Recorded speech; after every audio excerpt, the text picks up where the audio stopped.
This European cricket event is proudly brought to you by HCL Software, Rado and 1xBet. Hello, good morning and welcome to another finals day on the European Cricket Network. 4 teams will come here today, but only one will be crowned the champions of this Challenger division here in Prague. I'm Rico Full, you're watching the European Cricket Network and the action starts right here, right now.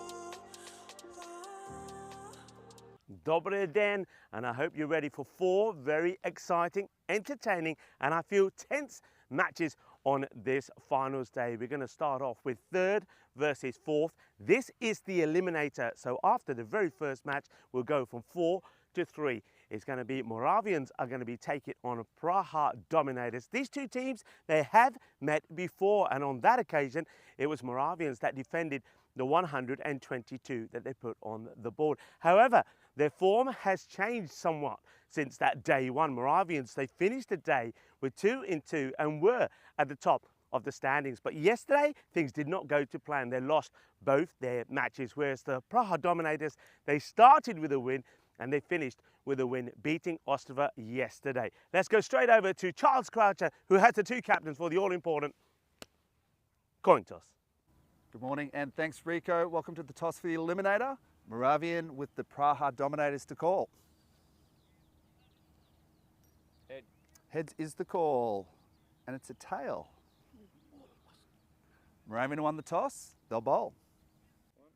Thank you, Charles. So Prem Prakash Yadav winning the toss for Moravian and deciding that they will have a bowl first. I must admit, I am a little bit surprised. Maybe it's because I'm old school, because being out here, it's glorious sunshine. There's no issues today with any dew. It's a perfect day to go have a bat first. But I feel that this is where the captain Yadav is feeling that he can restrict the Dominators to a low score and then know exactly what they've got to do, time themselves and pace themselves and get the victory. It is the eliminator though, and sometimes I do feel that perhaps runs on the board or whatever it is will cause all the pressure. I think the Praha Dominators will be looking to get to a score around about the 110. Anything more than that, they'll be grateful for them. When these teams met in the group stages, it was, as I said, Moravian that got the win, and that was thanks to a great knock there from Arjun Singh. He made 45. He was their key player on that occasion.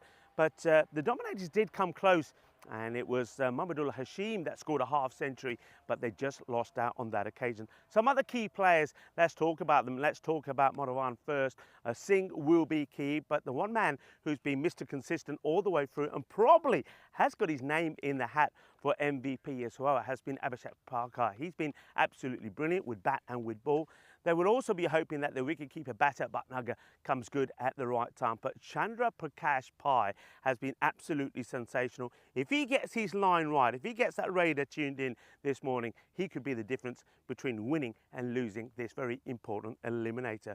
With the Dominators, I've mentioned, of course, Hashim, he will be key. But when they started to struggle and they needed other players to stand up, well, 2 good all-rounders did stand up. Rahin Saradi was very good, and Sultan Arif, keep an eye on him as well. I do feel this is going to be a very tense, very tight, but at the same time, a thrilling eliminator at number 1. I'm certainly looking forward to it, and so is Danny Hudacek. You're going to hear the sounds of Danny next. He'll talk you through what happened yesterday and get you ready for the very first ball, the very first match on finals day here of the Challenger division.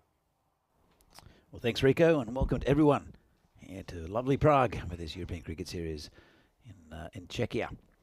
And we've got a good game coming up, but firstly, let's have a look at what happened yesterday with a little recap. It was a good day's cricket.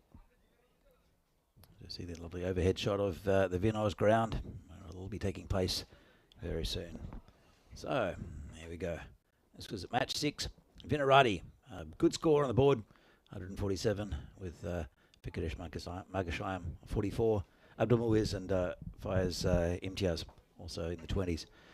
A couple of wickets there for Al Mahmood. But in response, it was Abdul Muiz who I think probably got player of the match with his hat-trick. A good win there for Vinarati. Then it was Moravians at 111. Chased down pretty easily by Vinarati for 2 from 2. Abdul Muiz a lovely 74, capping off a very good day for him. Hat-trick and a nice 74 not out. They only lost the 1 wicket on the way. And Adnan also with a 36. So 2 wins out of 2 for Vinarati. Got them top spot temporarily until a little bit later in the day. Third match yesterday.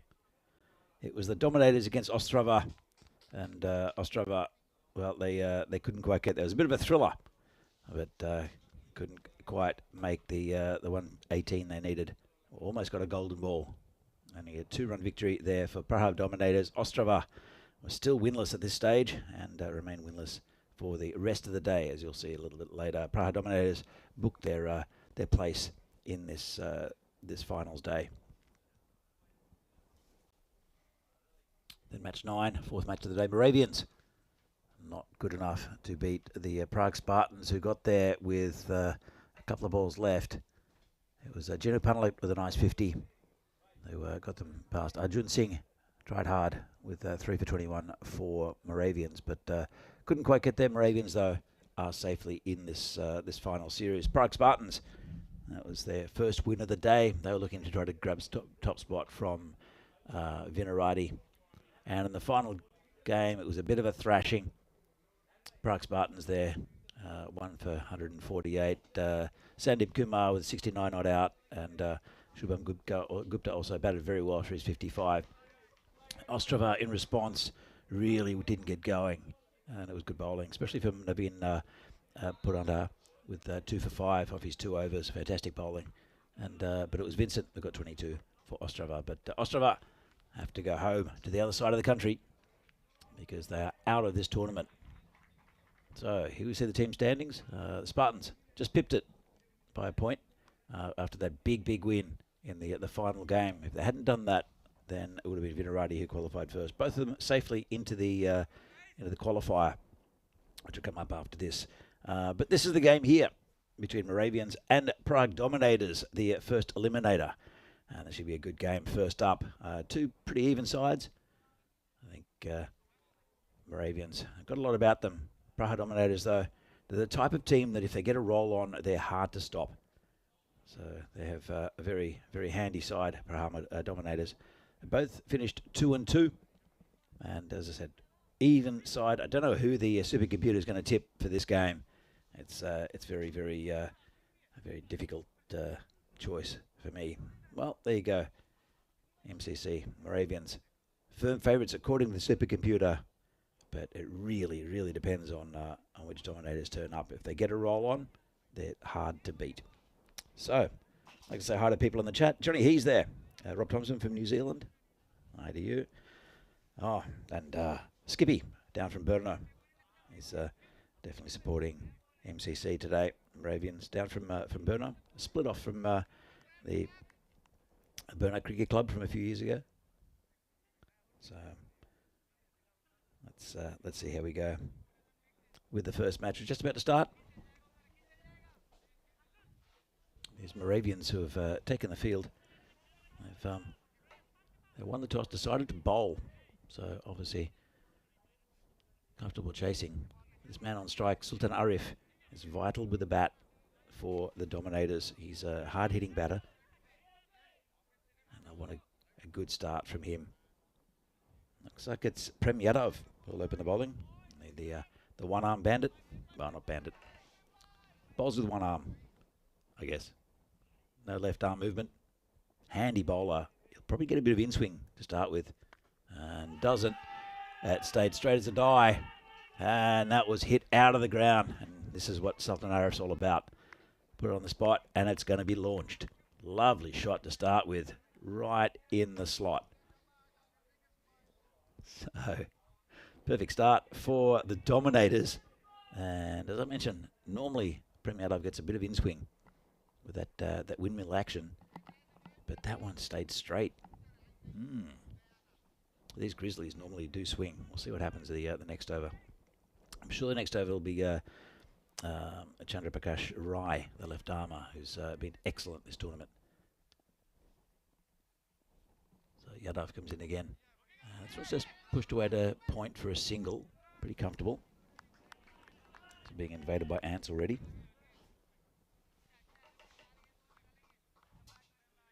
Bring Rashid on strike for the first time. Beautiful day in Prague. A bit of high cloud, that wispy high cloud. But no chance of rain today. It's going to bake a little bit though. Defensively played by Rashid. Good bowling from Yadav. So, two men out. One at long off, pretty straight actually, and the other more on the towards the deep cover. So you obviously know where Yadav is going to bowl, and it's just about there, outside off stump. It's a good delivery. A little bit of width, but got good bounce. Same spot. Rashid can't quite get bat on ball at the moment. So it's been a good over from Yadav. Apart from that first one, it was just a little bit too close to the hitting arc of Sultan Arif.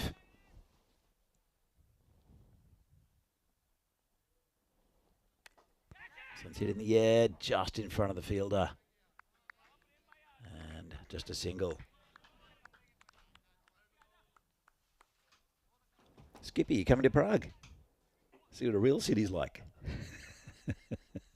To see the total runs. It's gone over 2,000 already, 83 wickets. So the wicket rate's a little bit down, a little bit up from yesterday. And lots of fours on this ground. It's just very quick along the ground here.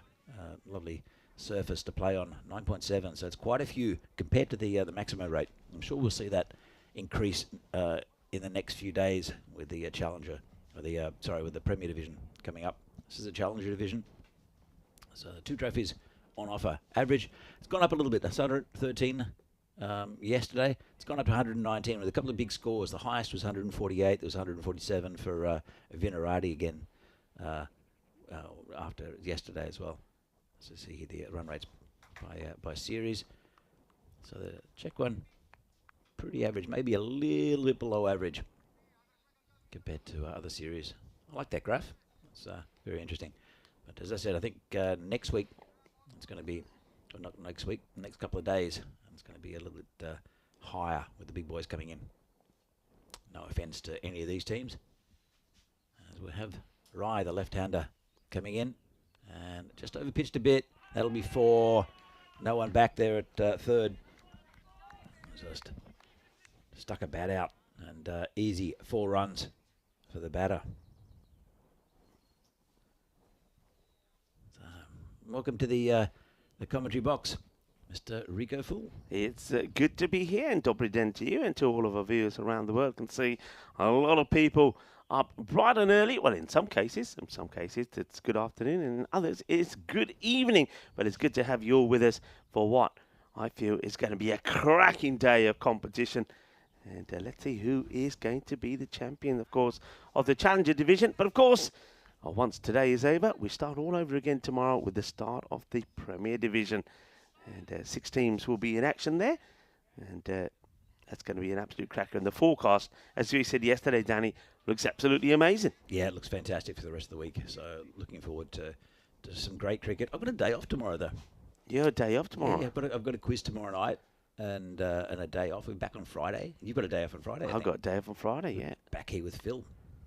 It's a nice looking shot, isn't it? Beautifully played through that point area. So Chandra Prakash, right, I think what we've seen from him this morning, Danny, he seems to, I know he felt that he strayed a little bit too much on the leg side yesterday, so he is trying to push that ball more across outside the off, but it's his length at the moment. It's just a little too full. Yeah, just a bit too full, but he's a good bowler. He's going to try to sneak it through that gap. It's very rare he goes wicketless. And it's trying to sure he's going to try to get it through the gap of the batters. Rongdi's the batter, not Ul Rashid. That's been changed. That's about it. And big shout. Oh, it was a pretty good shout. Might have pitched outside leg. Let's have a look. And maybe just or on leg. And maybe doing a bit too much. Just swung a fraction. Yeah. That's a good call. Yeah, a good assessment from you as well there, Danny. I think that ball is pitching on leg. Also, the batter's a long way forward. The ball's got a lot to do if it's going to go and hit the stumps. But with the movement that Rye gets, that's going to go and miss leg.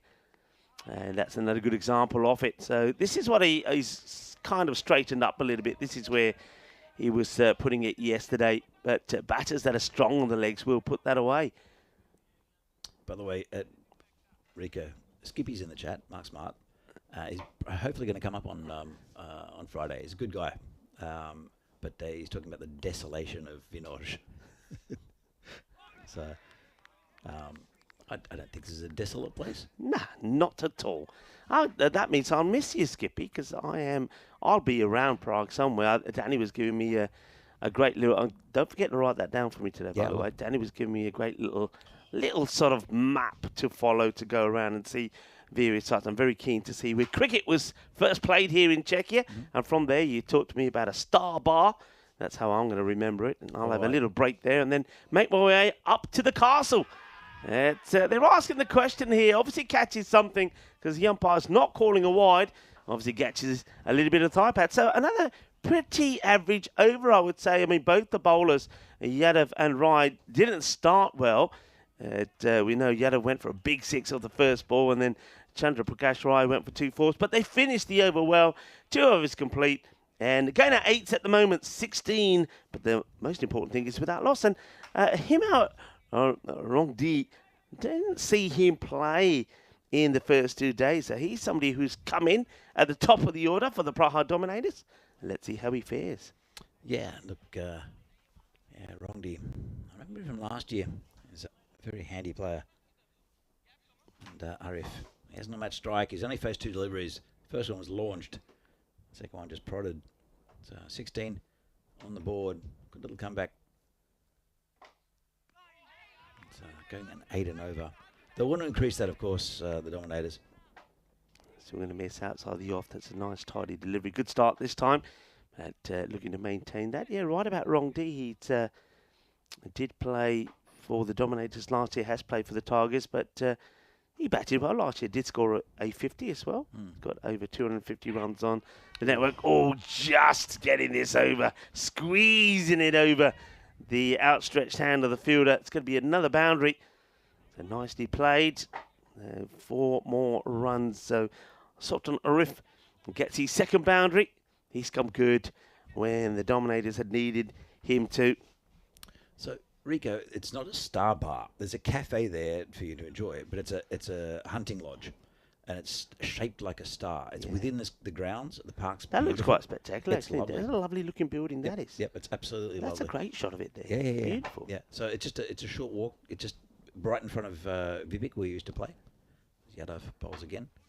And you can just wander in. The cafe's open. You can I'll be have there. a cake and a coffee. I'll be there, and I'll send you a selfie of me being there. So that looks great. And you're saying that's just the other side of the wall, you said? Yeah, basically. yeah. I mean, it's a fair walk. You'll see it as you walk in through. It's quite a distance. But there's a big alleyway. This is hit pretty firmly. No one back. 6 runs. Yeah, it goes all the way. Boom. Shakalagia Kinna Sona. Another big shot here from Arif. So Yadav at the moment is going sort of dot ball, then boundary. Dot ball, then boundary. And he's doing a little bit of the double teapot there. There he is, Yadav. Also the captain. And remember, it was his decision to put in the Praha Dominators. I mean, I wouldn't say at the moment it's kind of backfiring, but I must admit, I was quite surprised at it. What would you have done if you win the toss on a lovely sunny day like this? Well, I don't know. I mean, obviously, they prefer chasing, seeing what they can reduce the Dominators to. Big swing and a miss there from Arif. Called a wide. I don't honestly know. I know that sometimes chasing, it's a little bit daunting here, especially if it's a big score on the board. But it just depends if it's an average score. And it seems to have been reached mainly. Oh, it's just through the fielder. Come back and pick it up. Yeah. What would you have done? I definitely would have batted. I would have batted, I think, because also I don't think there's no dew out there this morning at all. It was a lovely, good day. There's a good outfield. I also think the reason I think I would have batted is because it's an eliminator. I think runs on the board. I mean, whether it's a 90 score or an average score or pass sort of score about the 115, I certainly think putting the runs on the board and try to apply the pressure. And I also do think that Moravian, they did bat well on day one. Day one was their day. They won both their matches, batting first, putting 120 plus on the board and stopping the opposition getting it. Yesterday, they lost both their matches. So I just would have gone back to what's worked for them. 13 off that over, 29 off the power play. They've got a trump card in Abhishek Parker, who's been batting very well this tournament. So, but again, it's probably, I don't know if he was consulted as to whether you'd like to chase. I'm sure there was a team meeting with all the big boys in the Moravian lineup. A new bowler. Yeah, it's a man I think you just mentioned who kind of has certainly been their player of the tournament. And, well, depending how they go here today, his name could also be in the talk of MVP a bit later. Of course, we've got that to decide. Well, we haven't, but we certainly can talk about people that we feel could deserve that beautiful trophy, thanks to local lifestyles. But here is Parker. And he's going to be whipped away towards the mid-wicket. Now that power play is over, of course. They've opted to go mid-wicket, long on, long off. There's kind of a extra cover in play, and they're keeping the third back and wide, so leaving the square leg area of the boundary unprotected at the moment. So Parker certainly will be trying to keep that ball away from the batter's pads. And, that's high in the air, catching opportunity. He's got the shades, he's got the cap, but he hasn't got the catching hands with him. Down it goes. It's straight in, it's straight out. He was backpedaling, but they're catches that you should be taking. That's a big moment. Arif gets dropped on 18. Yeah, look, he did everything right. He got in position, got set, and it just fell in front of him slightly, and he couldn't hang on to it. But the way he positioned himself under the ball, he was very steady and just didn't stick. Unfortunate. Yeah, these are the sort of issues I think that cost them yesterday, not picking up the chances when them had him. And this one's going to test the fielder. Watches it well. Good work and just a easy, gentle throw back. That's from Akshay Babu, who's again another player whose name I don't recognise from them playing their earlier matches. So Babu does the fielding.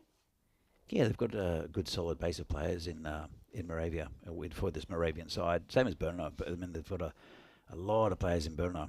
It'll be interesting to see who they bring up here for this tournament. They take it very seriously. Coming up and invading Prague. Whoa, that's nasty. Yeah, it's high. It's been called on the field of play there by the umpire Joe Foster. So it will be a no ball, free hit to come. Gets that a little bit wrong. There's Abhishek. We'll have a good chance to look at it side on, but you'll see here that Joe Foster, it was an easy call for him, really. It was too high. I want to say good morning, or dobre den to Elvira, who's doing who's working hard in the engine room, doing the producing today. Elvira, hello to you, and got the two from two circles at the ground as well. Free hit then. High in the air. Now, if you're the fielder here, you let it bounce in front of you and get it in. Or you can have a little bit of catching practice. That's what Manish Varney wants to do. I think he's forgotten. Nice catch, though. Doesn't count for anything. Look at that, he's put his head down after this. Which is like, yes, I'm satisfied I took the catch. And then he's realised, oh, yeah. Happens a lot. It gets a lot of players. It gets us a few times as well. Hey, hello to Jules. Hello to Scotty. I saw that Charbon was in the chat as well. John Heasham is there, who I know had a very good time yesterday evening on his birthday. That's 4 more runs, and at the moment, the Dominators and this opening pair, Arif and Rongdeep, they're having a good time as well. That's another one that will go for 4. Okay, Skippy's going on about Barbarians again. Oh, I don't know. Sorted out with him on Friday, Skippy. Good to see the ECS Supporters Club of Australia in the chat. How you doing? Looking forward to catching up with you around January time, I think, when I'll be there. I'll be there for Christmas again. My mum lives down there with all my niece and nephew and all sorts. Wonderful. Not in the same house, but Trying to work this away in the gap. You can see what he's trying to do. He knows there's no square leg, so he's trying to whip it away just a little bit finer, Arif, but gets too much of it. It goes to the fielder. That will be the end of the over. So it's, again, at the moment, looking like it's going to be kind of a below par score. They haven't lost any wickets. I think now's the time to try and open up and go for it. If you lose one or two along the way, it doesn't really matter. They've got other guys that can come out there and give it a good thump. Razul Haq is certainly one of them. You've also got the likes of Hasham, who has scored a half century, but you don't want to keep going at. They're going at around 10s at the moment. That 100 is sort of the par score that they might finish with here, but you need to go a bit bigger than that, you would feel. there's a name in the lineup for Moravians that I played with a while ago, Joby Samuel. Good to see him. We went to Hungary together to play some international cricket against Hungary. I was captain of the development team, and Joby went down there. So good guy, Joby. Hope I can have a bit of a chat to him a bit later. But it's that was quite a while ago. He was playing for Brno at the time, but obviously Moravians are a team from Brno. It's good to have a bit of competition there as well.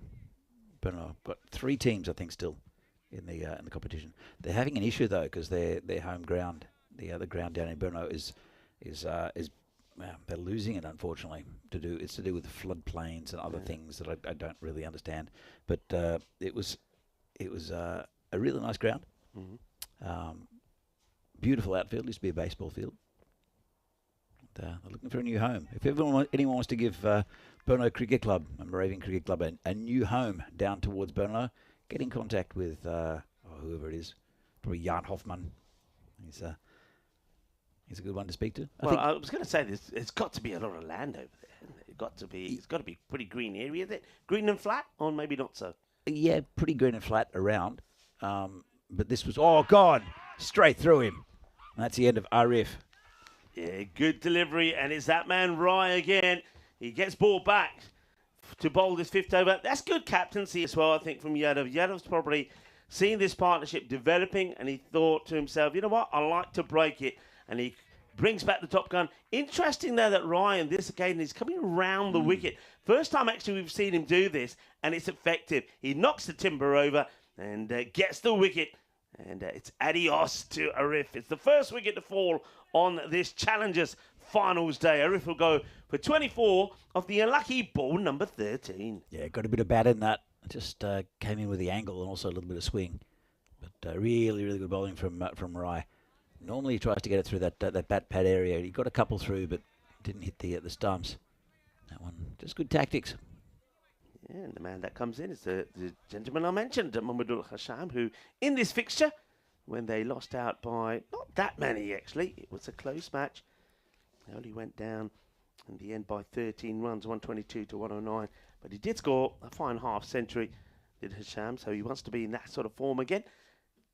Let's see how he deals with the bowling of Rye, who's going to stick with around the wicket. So it wasn't just a ploy that he had for the Sultan. Well, if it works, and it has worked. It's outside off stump, hit nicely, and that's going to be 4 runs. Just didn't do anything. Just kept straight that delivery. Yeah, I suppose that's probably the difference when he is coming round the wicket. Maybe he's not going to get that little bit of movement coming back in. So good, solid start from Hasham. He knows time is running out. They do need to get a bit of acceleration in here. Though, again, I do maintain anything in this eliminator around that 110 mark. Of course, they'd want more, but to get the 110 on the board, I think they'll feel that that's enough to apply a bit of pressure on Moravian. Yeah, the average per game's gone up a little bit. Just hitting the air. Nice shot. Going towards the fielder, though. Just a single. It's gone up a little bit, but there were 2 big scores. One from Venerati, one from Spartans. Of around about that 150 mark, just under the 150 mark, and that pumped that up. But I don't think the other teams. I mean, Ostrava hit 63 in the last game. And these two as well. I think it's a good contest. I think that Venerati and Spartans are a step up from these. Also, obviously playing in Div 1 as well. But this is finals day, and anything can happen. Blocks this one out on this occasion. Does the Wrong D. He's got to get a move on Wrong D now. That's ball number 15. He's on 13. I don't know what you're thinking, Danny, but I think with some of those batters still to come, the likes of Huck who can crunch it, Sorati still to come in as well. I think if he doesn't get a move on here, I think you've got to pull him. I mean, I'm not the biggest fan of pulling bats. I mean, you see it so often that some of them take a little bit of time to get going, and then when they do get going, they end up much more than a run a ball. You know, often sort of. So we'll take a little time to get ourselves sorted, because I think it's a good opportunity for me and you, Danny, to say a very good morning, or as they say out here, dobre den, to some of our viewers around the world. So as the players get ready at this halfway point with the score at 45-1, Rico Full here with Danny Hudacek saying a very good morning to you all, wherever you are tuning around the world. Hey, how you doing? And nice to have you with us on a glorious sunny morning here in Prague. It's going to be an absolute scorcher. I think so. It's pretty warm in here already. It was cool earlier in the week, but it's been baking in the sun. I think the insulation has absorbed a lot of that. It has indeed. And, well, even the ants, there are ants everywhere at the moment, by the way. So you'll hear us itching and sort of flicking ants all over the place. Yeah, the ants are loving our little bunker. It's like a little an ant haven at the moment. But, yeah, welcome to everybody.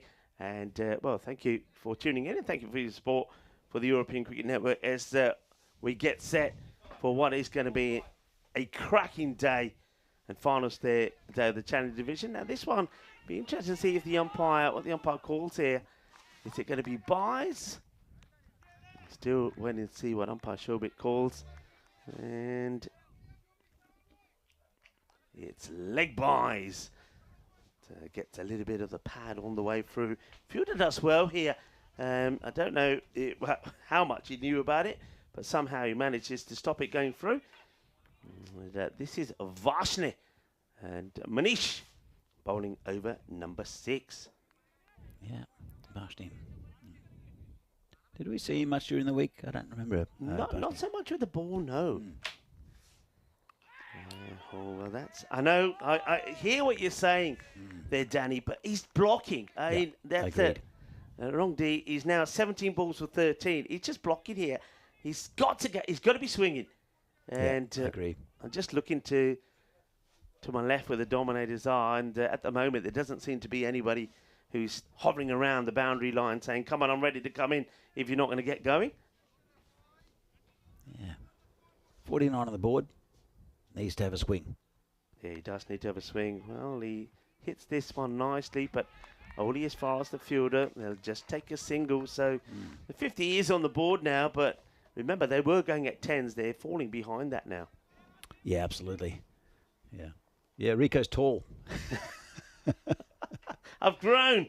That's hit hard. This one is going to go right in the gap of the two. But well, if he got it out in the middle, it certainly would have done. And there he goes. I thought when I looked it up, thought that's got to be going down the ground, but it doesn't. This one does. But there is a fielder there. And, that's sensational. What a great bit of fielding that is. And that is the man. We've talked about Babu before. That's an excellent bit of fielding. Sensational. Yeah, it took a right turn at Albuquerque. That's Abhishek Parker. And did very well done there. Stuck a hand out and excellent. 50 on the board. Still not enough at the moment for the Dominators. Just don't know if he went for 24, but him and Rongdi, as Rico mentioned, is going at less than 1 a ball. That's not great. Extras have been okay though. A couple of wides and a few leg buys and such. 1 no ball. Good couple of overs actually there from Moravian. It's an excellent one from Rai, just 5. It took the wicket, and Varshney there, just 4 from him. And that's hit well. That should make its way to the boundary. And in between the gap of the short square leg and mid-wicket, and still bobbling away down there to the Banks field. And well, Hasham, he knows what he's got to do, but unfortunately, Himal is not helping him out. And I can't believe that Praha Dominators are not contemplating making the switch here. We'll see. We'll see how long he stays in. He has to have a swing, though. He can't afford to be defensive. And I'm sure he knows that. Arjun Singh, who when these two teams met last time, was the player of the match. He scored a fine 45. Gone a little bit off the boil since then, though, it has to be said. A little bit of swing here. I wonder if this is a stumping chance. It could be a run-out chance, and could have been to both ends. And now it's going to be a chance to take two, is it? In comes the throw. And they will survive, the two batters. But, well, there's a lot to see here. Could have the batters from either end could have gone. Have a look at the batter here. He misses it, and then he goes no. Why is he watching the ball? His partner's called him through. He's got to run. At this stage of the innings, wickets don't matter. Yeah, they're not in the right frame of mind. I don't think the Dominators. I think it was Vinarati. I think they played the Dominators early yesterday, and the Dominators had an absolute shocker in the field. Just not an early morning team, Rico. They're not. No, you're absolutely right. We were talking about that. They were dropping catches. They were letting balls go through them. And at the bat, they were just turning down too many runs. They got beaten quite comfortably there. The match talking about by 39 runs, 147 to 108. They did come back with a win against Ostrava, though, 117. Ostrava got to that 115. Needed 15 of the last, but weren't able to get it. It's more of the same. Good over this from Arjun. Once again, a bowler starts at the boundary. So the over starts promising for the Dominators. They've done that so many times. Start with the boundary, then afterwards, the bowler comes back and keeps it nice and tidy. Just a 7 off this over so far. A couple of balls still to come. A Dominator struggling now. I've been impressed with Arjun Singh throughout this tournament. Again, this one not being able to get it to the boundary. And you're right, Rongdi's really holding things back, and he's kept the strike too. Yeah, he's kept the strike by taking the single there. 59 for 1, 18 balls to go, and at the moment, looks like the score might be around that 80 mark. They really need to get the acceleration going here now. But still, no effort being made to make a change here. I don't really know what the captain Abdullah is thinking here. I think they might be making a change. There's chatter, and I think it'll be Rezul Haq who might come on for Rongdi. Let's have a look. Let's see here. This is what's happening today.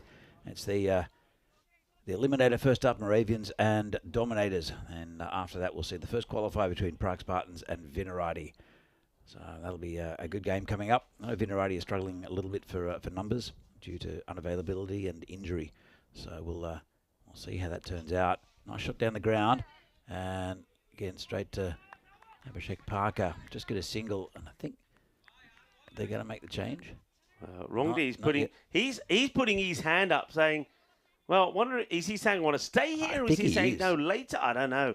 I think he might be saying, no, I don't want to come out. I'm staying here. Yeah, no, this is the 8th over. Yeah. If he's going to come out like... I know there's chatter about it, and he's looking at it, but I think he's saying no. Yeah, he's saying no. He's ushering them away, saying, no, I'm staying here. Stay away from me, I'm staying here. Well, I tell you what, if he doesn't hit this ball for a boundary, I think they're going to run out there and drag him off. Oh, they've got to get him off. It's just not getting going. Well, he's bobbles away. I think there we go. There we go. They're making the change. Yeah, out he comes. He's on his way off. So he's absorbed another ball just for a single. So let's see. I think it's Rezak Haq who'll be there on striker's end. Yeah. Now, you know what? You see that bat there? I was told by their captain, Abdullah, that's I think he said it was the Vrba bat or something like that. The only bat. There it is. Yeah. You see a bit of it there. The only bat that's made in Czechia. Oh, really? It wasn't not a good advert for that bat there from the batter on this occasion, Rongdi. So Abdullah, he's not the man to be promoting your bat unless it's for test match purposes. I think you have to say. Well, it didn't cost him a wicket. It says up in the air. Speaking of wickets. And caught. Nice catch there from Arjun. So 2 new batters out now. Yeah. In fact, it's not Arjun, it's Vashni. Well judged catch. Yeah, well done. Caught and bowled. And he's bowled well, hasn't he, Manish Vashni? He was very tidy in the first over. Only gave the 4 runs away. And now he takes a wicket of Hasham, who's going to have to go for 13. Well, it was a 13-ball exit for Arif. It's 13 on the board for Hasham, and just not happening at the moment for the Praha Dominators. And there he is. He makes his way back. But at least his strike rate was slightly better than that of his partner, Rongdi, who was eventually retired out. But a little bit too late for my liking, I have to say, 18 or 23. But two new batters out there, things can change. And it's two men that I would have had up there so much earlier, Huck and Sorati. But it's curtains for one already. It's going to be a first baller for Rehan Soradi. But that's the way it goes, you see. They've been sat there. They need to get a move on. They need to muscle the ball. So the first ball that comes his way, he's trying to get onto it. He's going to get out. He gets bowled. Sorati is going to go for a first baller in the eliminator. And he just chops it onto the top of the stumps. It's an interesting dismissal. Have a look at this. Watch this ball bang right onto the top of the stumps. The ball goes flying. And Sorati has no idea what's happened. He doesn't know what's happened. He knows he's hit it. And he's thinking, well, why did the bails come off? Well, they've been knocked over. So 2 in 2 here, Danny. Yeah, it didn't really want to go, did he? Something's happened. It's obviously it's not hit the stumps. As I see here, the hat-trick Hall of Fame. We saw one yesterday. Abdul Muiz with a hat-trick. And for Vinarati. And we might see one here. It's Varshni. It's taken 2 in a row. Let's see how we go. Bowling to Urashid. So, Varshni's got 2 for 7 already. Last ball of his spell. Ooh. Gets a little bit of an inside edge on this. And in comes the throw. Straight to the fielder. They've been a lot tidier to have Moravan. What we saw them yesterday. It's going to be good over there from Washington. What a spell. 2 for 8. Yeah, and really good. that's player of the match kind of performance. The Prague Dominators at the end of the 8th over, they score 62 for 4. Hey, here's a question for you. Was that a team hat trick there? Because with the retired out, wicket, team hat trick. I guess. It's a weird one. It is 3 in a row. I'm sure there's a name for it. A faux hat trick. But I like that faux hat trick. Yeah. There's the wraparound hat trick, which I argued for in Milan a few years ago. Oh, shot! Well, he's got that one out of the sticks. So that one's been hit for 6. Long way. Well, we've got a chance to chat. The wraparound hat trick is a hat trick that happens in different games. So because it's such a short format, and I argue the fact that it's still. There's still 3 wickets in 3 balls, but just happens in different games. Yeah. So, I was involved in a hat trick that was in 2 different innings. Yeah, 2 different innings. And this is they'll come back for the second. Have to hurry, but they're fine. So it was the last ball. It was the last ball of an over, first ball of the next, which is the end of the innings. Yeah. And then it was the first ball of this bowler's next spell. Yeah. So I think Merv Hughes might have done that as well. This is hit hard and long, 6 more. Yeah, big hit. Rashid Harun smashes this one away. And Arjun Singh puts it on the slot. And Rashid says it's going, and it's gained the distance, and it does. They're coming in here at number 6 and trying to make a difference, trying to get them and push them on to pass that 80 if they can. If they can get into the 90s here, it'd be a good turnaround. But it's those 3 overs over number 6, 7, and 8 that's cost them badly. So, see what he can do with this one. Oh. It's puts it in the slot again, and that will go all the way as well. Bolle, kinna sona. And this is why, look, folks, you might think that sometimes we're being cruel and mean when we're talking about batters need to, if they're not clicking, if you're not having a good day, just get out of the way because somebody else can come in and make a difference. And Rashid certainly is. 21 of 5. Remember that he's already overtaken Rogni, who was 18 of 23. Yep. So, yeah. Sometimes it doesn't happen. I remember him with Rongdi from last year, and he was batting very well, just on off day. But you called it. I mean, he absorbed over a third of the balls. Yeah. Well, this is better, right? Needs to do something different, maybe a bit shorter. It is a little shorter, and it bobbles away. to the fielder. I don't think they're going to be too interested in taking the double. It's a ball to go in the over, and you probably do want Rashid to face the last. And Huck can give it a smash as well. We did see that yesterday. And he'll take the strike away from the bat. You can see there that Rashid didn't really want to take that. No. He reluctantly goes to the other end. But I suppose when you haven't got that many runs on the board, you at the same time, you don't want to be turning them down. So 85 for going into the last over of this, the Eliminator on finals day. Yeah, look, absolutely. It's that was a big over, a really big over. And well, hopefully the Dominators can have another big one, put a competitive score on the board. Around about 100 is just about competitive. 22, magical over. So it was expected score around about the 80 from the old score predictor. It's in the 80s already. So how many more can they muscle in the last over? 6 balls to see. Can they get the 15 to put the 100 on the board? Nope.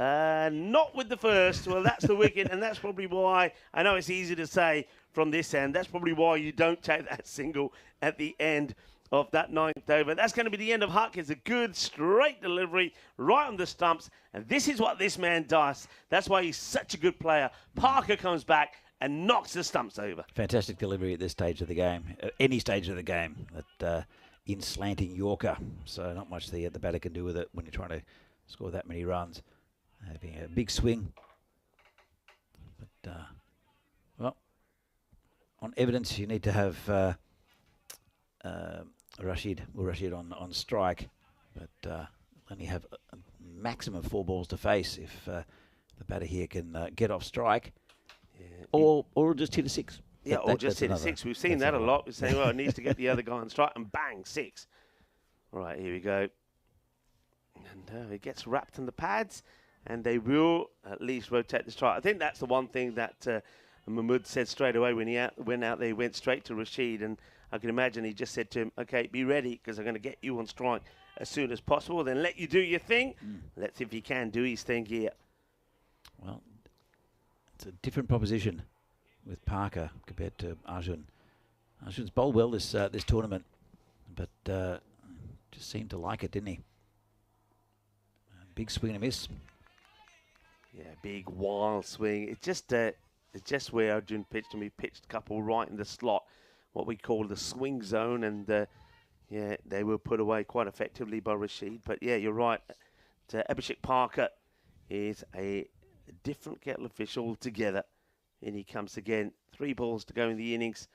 Shorter, swings hard. There is a fielder back there who makes no mistakes, takes it on the bounce, and the strike gets rotated. The captain, Abdullah, now goes back on strike. It's a good comeback over from the Moravians after a big one. Went the previous one from Arjun Singh. A couple of balls left. See if they can get a few more on the board. 87 looks a bit light for me.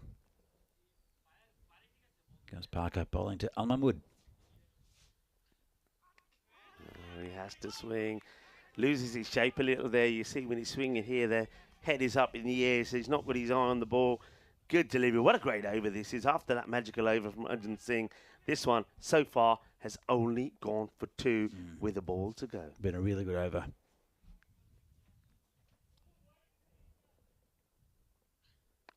Well, that's going to go the distance, so that will be 6 runs. It does take him into the 90s. Shaba, manos arriba from the arbitro.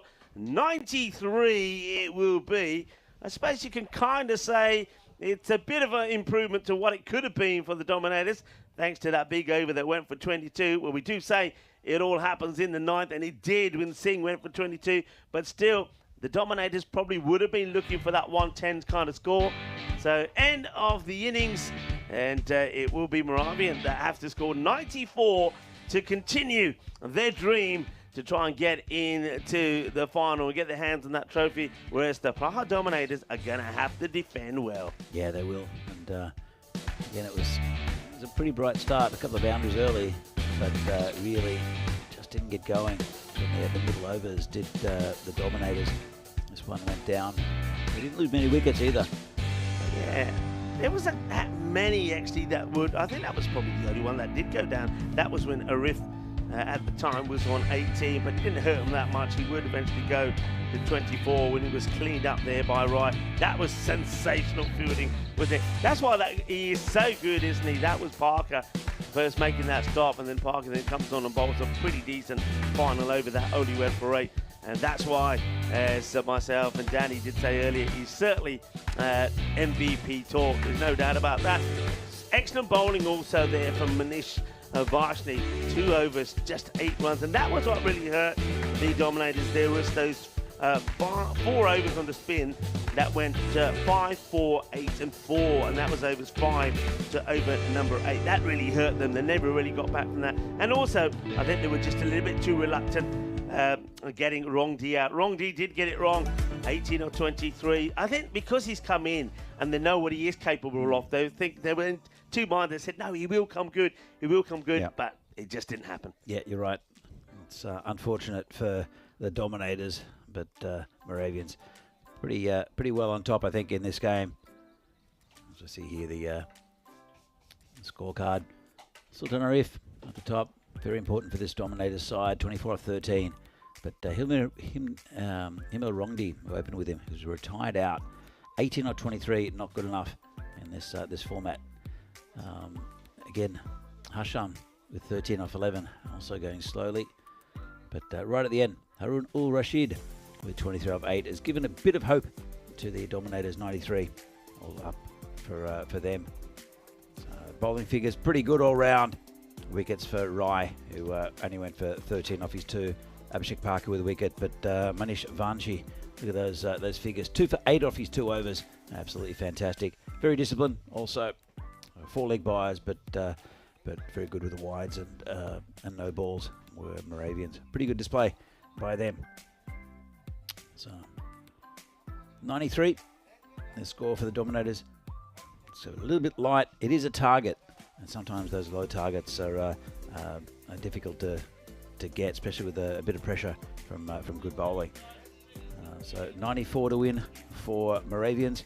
We're back in a few minutes' time for the second half of this game. The innings of Moravians, see if they get the 94 they need to win.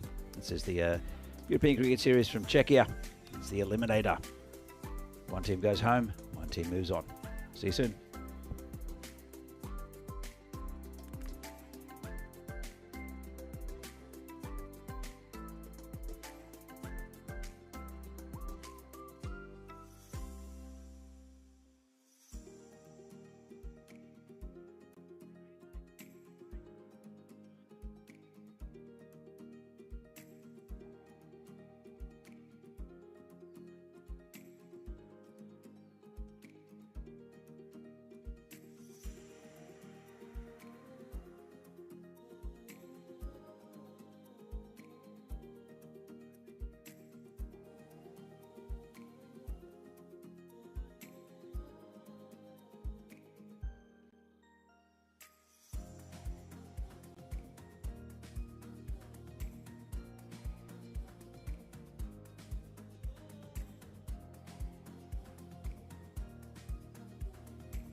This European cricket event is proudly brought to you by HCL Software, Rado and 1xBet. Welcome back to Prague for this European Cricket Series here in Czechia from the lovely Vinoj ground. And we just saw innings which was probably a little bit light, got saved in the ninth a bit. 93 this score, big six off the last ball as well. 93. It's not many in this format, but it is an eliminator, and we'll see if Moravians can get there. They'll need a bright start against, again, a dominator side that, as I mentioned before, if they can get on top, they're hard to beat. And, well, didn't get on top with the batting. Let's see if they can do that with the bowling. But Moravians, they've got some talent in there, especially Abhishek Parker. And a man who I know is a big fan of Abhishek's is Rico Full. Yeah, he has been good. I mean, when he plays well, the team does well, and he was exceptional on the first day of the group in this Challenge Division. Yesterday he was with the bat, though he did score some runs, but he has a habit of getting out in the 20s, and that's one thing that he needs to push on. I think it's almost like we used to say, I don't know if you remember, if you had batters that had that issue, you used to say to them, when you get to 20, start again from 0. Yeah. And I think that's probably what he needs to take that approach a little bit, because he's got the ability to get big scores. And let's see how he fares here. And, I do agree with you, but then again, if you get in the 20s and you do it quickly, then that's kind of fine. But they need really to, it's going to be wide, and they need to have someone to cling on to base the innings on, I think, to anchor it. Yeah, they do. This one, yeah, it's big wide. Gets through the wicket keeper there as well. You can see that Bhatnagar, he's the non-striker, and you've got Pawan Jaswal is opening up again. So Jaswal's also, he's had a few opportunities. He's never really made the most of them. He's another one who sort of tends to play one shot, gets a boundary and gets out. Let's see how he goes in this one. Nice bit of swing there. And no run. Well done, attacked by the fielder. It's very good. Saradi, the bowler. Bhatnagar just plays that on.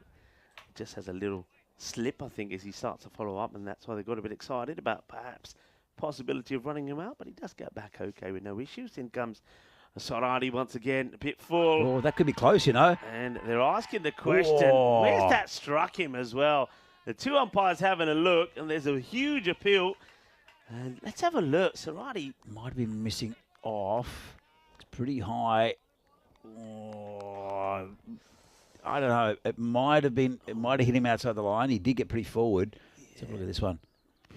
I'm thinking, and it's probably what Joe Foster's thinking, just gets him outside the line. He's lucky. He doesn't pick that slower one at all. He picks this one, though, and that one will have to be picked up from the other side of the ground. Well, that's going all the way to the Banksfield. Big hit. He goes for the same ball again, but this time you can see that Parker is ready for it and smashes it. I don't know what's happening with our scorers today. They keep doing this with the batters' names. It's now changed to Parker, so it wasn't Pawan Jaswal, who was listed earlier. Yeah, look, fool me once, Rico, but if you're bowling a full toss at pad height, you might be able to get away with it once, but not twice. That was a pretty good shout, though, for LBW. I think it probably hit him outside the line of off stump. And again, with an umpire, it happens so quickly. We see it as a replay, but the umpires see it as it happens. And he was moving across to the offside. That's a nice-looking shot as well. It's over the top, and 4 runs. There's a player out there, but unable to do anything about that. Let's give him a bit of width, and he's a class act, is Parker. Moves on to 10. Scores 11, but Nuggy is yet to face. A couple of balls left here from Sarodi. Let's see where he can put it this time. Pretty good start, bright start from Moravians. They're above that required run rate. Just played around the corner, nice looking shot. Just get a single. Knocked down by a fielder, picked up by another. Bring Batnaga on strike for the first ball, or his first ball, last ball of the first. But just well played, classy looking shot. Really good piece of fielding. That probably would have gone to the boundary if he hadn't got there. This ground looking very nice, and it's quickening up. It's baking under the sun as well. Last ball of the first. And a bit short, but didn't really get up. And Sarati just dangled the bat. Sorry, Batnaga dangled the bat at it. So, just to answer the question for in the chat, how many matches today? Well, this one is the eliminator. So one team goes through to the second eliminator, and one team goes home. Of course, Ostrava already gone home after the group stage. Then, well, next game is going to be the qualifier. Now, the qualifier, the winner of that game goes into the final. The loser goes to play the winner of this game in the second eliminator. So there are 4 games altogether today. There is a bit of a gap, about an hour between the second eliminator and the final. But yeah, 4 games today. Looking forward to all of them. It should be very evenly run contests. All right. New bowler is Al Mahmood, bowling to Parker. And good ball first up. And cuts him in 2 somewhat. Al Mahmood. Be a good contest between the captain and Parker. That cut in quite a bit. Good piece of bowling. Captain needs to put in a great performance here. He'll know that if they can pick up a cluster of wickets early on, especially get the big guys out of the way, there's a chance. There's a single there. Now, why are they not? I have no idea. Yeah, why are they not running here? It's I think Moravian's certainly a team. We were talking about them yesterday. They've got good hitters, but they're not good runners. Yeah. Again, it comes back to cricket basics. But Parker is definitely someone who's played cricket at a pretty good level. But it's Batnaga's call. Oh, another good delivery. That's a great seed, isn't it? That's just where it needs to be, outside the earth. Look at Abdullah. You can see he's fired up. He says, come on, give me the ball back. He says there to Janto Deep, who's behind the stumps, and another player that I don't think we've seen too much of until this finals day. 70 matches we've gone up to now since a golden ball. Are you feeling it, folks? Do you think that this finals day will bring us a golden ball? I was saying yesterday is that one's slower delivery on the pad. They do think about the singer, but this occasion, Deep, who we just mentioned, gets there pretty quickly. But we were saying yesterday, I was saying that I feel a big score from a batter. I was saying I could feel a century in the air today in this Challenger finals day, and maybe even a golden ball. Let's see. I hope so. We saw a hat-trick yesterday. But, yeah, look, the ground is very quick. And this has gone past the keeper. It's going towards the boundary. It'll be 4 wides, 5 wides. It's a minimo. And it's a little bit loose there from the bowler. It's been a good over so far, Rico. Yeah, it's sort of the good work that he's done. He's undone really with another wide. That's 6 in wides in this over. That's a minimo. But there's been no runs off the bat. But of course, when you're needing around just under 10 and over, you'll take those any day. So a huge bonus that for Moravians. That's going to be wide as well. Just too easy from Al Mahmood. And it's troubled Parker a bit. Hasn't really hit it cleanly in this over at all. But the runs have just been given to him. So it's all in wides. Nothing off the bat yet. So when he gets it right, it's pretty good. Comes in again.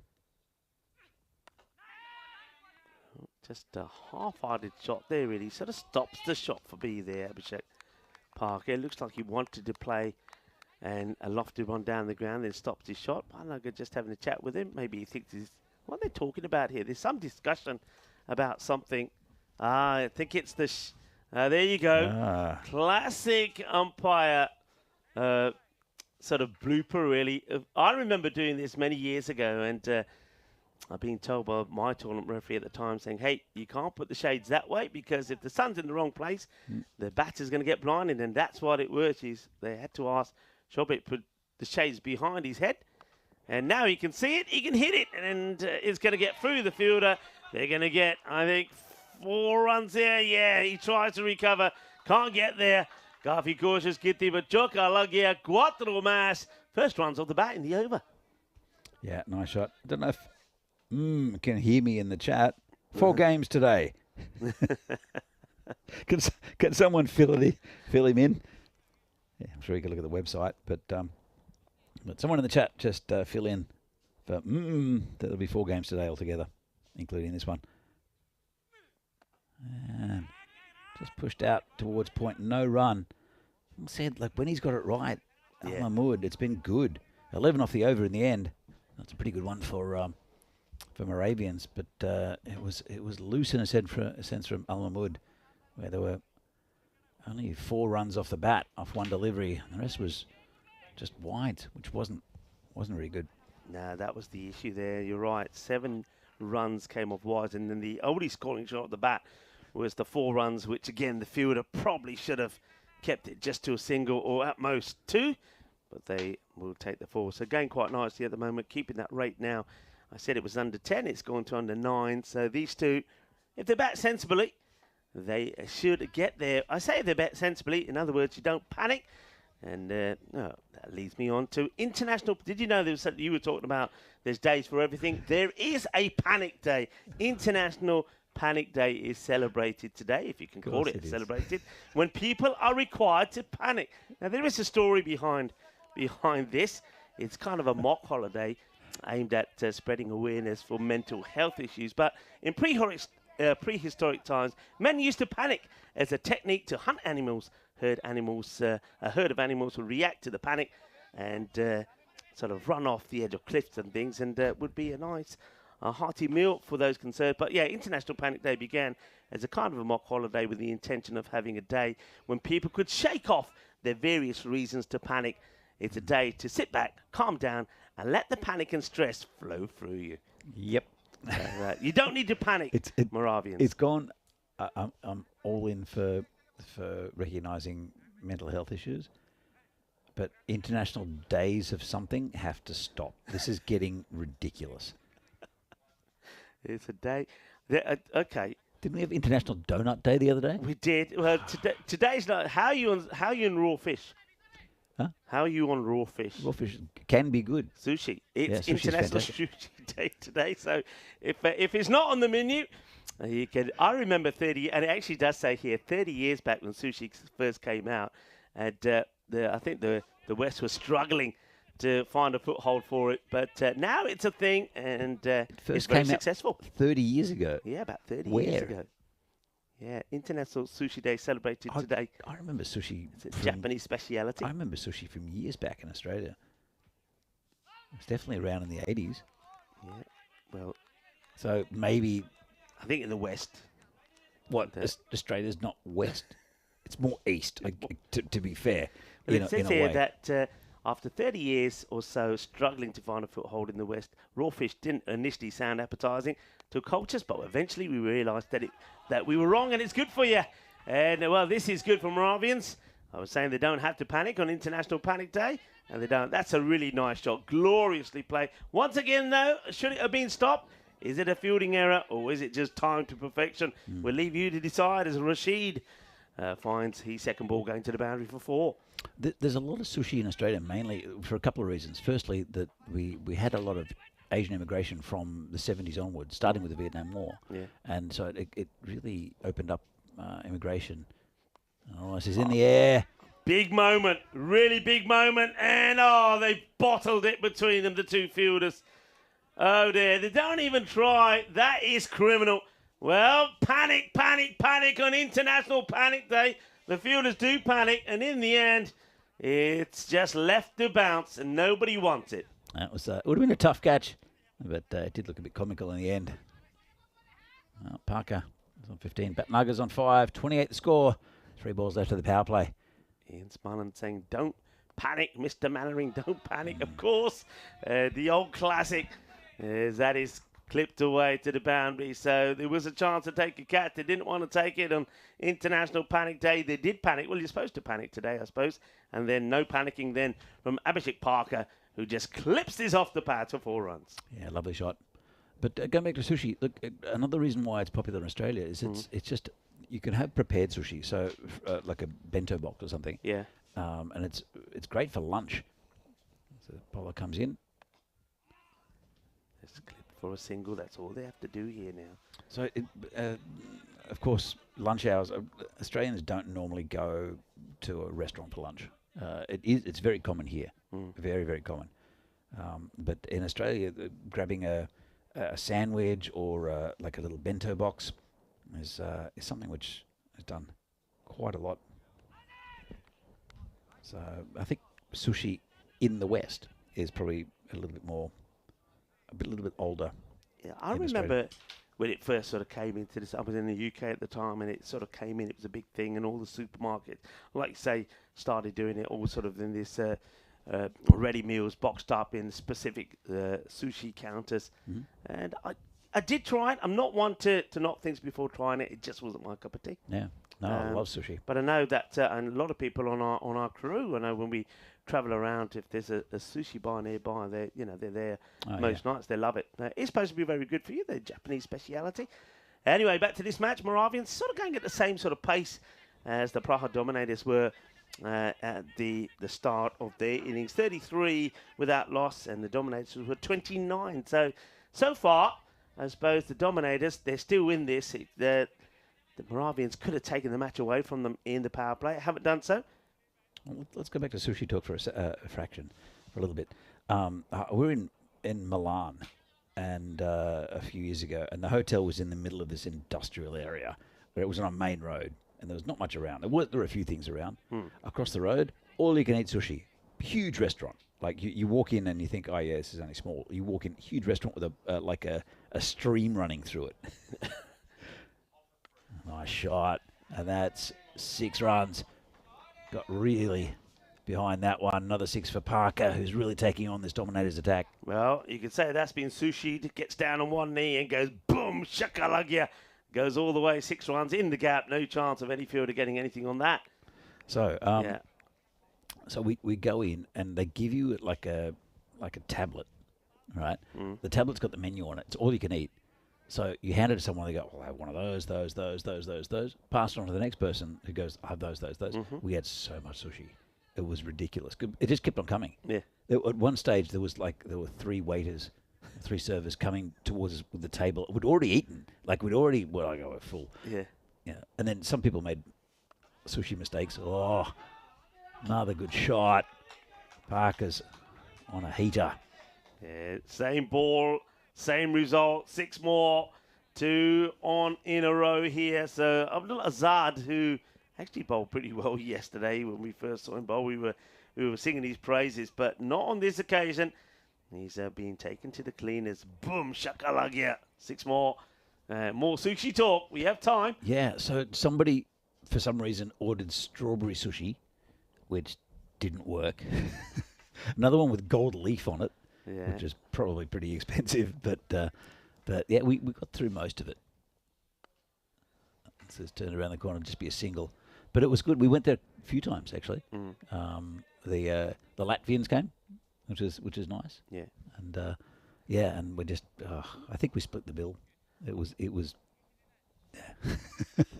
good though. It was really good. One thing about when you mentioned there, had like a stream and all this came through. One thing, not just particularly just the sushi restaurants, but a lot of the Oriental restaurants, whether it's Chinese, Japanese, the establishments are fantastic. They really do make a huge effort to make it a nice eating experience. I know a lot of the Chinese and restaurants we go to, that's going to be 4 runs.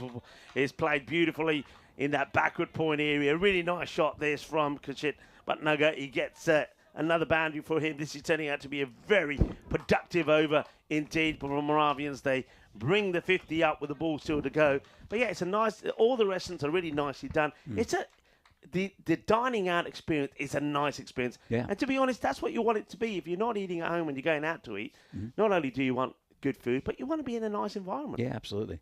Well, just over the top of the field, another 4.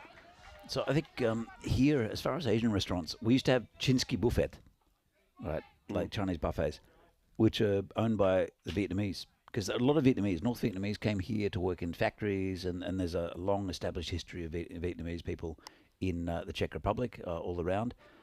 Very well accepted, very hard working. You'll see they have the corner stores, the Potravini. You see them at 7 o'clock in the morning. You see the Zamek here. Lovely shot, that. Lovely view. We're surrounded by so many beautiful views as we just divert a little bit from the food talk. And I want to just say that over went for 21, Azad. So just 40 required in 36. They've taken it to just a smidgen over run a ball. Yeah, look, it's really good batting from Parker. And Moravian's looking good this morning. 50 up also. Yeah, so you'll see the same person at 7 o'clock in the morning and at 7 o'clock at night. In the Potravini serving, and they're often open late as well. But a few years ago, because the Chinsky buffets were not great. They were cheap, but not great. A few years ago, they started cooking Vietnamese food, North Vietnamese, or South Vietnamese, but made by North Vietnamese. A little bit of a difference. And it's huge around Prague. Nice shot, 4 runs down to the vortex. Boundaries keep on coming. Boundaries galore at the moment. There was 4 in that last over from Azad. As the new bowler comes in, he's also whipped away. This is Rashid. They're bringing Rashid back. He bowled a pretty decent first over. Only went for 10. But these two batters now are seeing the ball pretty big. And they're muscling their way into that qualifier number 2. Yeah, look, I can't see them being troubled from here on Moravians. They're looking good this morning. Whereas the Dominators, I think it's the early morning game, as I mentioned, not great for the Dominators in this series.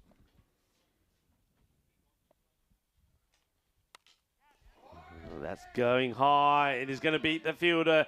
Gear. Shakala gear. 6 more.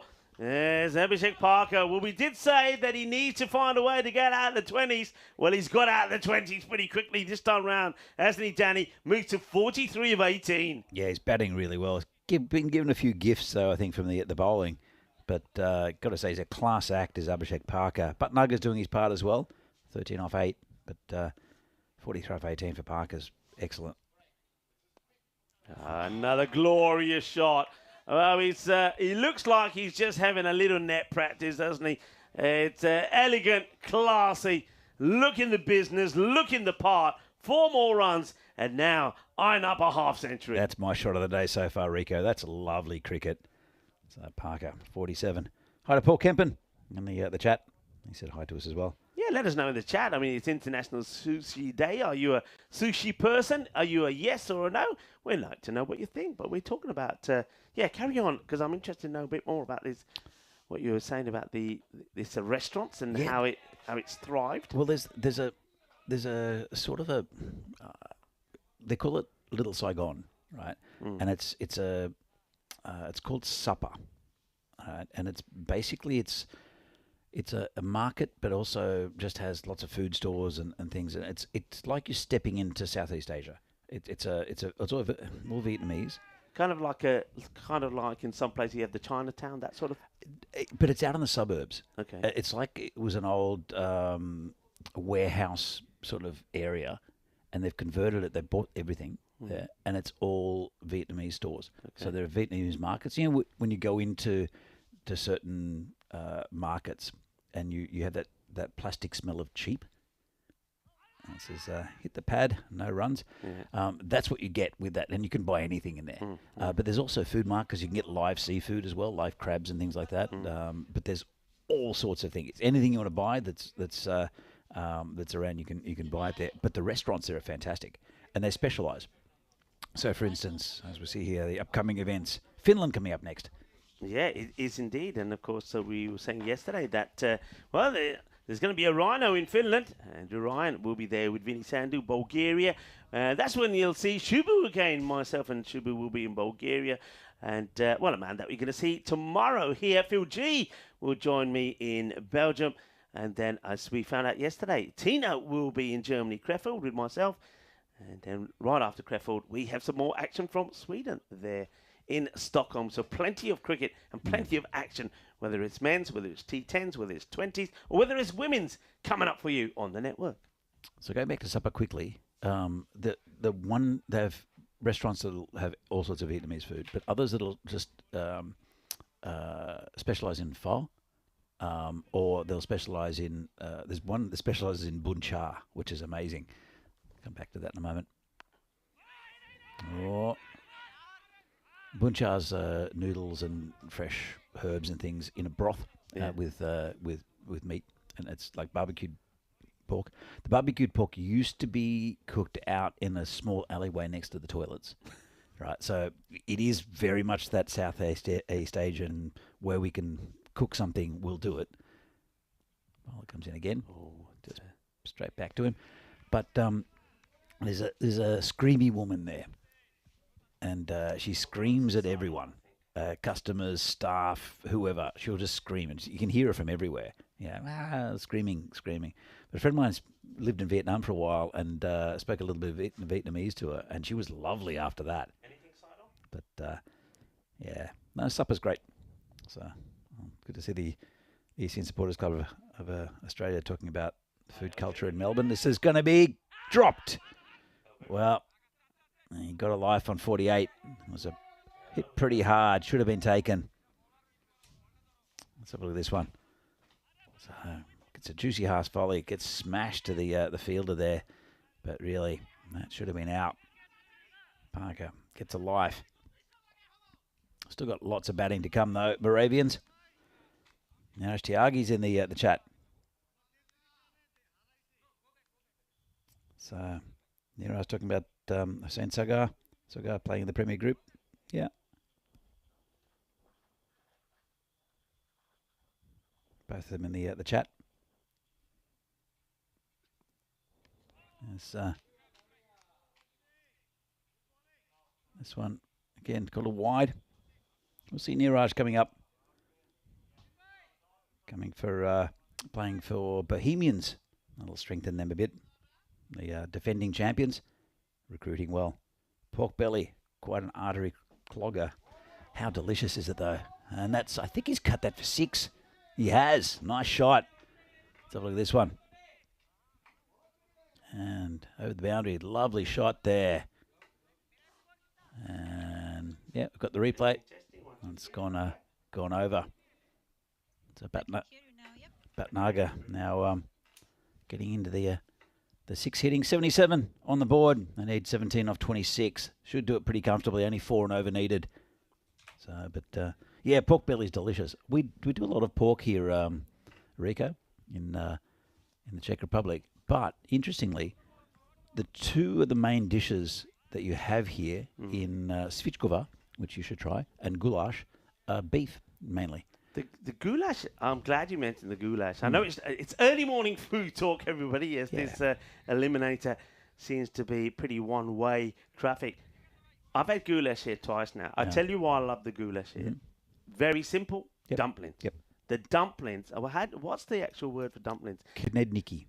Knedniki. I asked Vinny this, and he didn't say that. He said something. No, he tried to say. It wasn't bad. He tried to say knedniki. Yeah? Knedliki. Knedliki. I've got that. I have to remember because I love dumplings. Yeah. You get 2 types, and I like the ones which is sort of got some ham in it, some bacon in it. Yeah. But they come with the goulash. Shot. What a shot! Oh, what a shot! अरे वाह कितना सोना आज सवेरे सवेरे स्वाद आ गया. Well, have you got the taste this morning? Well, we have. We're talking food. We're seeing some glorious 6s. What a shot that is from Batnaga. When this guy is batting and timing the ball like this, he looks sensational. That's a great shot. 84, just 10 needed for victory. And I will finish my talk with the goulash. But it's not just the dumplings. The goulash is saucy. The meat is excellent. But they spice it up. It always has some chopped chilies mixed in there. Yes, but well, not always, but sometimes. It's more a garnish because generally hot food's not a big thing here. It's gone for 4. Well, I tell you what, I said it's always got some chilies on it. Well, this is too chilly and too spicy for the fielder. It shouldn't have been. It should have been a routine check. Gets it a little bit wrong. Over the boundary it goes. It's been that sort of morning for a team that just don't like to turn out in the mornings. There's going to be 4 given away. And it's the end of the over. And Everchuk Parker only needs 6. Maybe he'll get a 6. And maybe the 6 will not only win the match, it will bring him to his half century as well. Deserves a 50. Got dropped in the last over. Was hit pretty hard. Straight to the fielder.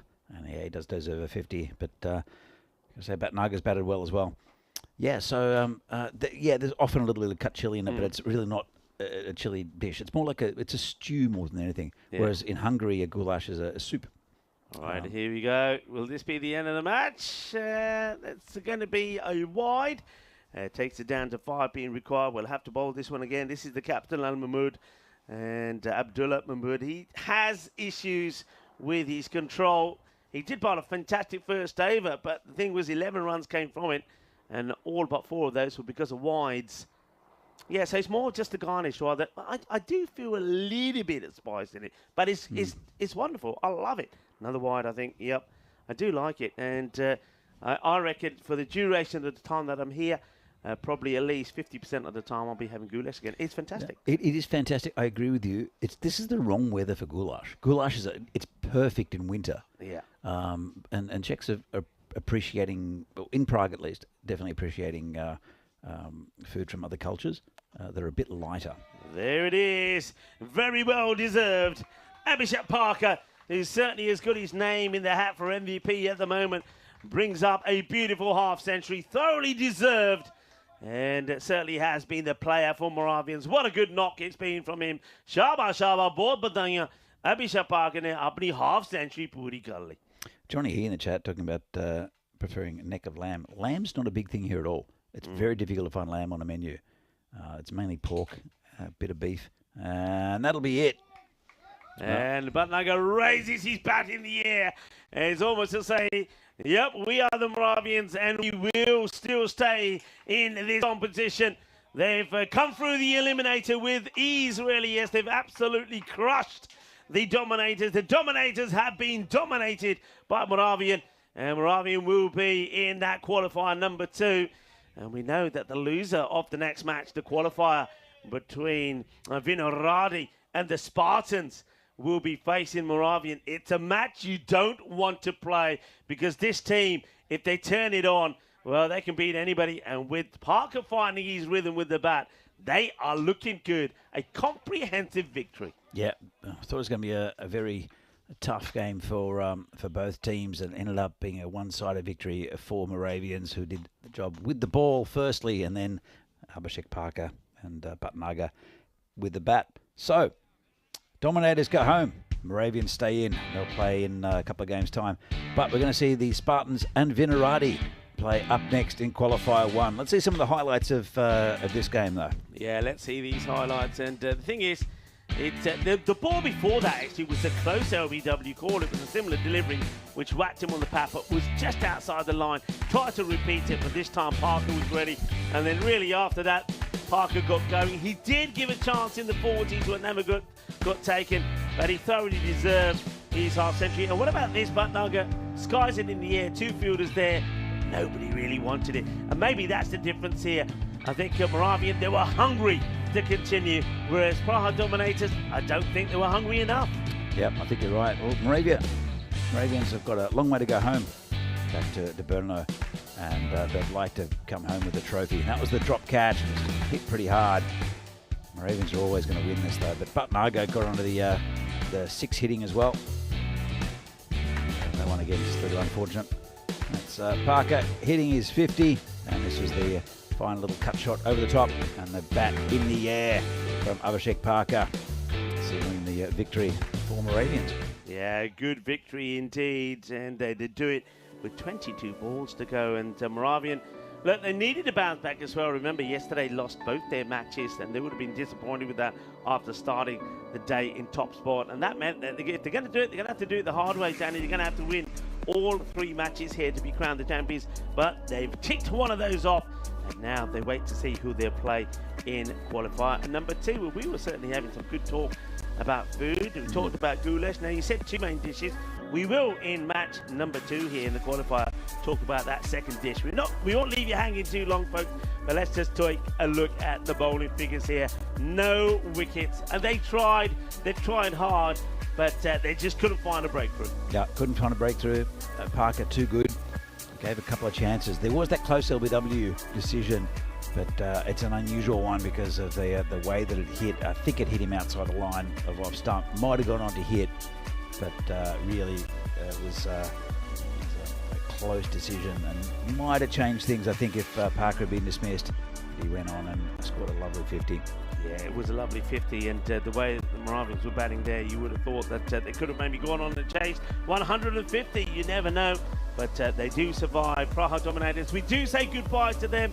Remember, they started with a thrilling victory over the Prague Spartans in that 3-over-a-side match, and then they kept their hopes alive with a win against Ostrava yesterday. But unfortunately, we say goodbye to them. We wish them the best of the remainder of their domestic season here, and look forward to seeing them again next time we're here. We look forward to hearing from you the next time myself and Danny are in the commentary bunker. That will be in around about just under 35 minutes time when we get ready for the all-important qualifier. Vinaradi, who finished top, will be up against the Prague Spartans. Both have a 3-1 record, but which team will book their place in the final and which team will have to take on the might of the Moravians in the qualifier number 2? Join us back in around about 30 minutes time. Hasta pronto, mi familia.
This European cricket event is proudly brought to you by HCL Software, Rado and 1xBet.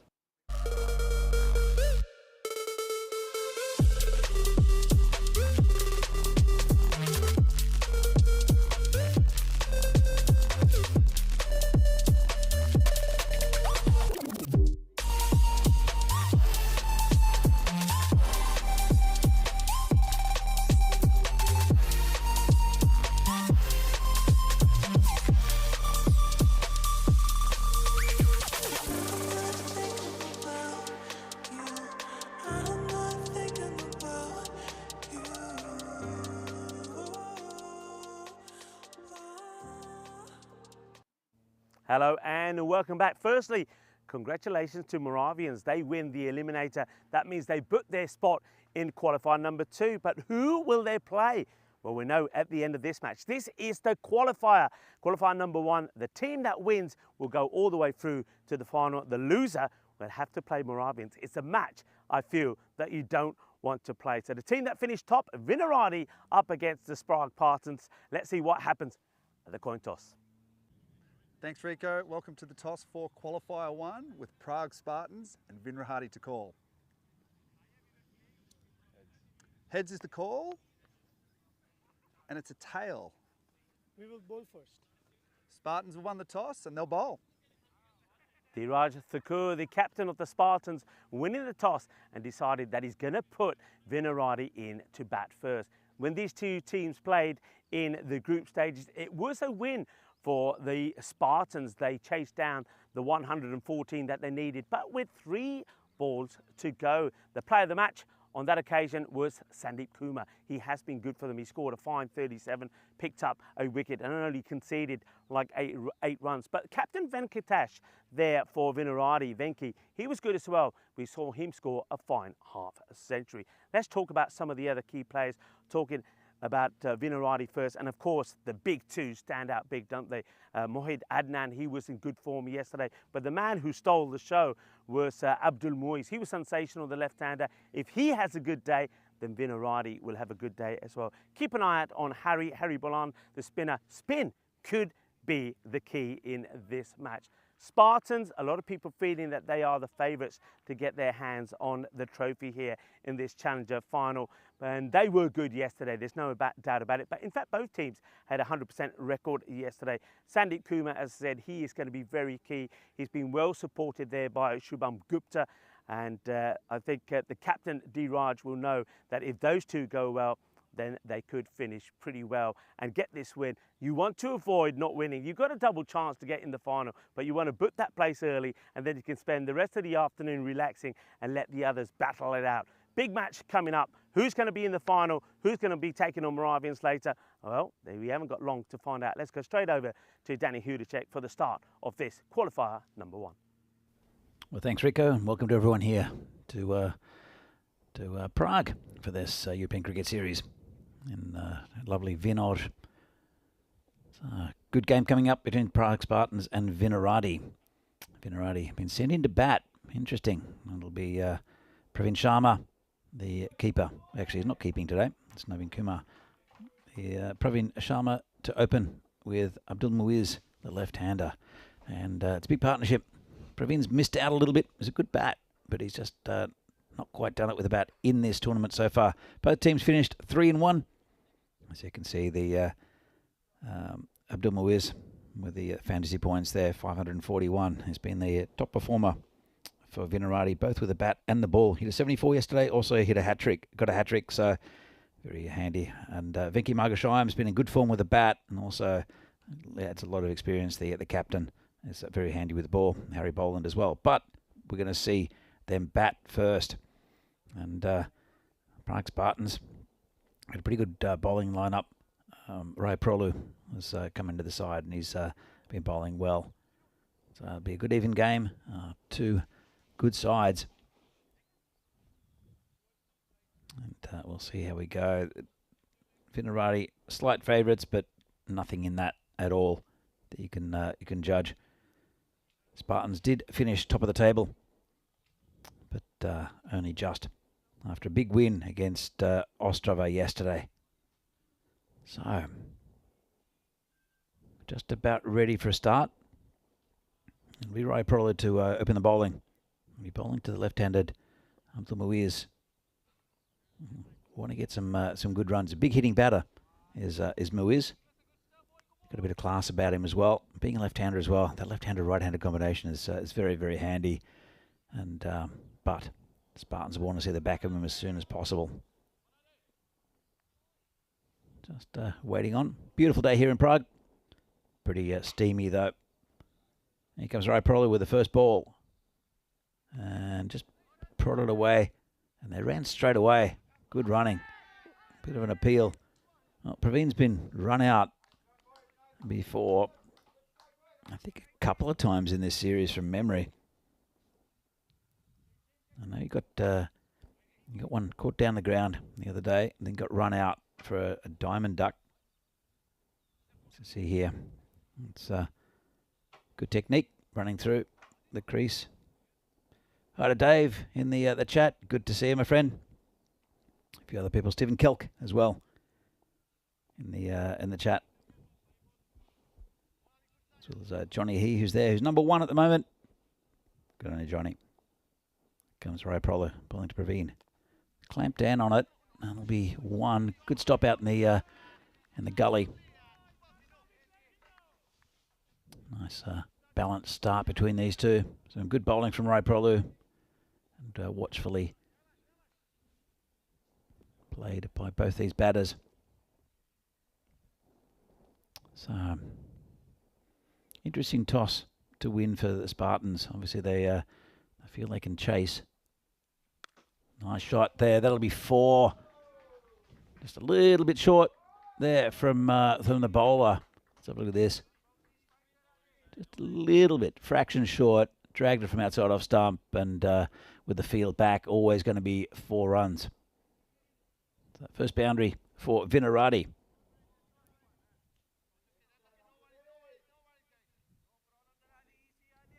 See if he can come back a little bit from this. Very early. And big swing and a miss. Yeah, the keeper there, Dirash Thakur, very experienced. Just flicking the ball at the stumps. He's on my bowling team. Hit the stumps there. Whereas though was had both feet in. Good contest this. Let's see. Of course, Vinarati, they lost to Prague Spartans on the first day, but they had a good one yesterday when their first two, won their 2 games. Hit 147 in the first one, and this is hit down the ground. They'll look for 2, come back. Praveen's hustling, and 2 good runs there to Muiz. In the first game, it was with the ball that he hit it. Muiz got a hat trick. Second game, he hit 74 not out. So had a great day yesterday. Let's see if he can continue this on a finals day. Vinarati will hope so. Praveen hasn't really shown what he can do in this tournament yet, as I mentioned. They do have some pretty good batting though. Oh, it's too short. Whipped away. There's a fielder there. Does well, I think. He does. Just a single. Well, he's picked out the fielder. Bounced in front of him. Never a catching opportunity. Let's have a look. Turned on it well. Hit very flat, but great effort from the fielder out there.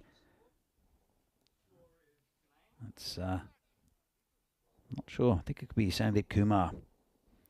So the first game just before. Moravians got over Dominators with a pretty comfortable victory, and they'll go into the qualifier 2, which is after this game, and then the winner of this game will go straight into the final. So Spartans and Vinarati. The loser will play Moravians in the next game. Moravians looked very good, especially their main man, Abhishek Parker. And I know that both these teams will want to avoid that game. So, another good bowler, Riaz Ahmed, coming in. Very slinging action. Going around the wicket to the left-hander. And good ball first up. Not out, says the umpire. Oh, looking around. Looks like he missed it by quite a bit. I've seen that a bit from Spartans, to be fair.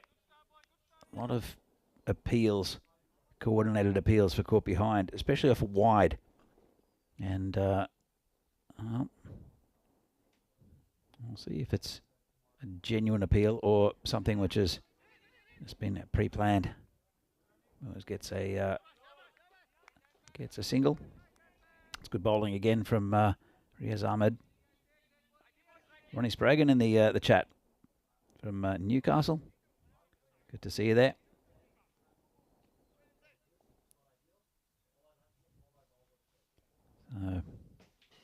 Riaz going over the wicket to the right-hander Praveen. It's going to be wide. So 10 on the board for Vinarati. It's been a measured start. Very even at the moment. Run rate 8 and over, but you can't tell much out of the just the first over and a bit. Yes, comes in again. Praveen. Oh, it's down leg side, called a wide.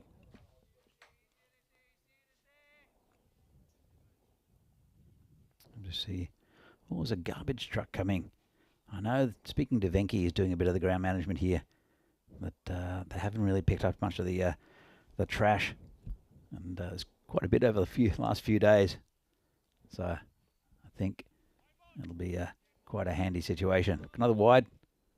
I think he's spotted it. Venki's walking past. He's trying to organise to see if we can get someone to get some of the trash from various places. It's been hidden around the ground. So it's in a safe place where nothing can get to it. Comes Riaz Ahmed again. And it's in the air. Just checked his shot and dropped it. Well, normally bowlers pay a little bit more attention to a catch off their own bowling, especially when they go straight up. Riaz Ahmed, though, put that one down. He can only blame himself.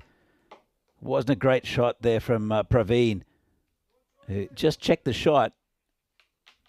He's just not in good form, Praveen, at the moment, and this should have been taken.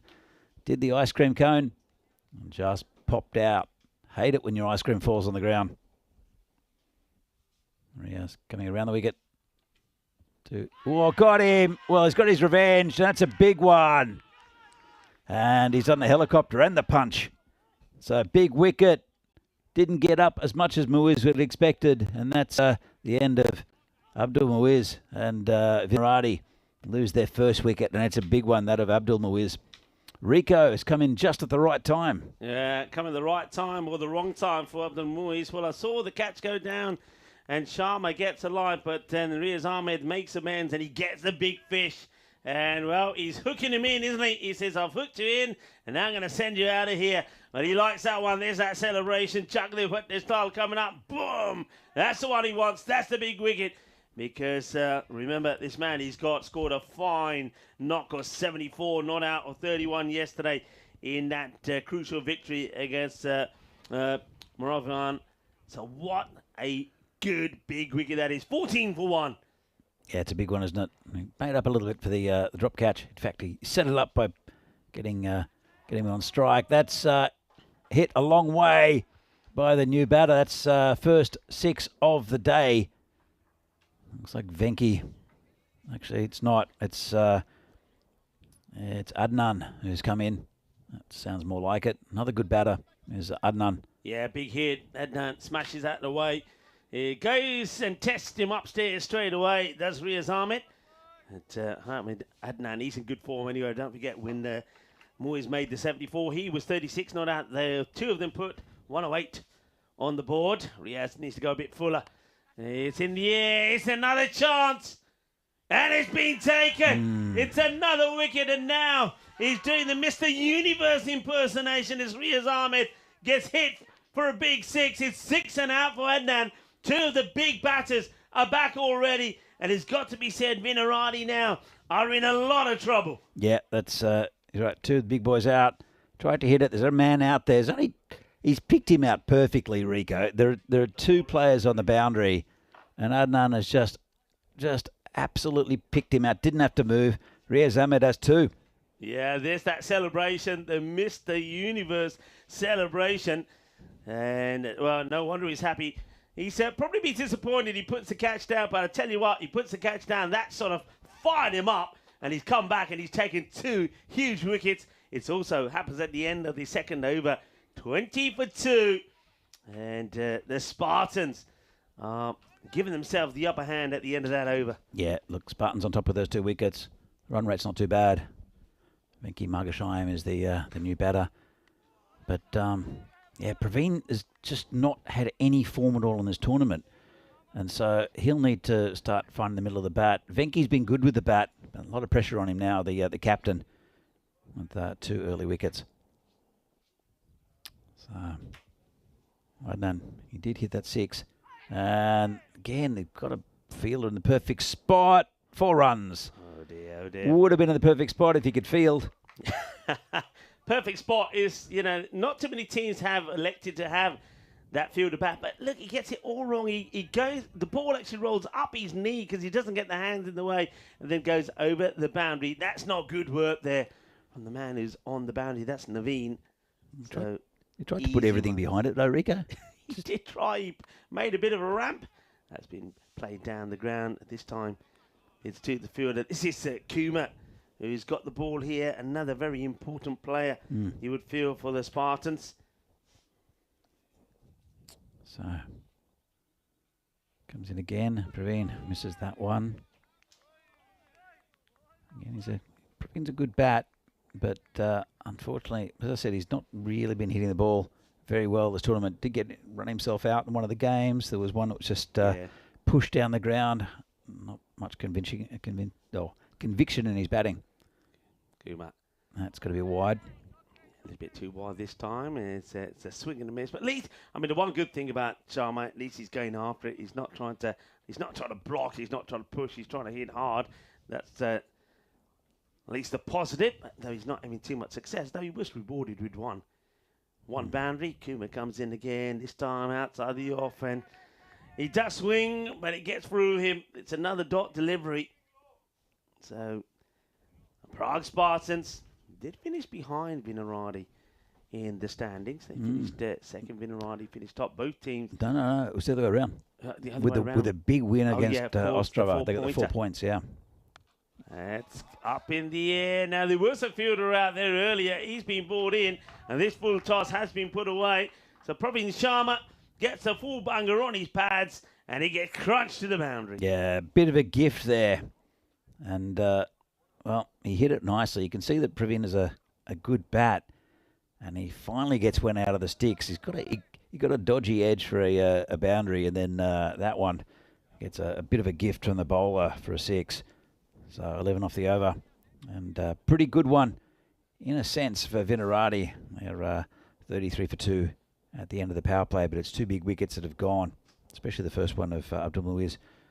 And we'll see. I would keep bowling Riaz Ahmed. I think he's walking from the boundary. Yeah, there he is. So he's taken 2 wickets, 2 big wickets, and see if he can do some more damage. Yeah, it makes perfect sense when the bowler's on, and he was on. It got fired up, didn't he, after he should have taken the cotton ball. But the one man he didn't get is Sharma. And if he'd like to get his wicket again, this is Venki, the captain, who's getting ready to face his first ball. Has been in good form. Let's see how he deals with this heavy length that Ahmed bowls. He does not hit the ball hard into the deck. Waits for Venki to get ready. Venki just having a look around as the field gets moved around. Quick look at that field. They have got the mid-wicket goes back. And the third stays back, the last in the power play. Works it away. We'll take the single. He does like to play that shot. We've said this before about Venkatesh. If he gets anything on the pads, he's very skillfully clips the ball off it. So he's certainly one that you've got to try and keep him outside the off. All right, Sharma. He was given a life by Riaz Ahmed. Can he get him this time? I think over the years, Venki's batting's been a little bit underrated by some of the Vinos captains, but I think they recognise that he's actually a pretty decent bat. That's going to be wide. Lucky to get away there. That should have been in the car park. Yeah, it bangs that into the deck. Not sure why Ahmed decides he wants to change his angle here to Sharma. Obviously, he's feeling that there's a weakness somewhere there, that changing his angle will help, and he comes in again. So right arm over the wicket and goes full, chopped up in the air. Should be a straightforward catch. It will be a straightforward catch. It's the 3rd wicket to Ahmed. A bit more Mr. Universe celebration for him, and he does get his man Praveen Sharma, having given him a life And dropping him on one, gets his man. He's on fire here, he is, Ahmed. And whatever it was, whatever his thinking was for coming over the wicket instead of around, worked. I mean, it's a soft dismissal, really. It's kind of a gentle, it's not even a Yorker, really. Full toss is the best way to describe it. And the batter plays it completely wrong. Rather than attacking and trying to hit the ball, he's looking to place it, but places it comfortably into the hands of Aditya. Yeah, look, that was another soft dismissal from Praveen. He's just not in good form, but we've still got a couple of games, maybe one game, maybe two left today to prove that he's worth his salt at the top of the innings. Here we have a very good batter coming in. It's his first game of the series. I know he's got a bit of a back injury, and that's why he hasn't played earlier. He's been pushed into the side. Sid Gowd, who's a classy batter. Let's see if he can get going. Okay, it's a good one to start off with, which he just pushes out onto the boundary in that long on area. We'll take the single. So Siddharth Gowd gets off the mark. He's one of my favourite batters to watch in the Czech leagues. He's just got he oozes class when he gets going. But let's see how much this back injury is going to affect him. Big partnership here for Vino's. Just pushed around the corner, no run. Yeah, good attacking fielding there from that man at square leg. He attacks the ball, and that's enough to make Gowd shout out, "No, wait!" And no run on that occasion. Ahmed, what a spell. Yeah, he's on pie as well. Figures are 3 for 14. Yes. Talk about pies. I think we have pies again today. Have we got pies again today? I think as well? so. I'm pretty sure. Wide ball, slower delivery, gets past a few. The wicketkeeper will go all the way to the boundary. It will be a minimum, I believe. Was there bat on this? There might have been bats on it. I didn't see the wide signal there, Danny. I don't think there was bat, but I didn't see a signal either. So looks like it's been given runs to the batter. So the umpire feels there must have been a little bit of something on that. And if there was, it was a little smidgen which takes it past the keeper on the leg side. Last one in this over, the fourth. It's been a good spell. Oh, that's the back pad quite high. No real appeal there from the bowler. Good spell from Riaz Ahmed. Very good bowling. Just hit that back hip. And at the end of 4, Vinaradia 39 for 3. All the wickets going to Riaz Ahmed. Let's see who they'll bring on next. But this is an important partnership, I think, for Vinaradi. Two very good bats. They're a bit more correct than some of the batters you normally see around Europe. Yeah, Sid Gowd's played at a pretty good level. Interesting thing about Sid Gowd, I don't think he's going to bowl because of his back. Yeah. He can bowl equally well with either arm. Yeah, I've heard you say this before. Yeah, so I don't think he's going to bowl, but he's in the team because Vinaradi were struggling. He was here yesterday. There was talk of Big Joe Cope coming in. He's got a shoulder injury, but just to make up for numbers, he's a good fielder. But he's got an injured shoulder. Ahmed with the ball tosses it up, delivers a bit of a full toss to start off with, which is neatly dealt with on the boundary. And well, the batter, it was so late going there. Was Venki plays the shot and then was ball watching, and in the end, I wonder why. What was he doing here? He hits this, and well, he's not running at all. He's almost like expecting the fielder maybe to make a mistake, and then has to really get going to get himself in. Gowd goes for the shot, looking to get this through the gap in the coast. Interesting, as soon as he plays that, Danny, he's holding his back. Yep. So he definitely ain't right. So this is a risk here also for Siddharth, because the last thing that you want is to play in the unfit, make it worse, and then spoil the rest of your season. Especially back injuries are a bit tricky. Oh, he's Venki hurries again. Yeah. Well, I was watching the running there, Gad, who even when he was gently going to the other end, holding his bat, but Venki's sort of ball watching, not partner watching. Venki's a very important part of Czech cricket. That's when he charges down ground and just be a single. They've got their positions.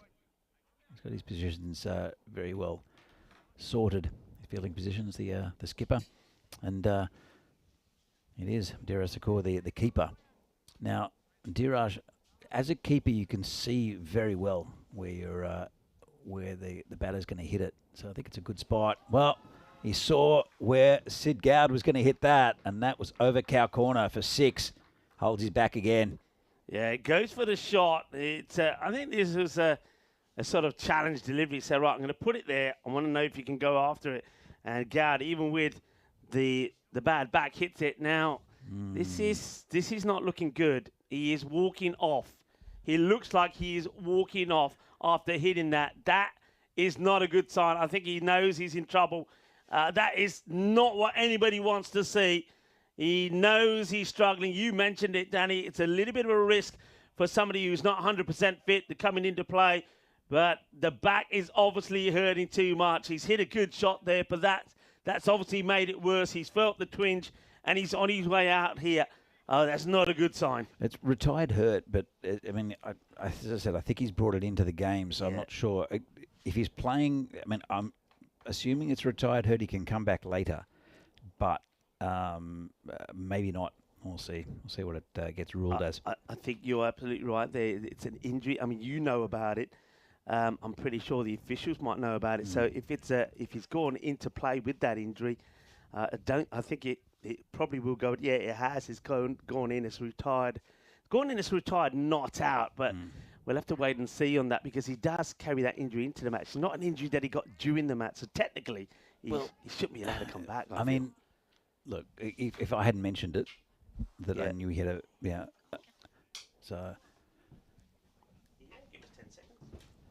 So yeah, you are right. I suppose that's the one where if you're smart and if you're clever, Danny, you actually turn around and say to the umpire, "Oh, I think I pulled my hamstring a little bit." You wouldn't say back because that's a new injury. Not even that. So technically, you could say, "Yeah, I might come back." Anyway, it's a good opportunity for myself, Danny, and to say hello to our viewers around the world, wherever you are tuning in from. Lovely to have you here with us at sunny Prague, and it is a beautiful day. Yeah, it's pretty warm, isn't it? And as we go back to the cricket, that's gone. What a catch. What a catch. Well, we saw him make a bit of a blunder in the field earlier. That's Naveen. Well, he makes amends by holding on to this one. So another one bites the dust. And it's going to be Bilal Ahmed, who also has come into the side. And Bilal gets one on the board, but no more than that. That's going to be his lot. And Abhishek Huthmode, who was in tremendous form yesterday with the ball. We saw him take 1 for 11 in the win against Ostrava. And he was in sensational form earlier before that as well, when he also took 2 for 25. He's taken another. Bilal Ahmed has to make his way back with just 1 to his name. It's a first baller, and Vino's in a bit of trouble here. Venky's still there, and Harry Boland. It's the first time we'll see him bat in this tournament. Been very impressed with him, with the ball and in the field. Let's see how he goes with the bat. Mode comes in. And nice looking shot. Oh, that's well dealt with by the fielder. A little bit of a Tortuga. And just as the fielder's going to pick that up, that's Cassie. And just watch his ball just pop up just as he goes to pick it up. Probably not got a chance to as Huthmode comes back in again. Short this time. Worked away. Nobody's going to stop that. He's going to go all the way to the boundary. Short down the leg side. Not a good delivery. And a little tickle to the boundary, 4 runs. Nice shot. Again, just a very correct cricket shot. Little leg glance. And turn around from there. Looks a very good cricketer, Harry Boland. Good addition to this Vinarati side. We haven't seen him, I don't think, with the bat. No. This might be the first time we've seen him having a knock. No, I mean, the 50's up now. The run rate's not too bad at this stage. They'll have to pick that up a bit. The bowler comes in and just prodded down. Going for the quick single. It's not out. Good work all round. Good cricket all round, actually. I mean, you need to try and get the runs on the board. So this time, Venky was quick, and he had to be quick. Otherwise, he could have been in trouble. The throw, the keeper had a little bit to do, was a little bit high. And that may be the reason why they get there in the end. Here's the throw. So, but excellent running. That's the way to do it, Venky. On the Iba, and sliding the bat all the way in. As we wait for the stumps to be put back. Johnny here, I'm probably a little bit taller than Vinny, I think. Vinny's pretty tall, but I think I'm a little bit taller than Vinny. You are. You definitely are. I should know. I've stood next to both of you. I was sitting yesterday, so I looked like a midget. Made me feel better though, I suppose. Earth mode. Yeah, there's. I suppose when I'm working, that's a lovely looking shot. That's going to go into that 45 area. It's going to be 4 more runs. This is the sort of time when we saw Venki in the first time that these two teams met. I know that the Spartans did get the win, but Vinarati were in a very similar position. They lost a few wickets early, and Venki made 55, not out of 27. They finished on 113 for 5. It wasn't enough, but they did take it into the last over. But it was the same sort of innings that he's got to play here again, and he's got the likes of Bolan there to try and build this partnership with. Yeah. Last ball was over. Just guides it down. There's a man down there. Again, Adirar, sorry, he's got his field positions just perfect. Yeah, he has. I'd like to see maybe a bit more intent in that shot. I think he could have tried and hit a little bit harder. A little dab there was with the fielder on the boundary was always going to be the one. So 6 overs done. It's very similar to what we saw really from in that first match of the day, where the Praha Dominators were going around about 10 and over. So 59 for 4 at the end of 6. Yeah, pretty even contest at the moment, but those 4 big wickets, for especially those of Abdul Muiz and also Adnan, they're way heavy on Vinarati, but hopefully this partnership will continue, hopefully for them. So Margasham's on 13, Boland's on 5, 59 for 4. It'll be a good bowler in Sandeep Kumar. Yeah, Kumar's the one to turn to when you want to get that breakthrough, and he starts with a good full-length deliveries on the money straight away. And well done to the batters as well. Take the single, but of course they're hunting for more than singles at the moment, coming up to the end of the innings. Absolutely nice delivery there, and he'll come in again this time to Harry Boland. And down leg side, got the wide. Yeah, looks to flick this one away. And doesn't get anything on it. It's a wide ball here this time from Kumar. Dave, I think I'm half an inch shorter than you. So, Dave, I've seen pictures of you sitting down playing guitar, but that's another appeal. Not out, says the umpire. Again, it's one of those things. The Spartans do go up for everything. If it's down leg, they might have flicked the pad. I think it's flicked the pad, hence no wide. Yeah, it gets the pad there. Good take, actually, there behind the stumps there from the captain, Diraj. But, yeah, I suppose you appeal for those. You're not really 100% sure if it's bat or pad. That's better area outside the off. Good comeback once again from Sandeep Kumar. Keeps it simple. And what we were talking about, of course, Abhishek Parker, how he certainly got his name in the hat for MVP. Well, this guy certainly has as well, Sandeep Kumar. And again, Yorker length delivery gets worked away. Fielder's got a long way to come from the boundary to get to this one, and does get there. And John Eacham saying, Rico, don't worry. Good things do come in little packages. And but I was going to say that when I'm in comms with something like Charlie or even Corey, Nish as well to a degree, it's not so bad. I think me and Nish probably about the same. I'll say Charlie is definitely shorter than me, unless he wears his platforms, and Corey as well. Right in the air. Can anybody get there? Got to have a call on it. Oh, in the end, it ends up being an incredible catch from the most unlikely. Well, Sandeep Kumar, we know he's a great catcher. He started his tournament taking a jalebi catch on the boundary, and he's after it. He's saying it's mine. I don't think the fielder quite acknowledged the call. That could have turned out nasty, but fortunately, Sandeep Kumar gets there, holds onto the catch, and picks up a wicket for himself.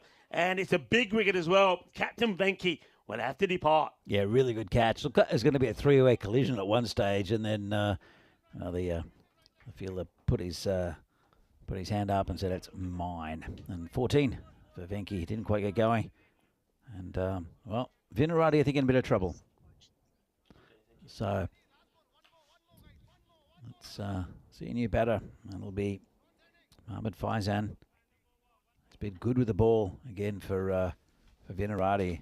With the bat, though, haven't seen much of him. That's been cracked for 4. Nice shot from Faizan straight away. Yeah.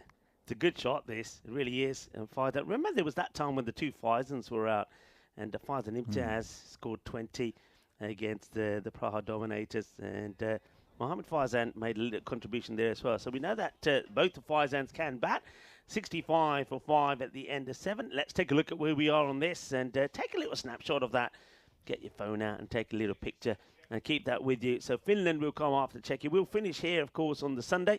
Sunday will be the finals day of the Premier Division, and then the very next day, there's no rest for us. The very next day, Vinny Sandhu and Andrew Ryan will be starting things off in Finland. Yeah, looking forward to that Finland experience. Have you been to Finland? No, I've not. I've had friends from Finland. Interesting people, very nice. Got a little odd streak to them. It's hit high, long, 6. Nice shot from Boland. Bit of a gift from the bowler. It's Faiz Ahmed. So that's ranked full toss. Have you been to Finland? I've never been. To be Finland, Norway, the countries I've never been to before, so it certainly will be on the agenda at some point, perhaps. But yeah, I'm pretty sure that if they get good weather, it should be a very good tournament. That's what I'm told. Most of the Finnish people I've met, they've all been really nice. There's a quirkiness about Finnish people that is a little bit odd to someone who's never really met or had much time with Finnish people. They're really lovely, but like there's a quiz team that come and they're all Finnish, but again, just that little bit of I don't know, oddness about them, but in the nicest possible way. So, oddness. There's oddness about this appeal again. You said it before they appeal. I don't know why Diraj is appealing here. The ball's been hit off the bat and he's appealing. But I know in my bar in Spain we used to have a lot of people from various parts of Scandinavia. And yeah, like you said, the Finnish, very nice people. One thing I like about the Finnish people is they're very direct. Yeah. You know, they say what they feel, and I like that. Yeah, I do too. And, yeah, I'd love to go to Finland one day. Hint, hint. Maybe next year. But no, I spent a bit of time in Norway, and but never in Finland or Sweden. I don't think Finland's a part of Scandinavia though, Rico, officially. Oh, this is going to be what a catch! Unlucky. Oh, 6 runs. Takes the catch, but in the process of it, he goes over the rope now. Maybe if you're quick thinking, you release it before you put the foot down. I mean, you really have to be smart to do it, but he just couldn't think of it quick enough. It's a wonderful catch taken out there by, I think that's Kunananthi. Another chance. He'll take another one over the boundary. Well, he's saying, can I just move this rope back a couple of steps because then I'll be okay. Back-to-back sixes here, and Harry Boland, I'm liking this from Harry. He's already shown us that he's very handy with the ball, and now he's going boom-blastic with the bat. Good cricketer. Faiz Ahmed. Good cricketer, Harry Boland, looking for the single off the final ball. Can't get it. So, well, they fought back a little bit. The run rate now just under 11. Still not enough. But those 2 big sixes helped a lot in that over. Faiz Ahmed goes for 30 off his 2.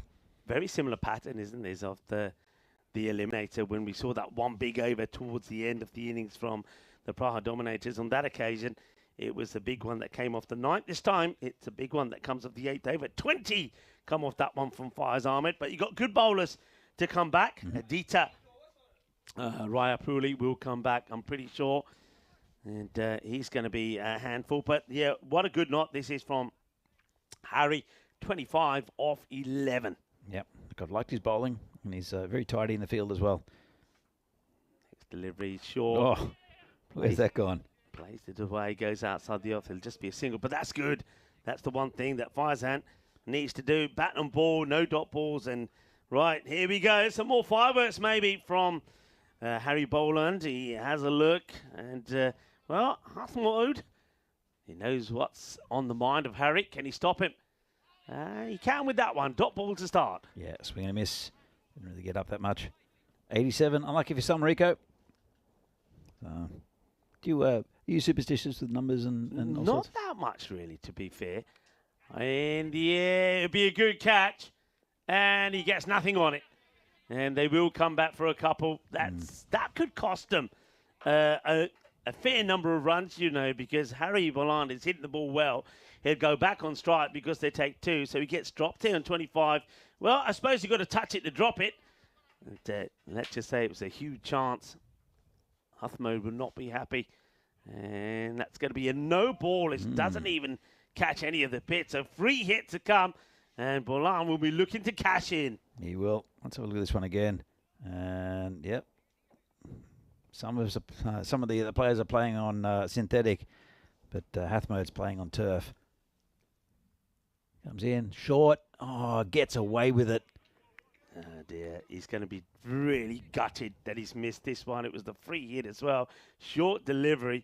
And Huthmode, how has he got away with that? It's pretty good bowling. It's in the right areas. To this one, high in the air. Fielder backpedaling. It would be a great catch if he can get there. He can't. And he does. So then pluck it off the ground with other players coming to his rescue to get the ball in. They will get 2. Yeah, it's right in the middle of those 3 fielders, wasn't it, Rico? And wasn't well judged. Not that much wind today, actually. To Boland again. Hit that pretty well. Fielder out there. Again, the angle's perfect from Spartans.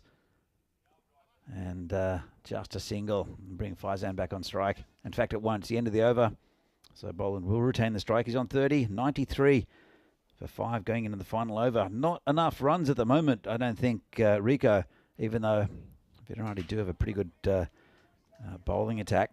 Yeah, they've got a good bowling attack, and that, of course, will be on the back of their mind. But if they can, once again, it's very similar to the Praha Dominators. If they can go big in this last over, maybe, I mean, at the moment, it's a score that the Dominators posted 93, which we know was nowhere near enough against Moravian. But if they can get a magical finish here, a 113, 115, I think they'll settle for that. But I think the Spartans, if they keep it to less than 105, they'll feel that they've done their job. Of course, this is a qualifier. Nice looking shot over the top. Go towards the boundary. 4 runs. Yeah, that's a good shot. So Harry Bolland has certainly got his eye on giving them the magical finish here. 97 for 5, 5 balls to go.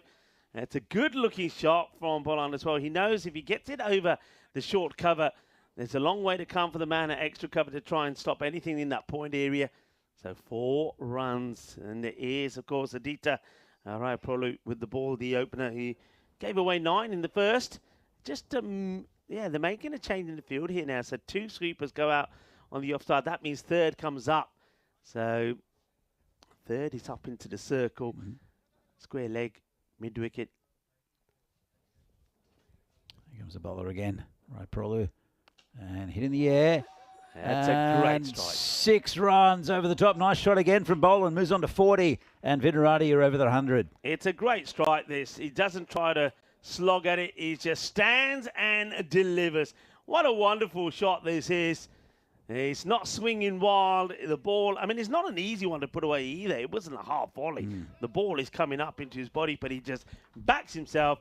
50 metres is the boundaries. He hits it 53. Thank you very much. 6 more, 100 on the board. Still, 4 balls to go in the over.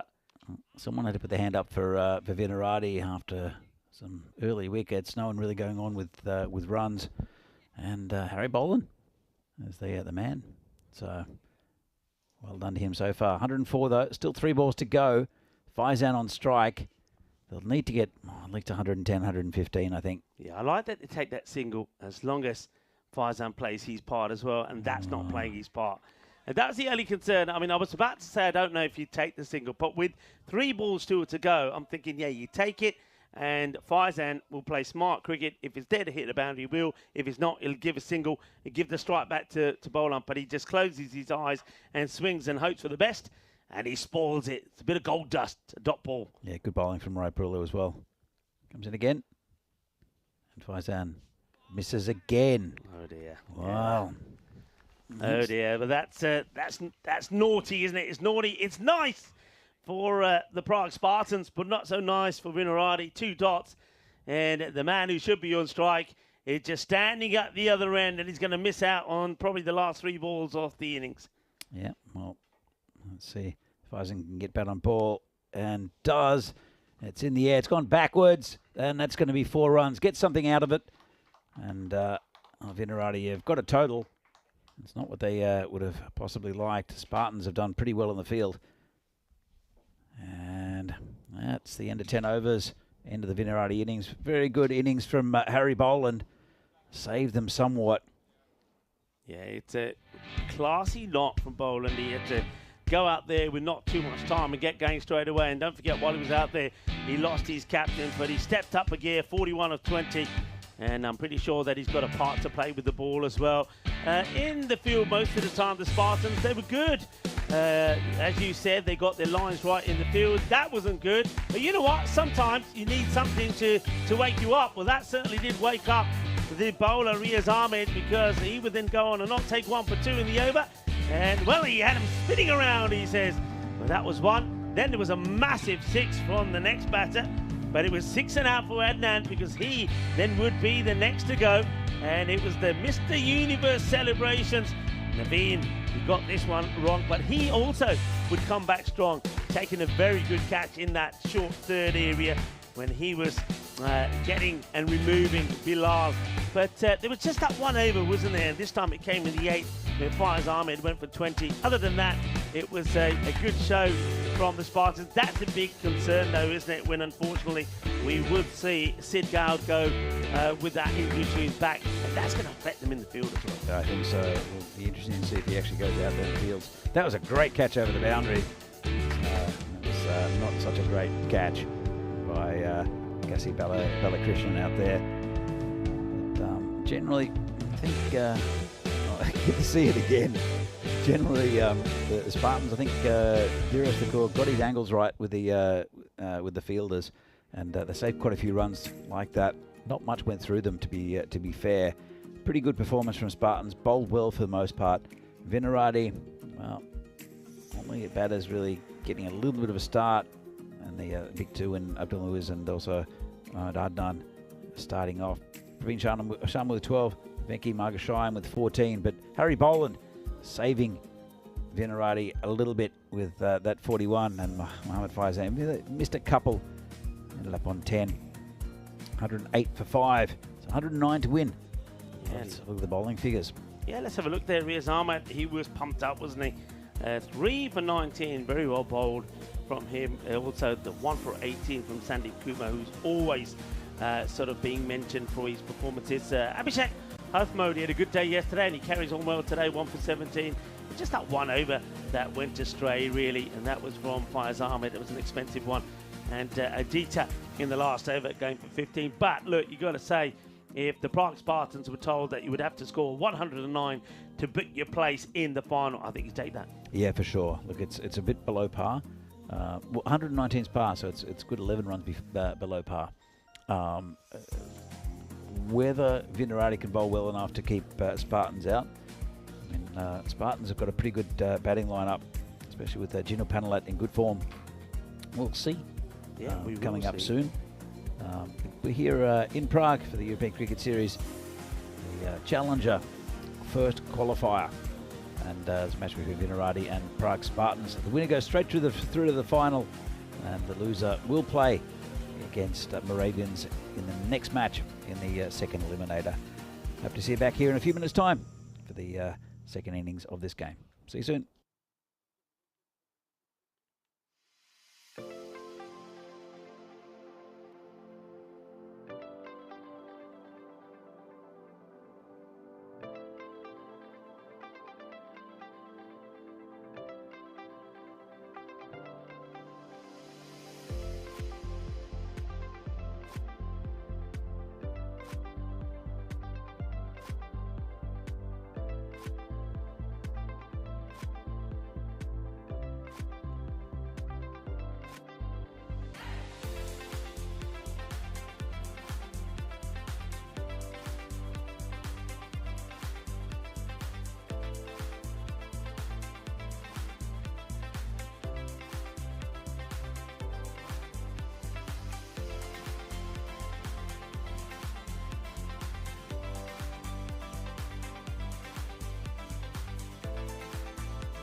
This European cricket event is proudly brought to you by HCL Software, Rado and 1xBet.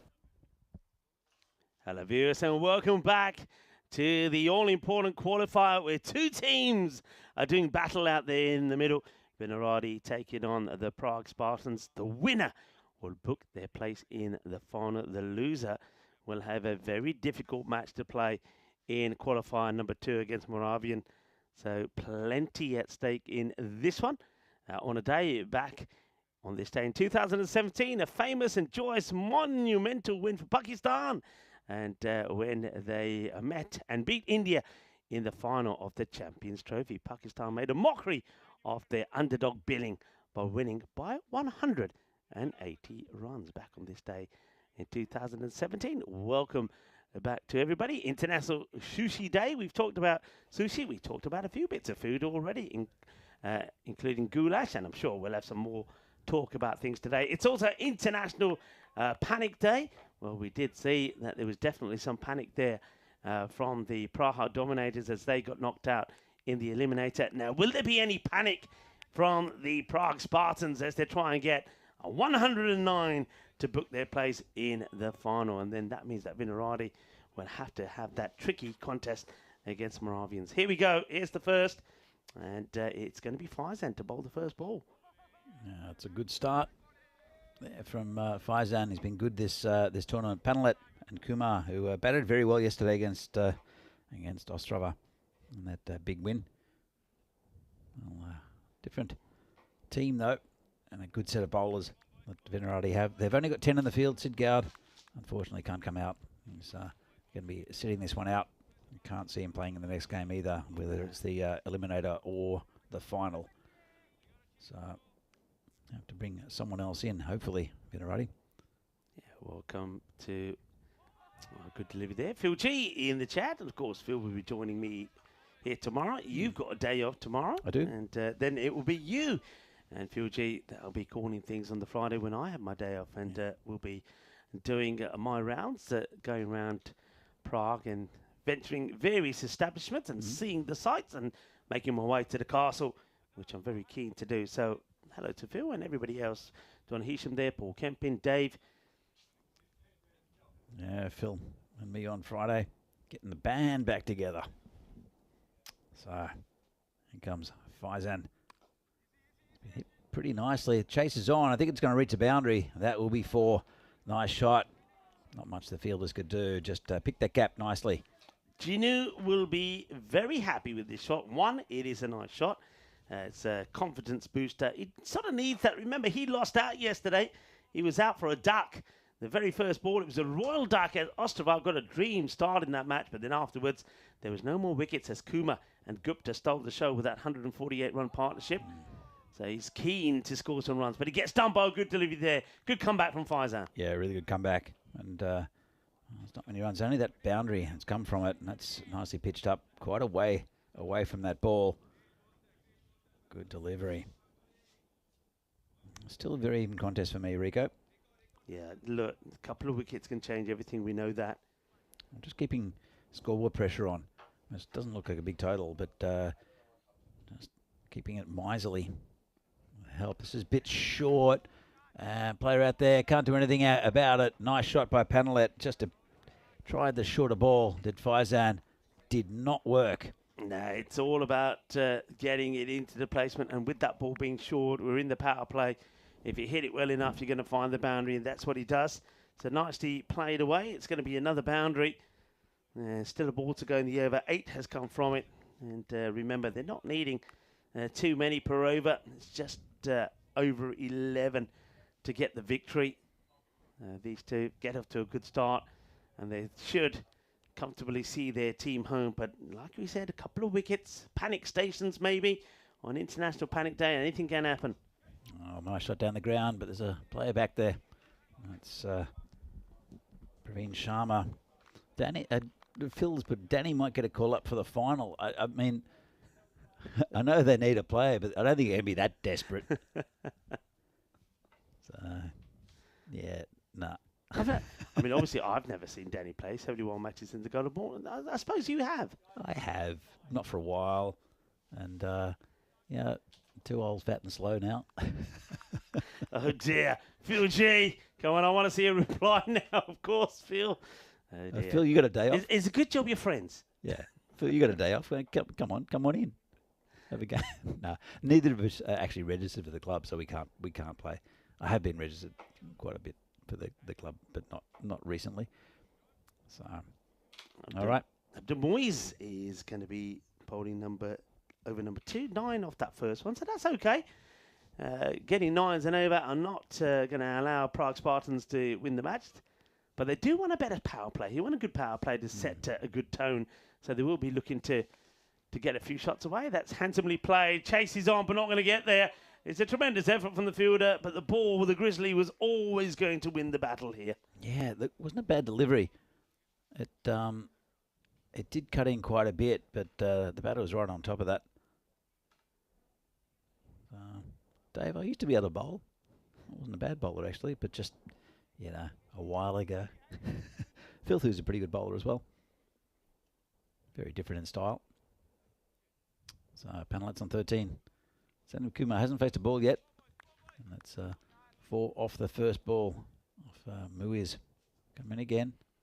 And that's a better delivery. Thinking about it. Boland picks up the crumbs. Look, they yesterday in the game, I can't remember who it was against. Might have been against Moravians. They opened up with a couple of spinners in Harry Boland and Vinky Markashai, and they've not done that in this game. Yeah. So obviously got a plan. Does Vinky? And that's in the air. Player coming in. Won't get there. It's just a single.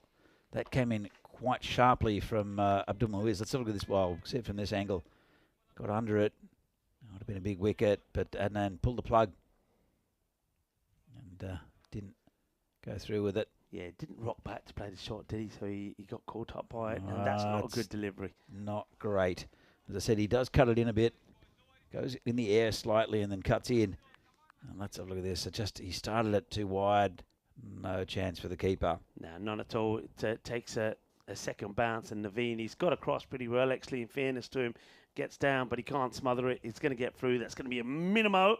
So Abdul Moyes doesn't help his team there. It's a welcome runs taken. While that ball comes back, I know that the chat often like to have a question or two put their way, and I'm going to put a question for you. Give you the answer before the end of this innings. Name the player who has hit the most sixes in a one-day international. That's my question to you in the chat. Are we talking? Whoa, that's not the easiest question. It depends if you're talking about associate members as well as fully fledged members. Interesting. Yeah, so leave that out there. So for everybody, in a 50 over game. In a one day. That's a little bit different. 50 over one day international. A nice looking shot on the leg side, but Praveen's back there. Just be single. It's played away, and big welcome to everybody. The chat has been once again pretty bubbly and lively. Yeah, it's been good. So yeah, Phil did play. We both played for Barbarians actually. Phil claiming he still plays for Barbarians. Haven't seen him play for a long time. Could be again just in front of the fielder. It's a good ball there from Muiz. Ends up again. The score's pretty even.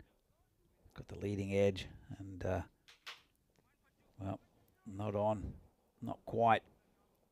Yeah, it's well bowled actually. He squares up the batter Ginu, who gets a little bit lucky, just drops short of the fielder. So 2 overs complete, and often at this time we have a look at how things did finish in the standings. It gives us an idea of why teams are playing where. The Vinarati and Spartans were the top 2 teams. That's why they get a chance to play in this qualifier.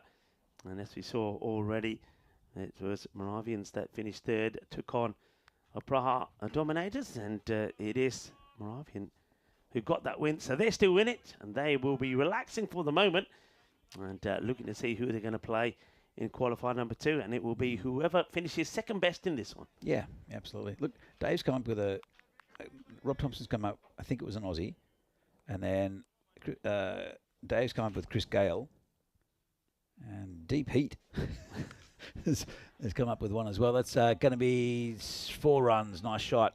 Just a bit over pitch there from the bowler. That New Zealand bowler that retired recently, which is not a name, but possibly. Okay, with DP, you gotta do a little bit more digging. Phil reckons either Chris Gale or Owen Morgan. I have one as well in mind. In Shade Afridi. All right, all good answers, by the way. Not right though. Can I say to DP, you're getting warm. You're getting warm. You're getting warmer. It's a better delivery there from Sadiq. First one just a little bit over. That one's, well, if they're getting her in the right areas, Spartans are not getting the bat on ball. Wayne saying Phil Tufnell. I think Wayne always says Phil Tufnell. And I think Phil Tufnell has occasionally gone out there and scored some runs, but never the most sixes in an ODI, that's for sure. More swinging and missing here from the batter, Sandeep Kumar. I think that's been put down. Is it? Did he get something on this? I think so. Well, by the bowler's reaction, I don't think he's going to be very friendly with the keeper. That was a little edge. Yeah, I think it is. Looking at the reaction of the keeper as well, that has been put down. So Naveen puts the chance down. Kumar dropped on 5. Was it Butler versus the Netherlands? That's another good ball. Just short of length. And pretty good. Yeah, keep them coming in. Keep them coming in. I will reveal all. Let's say maybe after, before the end of the match, say around about over number 7. Gives you a bit of time. The way players have been hitting recently with the giant bats, I'm pretty sure it's something fairly recent. So, interesting. Even the 50 overs hasn't been played as much in the ODIs. Not Ben Stokes. No. Well, I'm sure we'll get to find out soon. This one's got through the fielder. I just sort of looked up and saw him dance around it. Yeah, he stuck a foot out here. You have a look at that. He's trying to stop it with his foot. Not the way to do it, and that's the way to send yourself a one-way ticket into casualty. You've got to get down, at least get a hand to it, or smother it. So 4 runs just clipped away, and Sandeep Kumar, we saw swinging and missing, and in all sorts of trouble. That's exactly what he needed to get his confidence back up again. So 4 runs, this partnership. I mean, they're not clubbing it by any means, but at least it's unbroken, and wickets in hand could be crucial. For the most part, it's been pretty good bowling by Vinarati. Sadiq comes in again, and it's hit nicely. That's going to be 6. Well, just a bit too wide, and nice shot there. And well, big over in the end for Spartans with the 4 and the 6 coming off the last 2 deliveries. 34, still pretty even. Yeah, very even. You'll see how even it was and is when we have a look at the little Manhattans here. So both teams were in the 30. 31 for 2, though. 2 wickets were lost by Vinarati, whereas their opponents here, the Spartans, 34, so slightly better, but they haven't lost a wicket, and that's the key at the moment. Deep Heat was thinking of Chris Cairns. Chris Cairns died. Didn't he retire about 15 years ago? Recently retired. It's the older you get, the more you think, oh yeah, that happened 3 years ago. Nope, that was 12 years ago. Yeah, you know, I said you were getting warmer. Well, let's just say the deep heat has worn off. You're getting cooler now. Yeah, it's yeah. Finn Allen hit 19 in a recent T20, but it's not T20s. See, because teams like Czechia and all the European teams, there'll be a lot that have hit 6s, a lot of 6s. Yeah. For instance, the Beast, Suresh Vikramasekaran, he hit 100 off 35 balls, I think, or 34 balls, I think, in Romania a few years ago with a lot of 6s. But we're talking about 50 over games, so it's got to be a high-profile country. Gone. Little edge, and that's a big wicket. That's Bilal Ahmed, the bowler, and takes the first wicket for Vinarati. And the batter will have to go. Let's have another look at this one. And it wasn't going to be a wide. Little edge. Nice take by the keeper that time. No mistake. Well, said first wicket down. That's that of Ginu Punelet. Big one. Goes for 14. Yeah, Ginu will be the first to go again, as he was yesterday. But, of course, that means that someone like Shubham Gupta is going to make his way out there into the middle. Gupta's been a good player, and he was the man who put that 148 on partnership with Sandeep Kumar yesterday. Kumar made 69, not out, and Gupta was 55. And they batted Ostrava well and truly out of the game. Pretty good area again. Just goes to Suresh out at point. Just be a single. Again, just dot balls and singles. Good for Vidarati. The bowling's been fairly disciplined from them. They've hit a couple of loose deliveries, but in general, I don't think Spartans have really got over them. Ahmed coming in. Whoa, that's a filthy no ball. Well, just let that one slip. I think he went for the slower ball. Yeah. And that's going to be a free hit. I just want to say they were pretty disciplined with the ball. That one just slipped a bit. Yeah, he knows what he does. He tries to get that slower ball in here to Sandeep Kumar, wants to do something different. But now he's got to try and prevent himself from being hit away on the free hit. The license to go the full Monty here. The umpire just having a chat about something here. They're coming together to talk. Going to be interesting to see what this is about. Well, I'm not even sure. I don't know if it's going to be a no ball or a wide because it went past the stumps. So it might actually be recalled to be a wide rather than a no ball, because I think it did hit the grass, but yeah, it might be a wide rather than a no ball. Yeah, question is where did it land? Because of course, if it went past the line of the stumps, they might say it's It'll be recalled as a wide, so it won't be a free hit. So that's significant, because if it goes past the stumps, I think, and it hits the grass, then it's called a wide rather than a no ball. Good call by the umpires. Yeah, good to see them come together to get that sorted. So not a free hit. No, not a great ball though, and it gets away from the fielder. That's another 4 runs.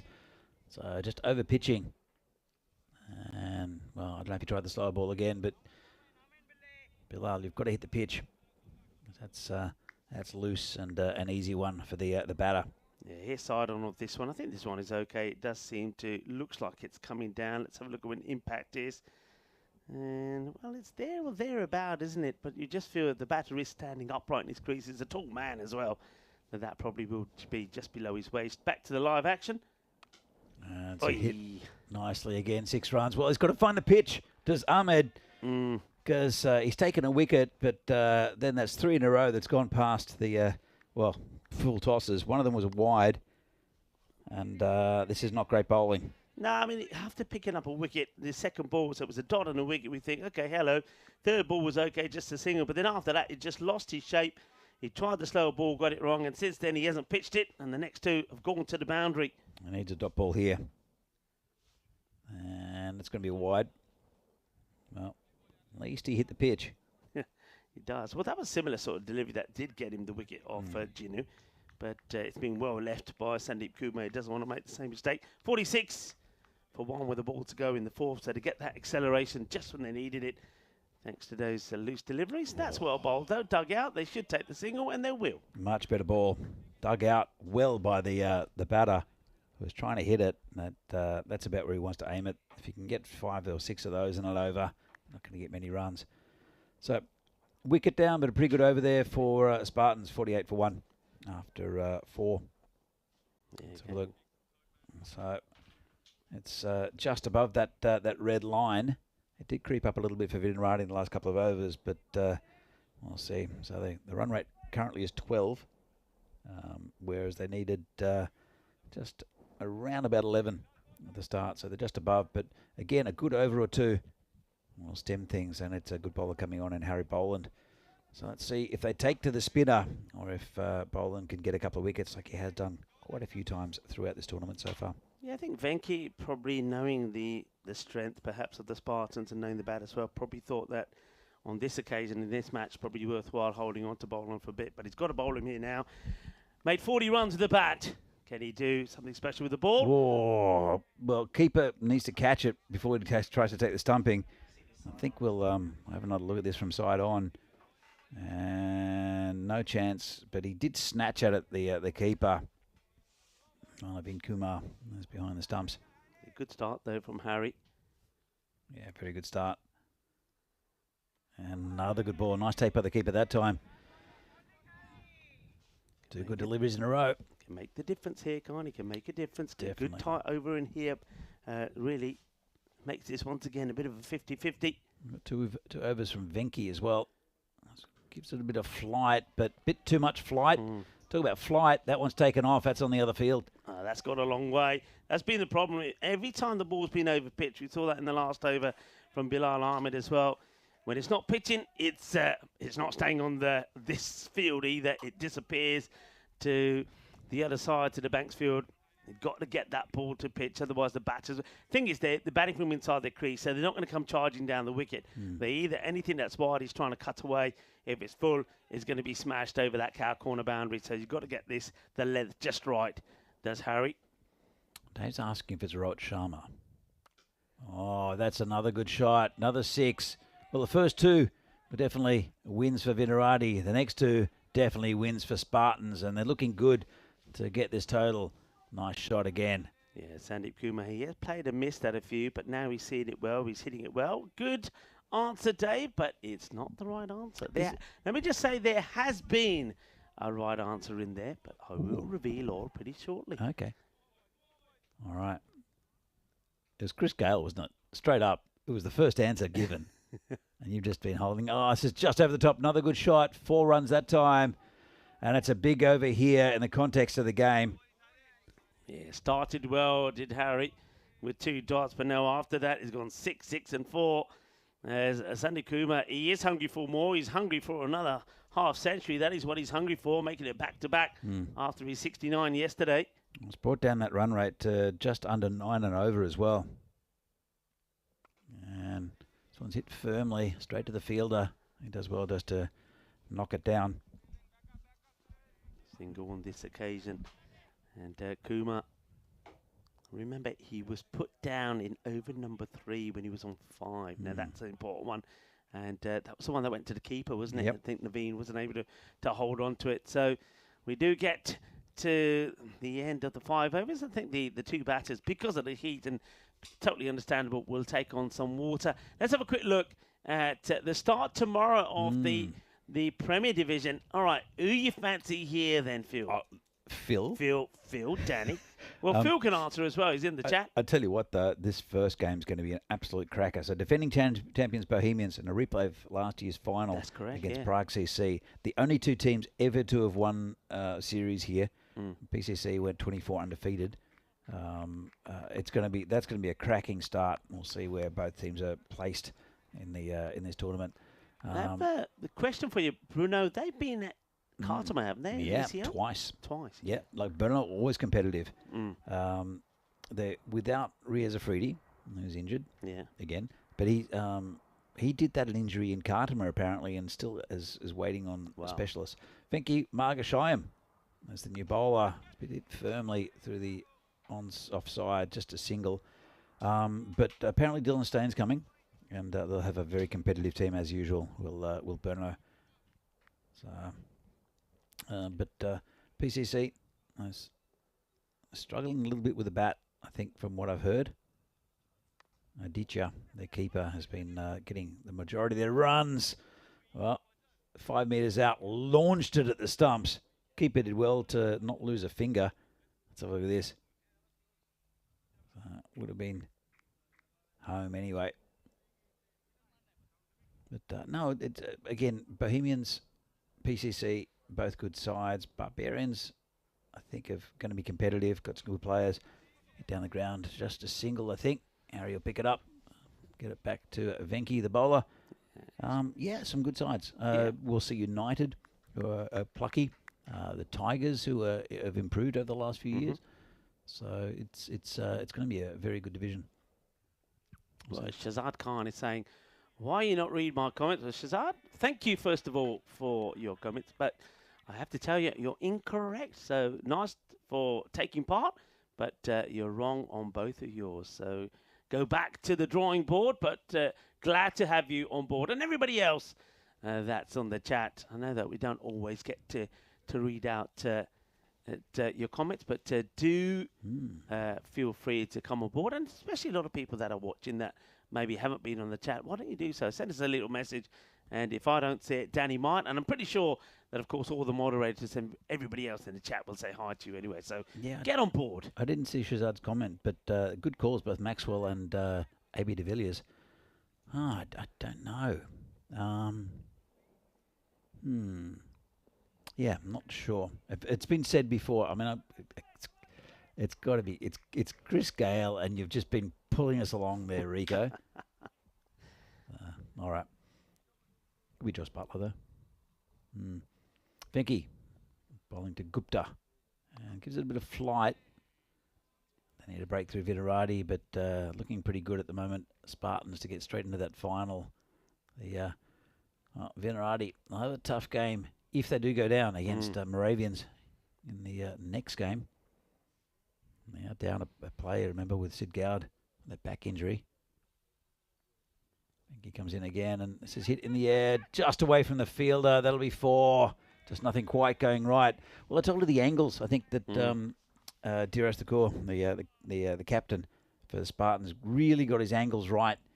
And for his bowlers, I don't think Vitarati have come in with much of a plan, and the angle's not quite right from Venki and Vitarati.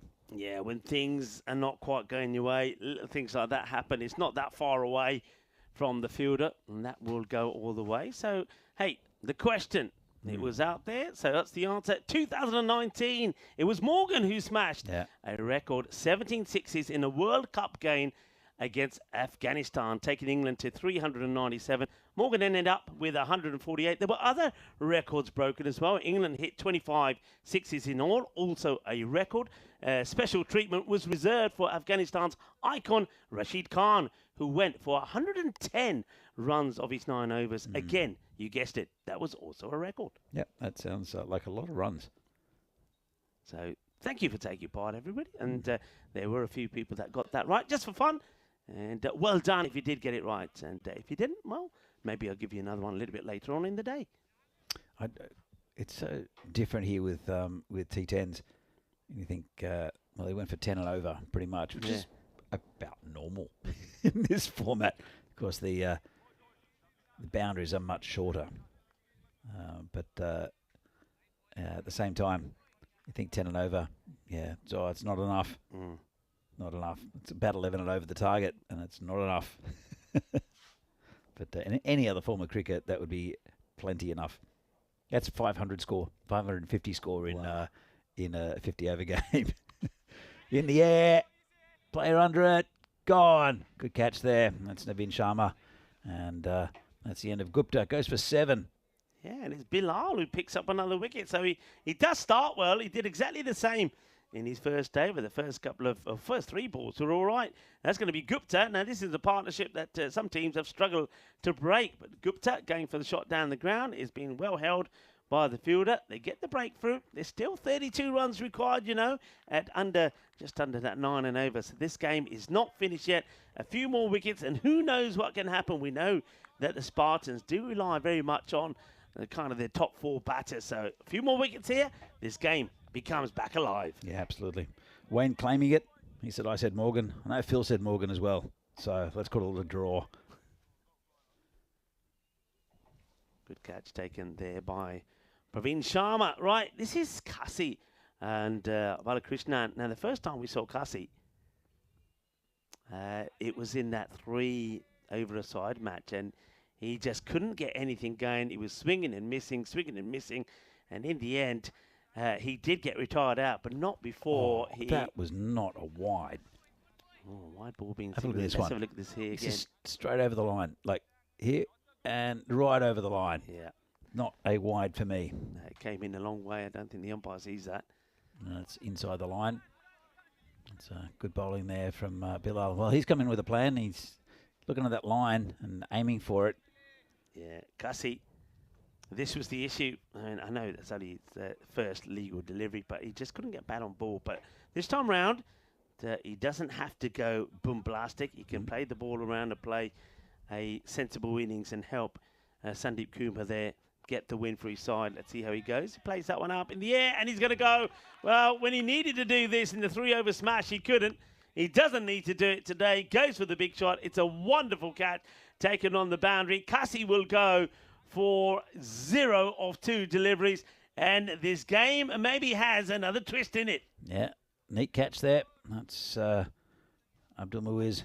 Well, he's picked the tallest man on the field to try to hit over, and he's hit, caught it just over his head. Looks like an AFL mark, and really nice catch. So a new batter comes in. Cassie doesn't really bother the scoring. They need to get the Sandeep Kumar back on strike. As a bit like it's another wicket. This one's going to be wide. Again, pretty close. Thought it might have clipped the line. It's, again, we'll have another look at it. And again, maybe that one's a bit less convincing. Comes in again. And, dodgy edge, 4 runs. Oh, Kunathi gets that one away and will get 4. And really unlucky, Bilal Ahmed. I like the way that he stuck to his plan to try and sneak the ball inside that wide line. He's been kind of harshly dealt with one of them. One was, I suppose, 50-50. But he's getting batters to play at it, play and miss. But that time there's an edge. Could have gone to the short third, stuck out a hand, but it was just out of his reach. Races to the boundary. 83 for 3 with the ball to go in this 7th over. And Bilal, though, credit to him, 3 for 20. He's working hard to try and get something here for his team. Yeah, absolutely. So, still need 8 and over. Only 3 overs left after this ball. So again, they need to get Kumar back on strike. Garanathi's the batter. Gets a dodgy one as well. Over the top, 4 runs. Not the most convincing looking of shots, but effective. Another 4 runs goes to the total. And at the end of the over, yeah, it'll be 87 for 3. Unlucky for some. And it'll bring Kumar back on strike, who's on 49. Yeah, it is unlucky. He deserved it. I mean, he took 2 wickets in the over, but he didn't deserve to go for back-to-back boundaries at the end of it. So, but you know what I say? It's those wide balls. Now, one of those, I think me and you in agreement, probably wasn't a wide. That's cost him not just 1 for 5 runs. Yep. 1 for the wide, 4 runs for the extra ball. So, little moments like that hurt you. They really do. I agree. But look, let's see here. This is what's happening at the moment. Qualifier 1. Winner goes in the final. And, well, the loser will have to play 3 in a row if they get to the final. But Moravian's looking really good today. Yeah, they look good this morning, it has to be said. They picked themselves up well after a disappointing day 2 for them. So Sadiq coming into bowl. Bowling to Kumar's on 49. A bit of an appeal. Not out, says the umpire. Well, interesting the body language here. They're having a chat. The body language here of Sandeep Kumar did look guilty. Did it carry? So maybe an edge, we don't know. And I'm not sure if it carried. Wow. And they're having a chat. This is going to be an interesting call. The body language didn't look very confident from the batter. Out. And he's given. He's gone. And that's actually very good umpiring from Shishant and Waheed. You can see that the standing umpire feels that there is an edge. I think there's definitely edge. The body language of the batter gives it away. And then the 2 umpires come together. They're talking about the catch. Does it carry? Yes, it does, says the square leg umpire. So Sandeep Kumar goes for 49. Still need 22. The game is back alive. It is definitely back alive. You're right, Rico. And that's a big wicket. And, well, as I said, 87, unlucky for some. Good batter coming in, though. It's the captain, Diras Thakur, and he'll want to see it through. They need just under 8 and over, but a couple of good tight overs, especially with 2 relatively new batters out there. And this is a pretty even contest. Probably Spartans with their noses just in front. In comes Sadiq, bowling to the core. And just pushed for a single. Yeah, this is the captain now trying to show maybe some of his calmness and some of his experience with that rate. Just under the 8 required. Mentioned already today, it is International Panic Day. And I said at the beginning, will there be some panic here from the Spartans? Well, they started comfortably enough. But once they've lost 1 wicket, wickets have started to fall. And now they are 4 down, needing 21 for victory in 16 balls. You got it right with Tiraj. He's not going to panic and he's very experienced. Let's see. With Karunanithy. Comes Sadiq again. And this is in the air. Player coming in. Good catch by Praveen. Got good safe hands out there. And that's another one down. Well, Karunanithy has chanced his arm from the moment he came out there. He took 2 boundaries, and he was a little bit lucky to get those off the bowling of Bilal, but he won't get one here. 2 fours and out. And that's a good catch taken there from Praveen running forward. He took the catch to remove Gupta, and now he's taken the one to remove Karunanithy. What a big wicket. And the twist in this qualifier continues. Vinarati have got their voice back. Vinarati now are feeling confident. Faiz Ahmed is the new batter. Yeah, look, it's a very big over this. All happens in the 9th. Normally it's happening in the 8th here, Rico. It's all happening for sure. Sadiq, 2 for 15. What a good bowling change that was, bringing him back slightly earlier. And he's working a treat at the moment. Good delivery. Well dug out. They'll take the single. And brings his captain, Jiraj Thakkur, back on strike. He said he's pretty calm. He's pretty cool. But he too must be feeling the pressure. Yeah, maybe a little bit. Look, it's not the end of the road for either of these teams if they lose the game, because they don't think they'd want to play 3 in a row to get into the to get into that final, to win the final, if that makes sense. Sadiq again, and good ball outside off stump. Bit of a random appeal. Yeah, not out, says the umpire. Been a fantastic over. He's taken 2 for 2 so far with 1 ball left. Let's see if he can keep it together. And Spartans now, the other one's struggling a little bit. That run rate gone back to just over 9 and over. It's not out of reach at all. But let's see. This is gone. What a catch!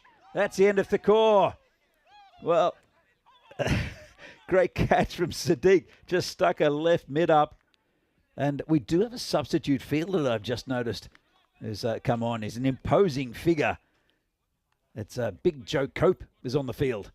And there's the catch, one-handedly done. Thing is, though, Diraj, he'll feel that he's unlucky. But once again, you know what I'm going to say? If you're going to hit it, hit it. He just tries to. Again, I think this is the pressure of him feeling he doesn't need to take a risk. And because of that, he doesn't want to go after this full-heartedly. And he allows the bowler to take the catch. 3 taken in the over. 2 runs only come from it. And now, it'd be keen to see what the percentages are. Look at that. Look at that indeed.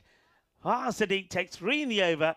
3 for 16. Bilal Ahmed has taken 3 for 24. But those 2 are bowled out.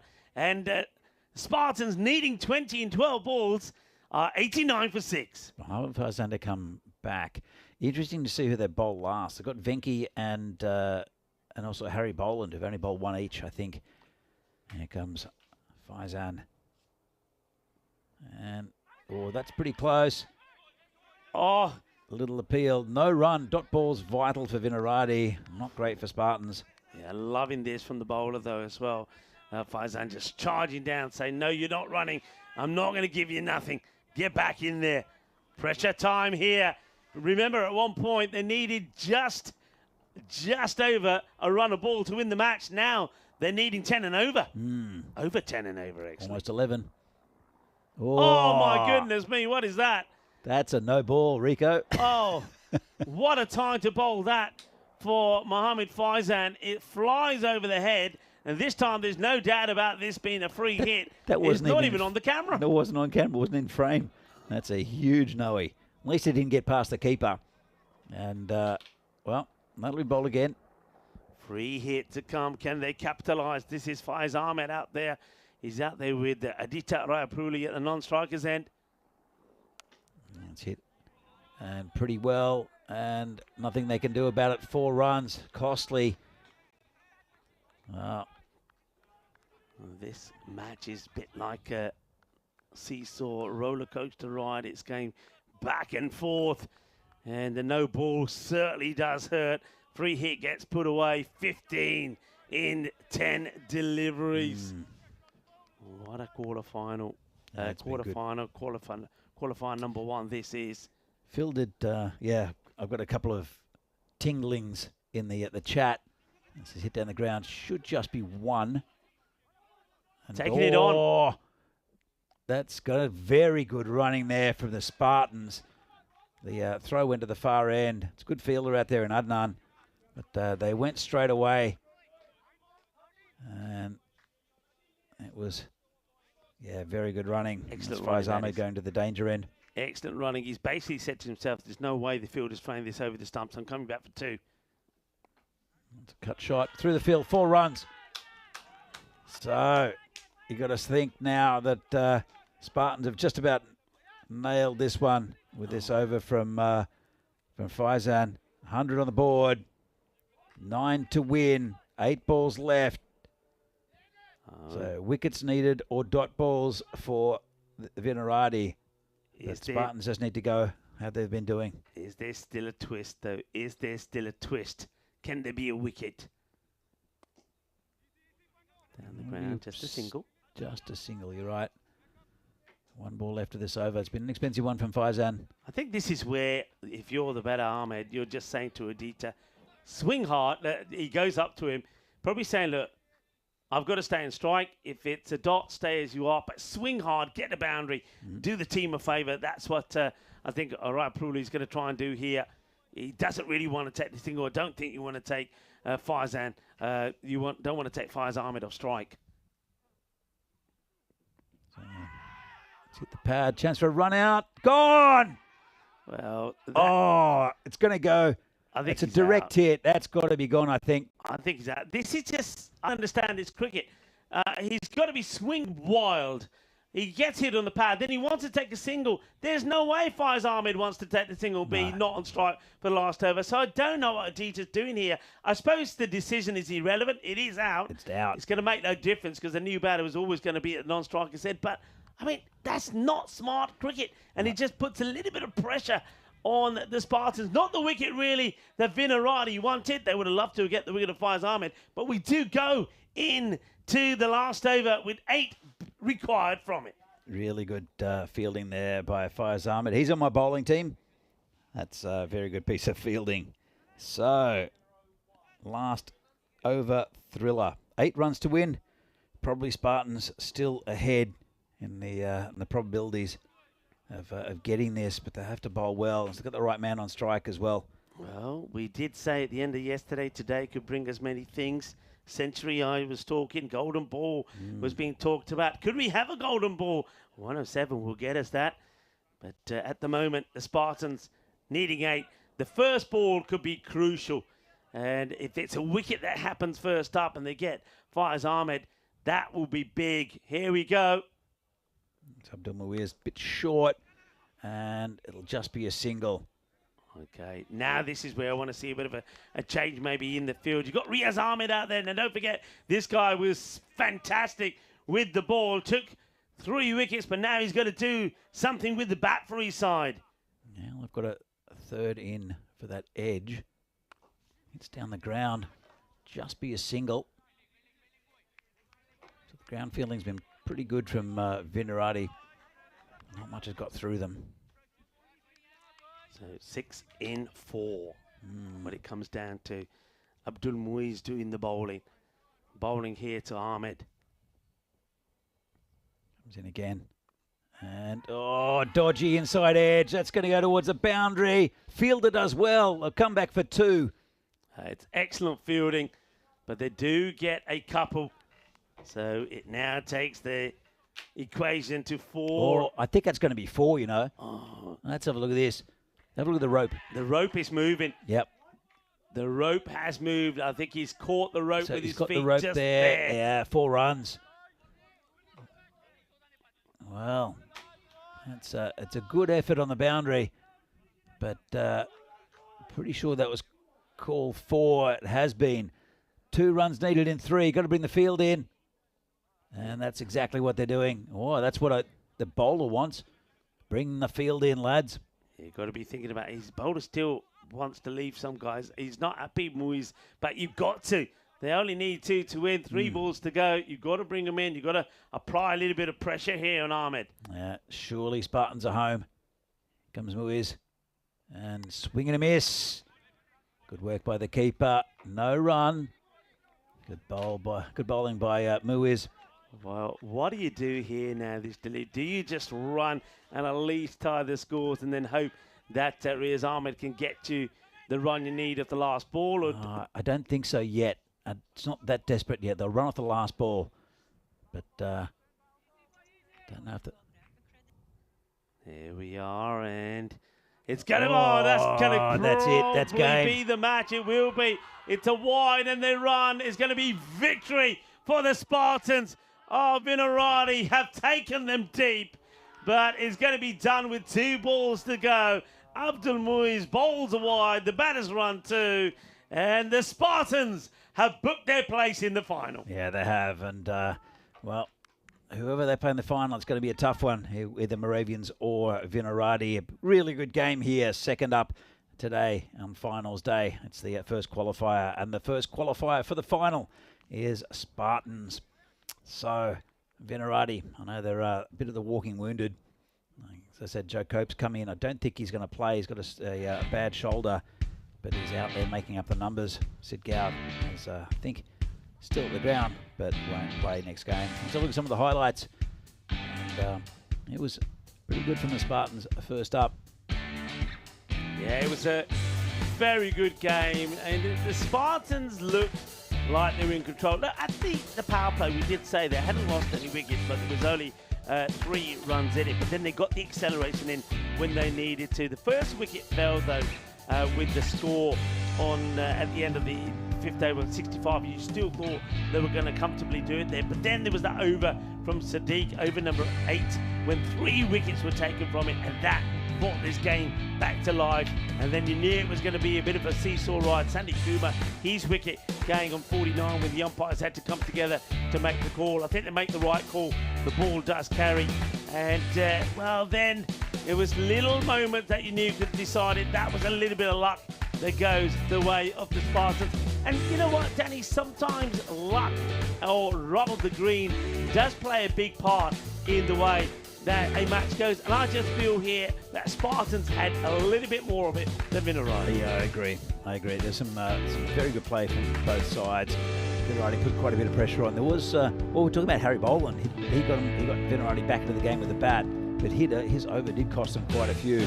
And it normally is very economical to pick up wickets. He only just bowled a 1 over because he did get taken apart a little bit. So let's have a look at the scorecard. Yeah, let's have a look at this scorecard. And once again, a lot of the damage being done at the top of the order by the Spartans. This time, Chinu did get going and did get a few runs to his name, but it's that partnership between Kumar and Gupta that's always normally a good one. Gupta also would ball early on this occasion. Only Sandeep Kumar making any real impact with the bat. In fact, very similar to the innings of Naradi. With Vinarati, it was only Boland scored 41. The next highest score was Venki with 14. And here it's very similar, 49 from Sandeep Kumar. And then that 17 not out from Faiz Ahmed. He held his cool and he helps his team to victory. Yeah, look, congratulations to Spartans. See the bowling figures there. As I mentioned, Boland, started off with 2 dots and then got smashed for 17 off the next 4. Venki Margashayam also went for a few, so they're 2 bowlers they didn't use again. Bilal Ahmed had an expensive first over, but came back well. And Sadiq, with those wickets, 3 for 16, ends up 3 for 16. Bilal Ahmed, 3 for 24. But Sandeep Kumar, match-winning innings there, even though he did fall 49 for Prague Spartans. So, 3-wicket victory in the end by Spartans. Right down to the wire, only a couple of balls left. So a good victory for them. We'll see them in the final later on in the day. Vinorati, well, we're going to see a lot of them today if they're going to get in the to play Spartans again. They'll have to play the next game against Moravians. That's going to be a tough one. It certainly is going to be a tough one. What a good game. What a good game. We were saying yesterday that these 4 teams were going to provide us with some very close contests. I feel that from here on in, this is what we're going to see. I don't think there's going to be any easy win. So the Spartans, at least they have booked their place in the final. They'll be relieved about that. They had to do it the hard way, and they do it with 2 balls to go, with 2 being taken off that wide delivery. But Vinorati, they're going to have to regroup. They've got about an hour 15 or so to do that in now. We will have a little bit of an extended break, but they are, of course, up against Moravian. And Moravian, they played very well in the earlier match. But Vinorati, can they get their batting going? Because they're going to need to bat well against their opponents who are on a bit of a high after their win against the Praha Dominator. So a very good match coming up. I want to thank everybody in the chat for being very involved this morning. And you deserve a break. You can have a break. Got a break of over an hour now. Maybe sort out a bit of lunch or maybe a bit of dinner and get a few chores done. But do join us back, because we have an absolute cracker coming up for you in qualifier number 2, when it is going to be Moravian are going to be taking on Vinorati. Now, when these teams played yesterday, Moravian scored 111 batting first, but Vinorati did get the win and won by 9 wickets thanks to that splendid 74 from Moise. And will it be the same? Will it be different? Will it be Moravian that get their revenge? Join me, Rico Full and Danny Hudacek, when we return in roughly an hour 15 time. Hasta pronto, mi familia.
This European cricket event is proudly brought to you by HCL Software, Rado and 1xBet.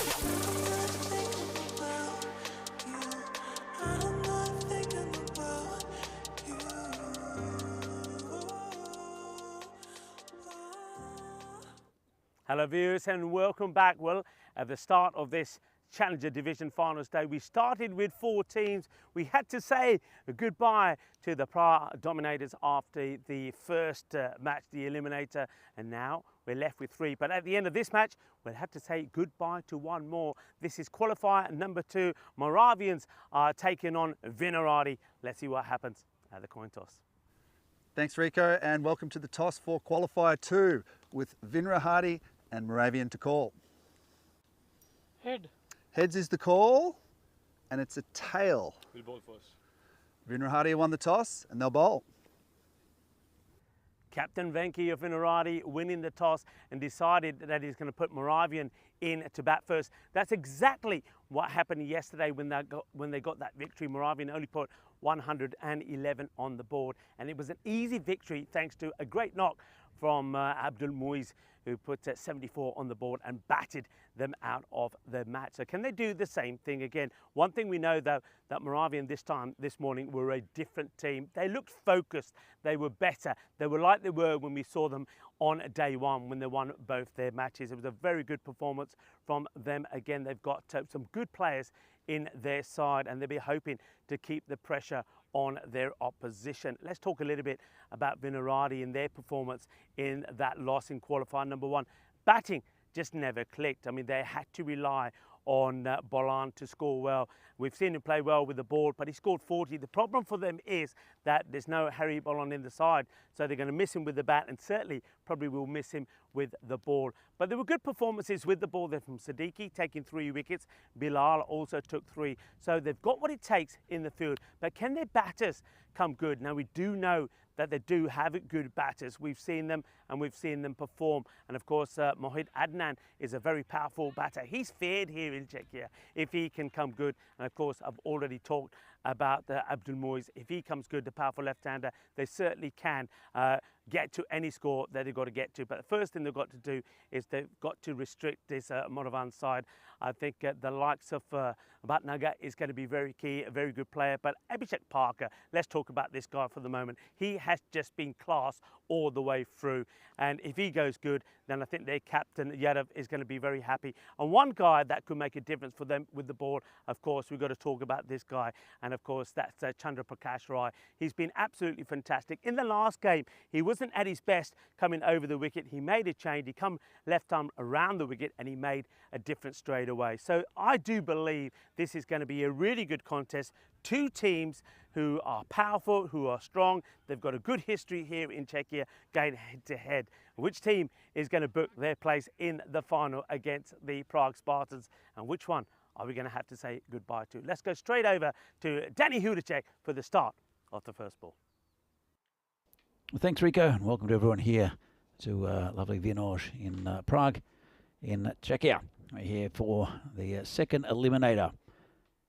The winner gets into the final to play the Spartans. It was a great game just before between the Spartans and Vinaradi. Not much between those 2 sides, and there won't be much between these 2 sides either. Vinaradi back on show against Moravians, who did very, very well this morning against the Dominators, whom they dominated. So it was Vinaradi.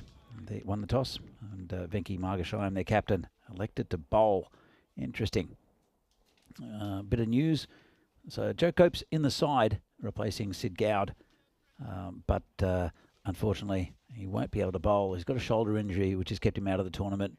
Sid Gowd has got that back injury. He's still around. He's okay, but he saw he had to come off when he was batting in the last game, which affected the score. He was very much looking forward to this. As you can see, it's 50-50 basically. VCC slight favourites, but not much between these two sides, especially if that man Abhishek Parker can get going.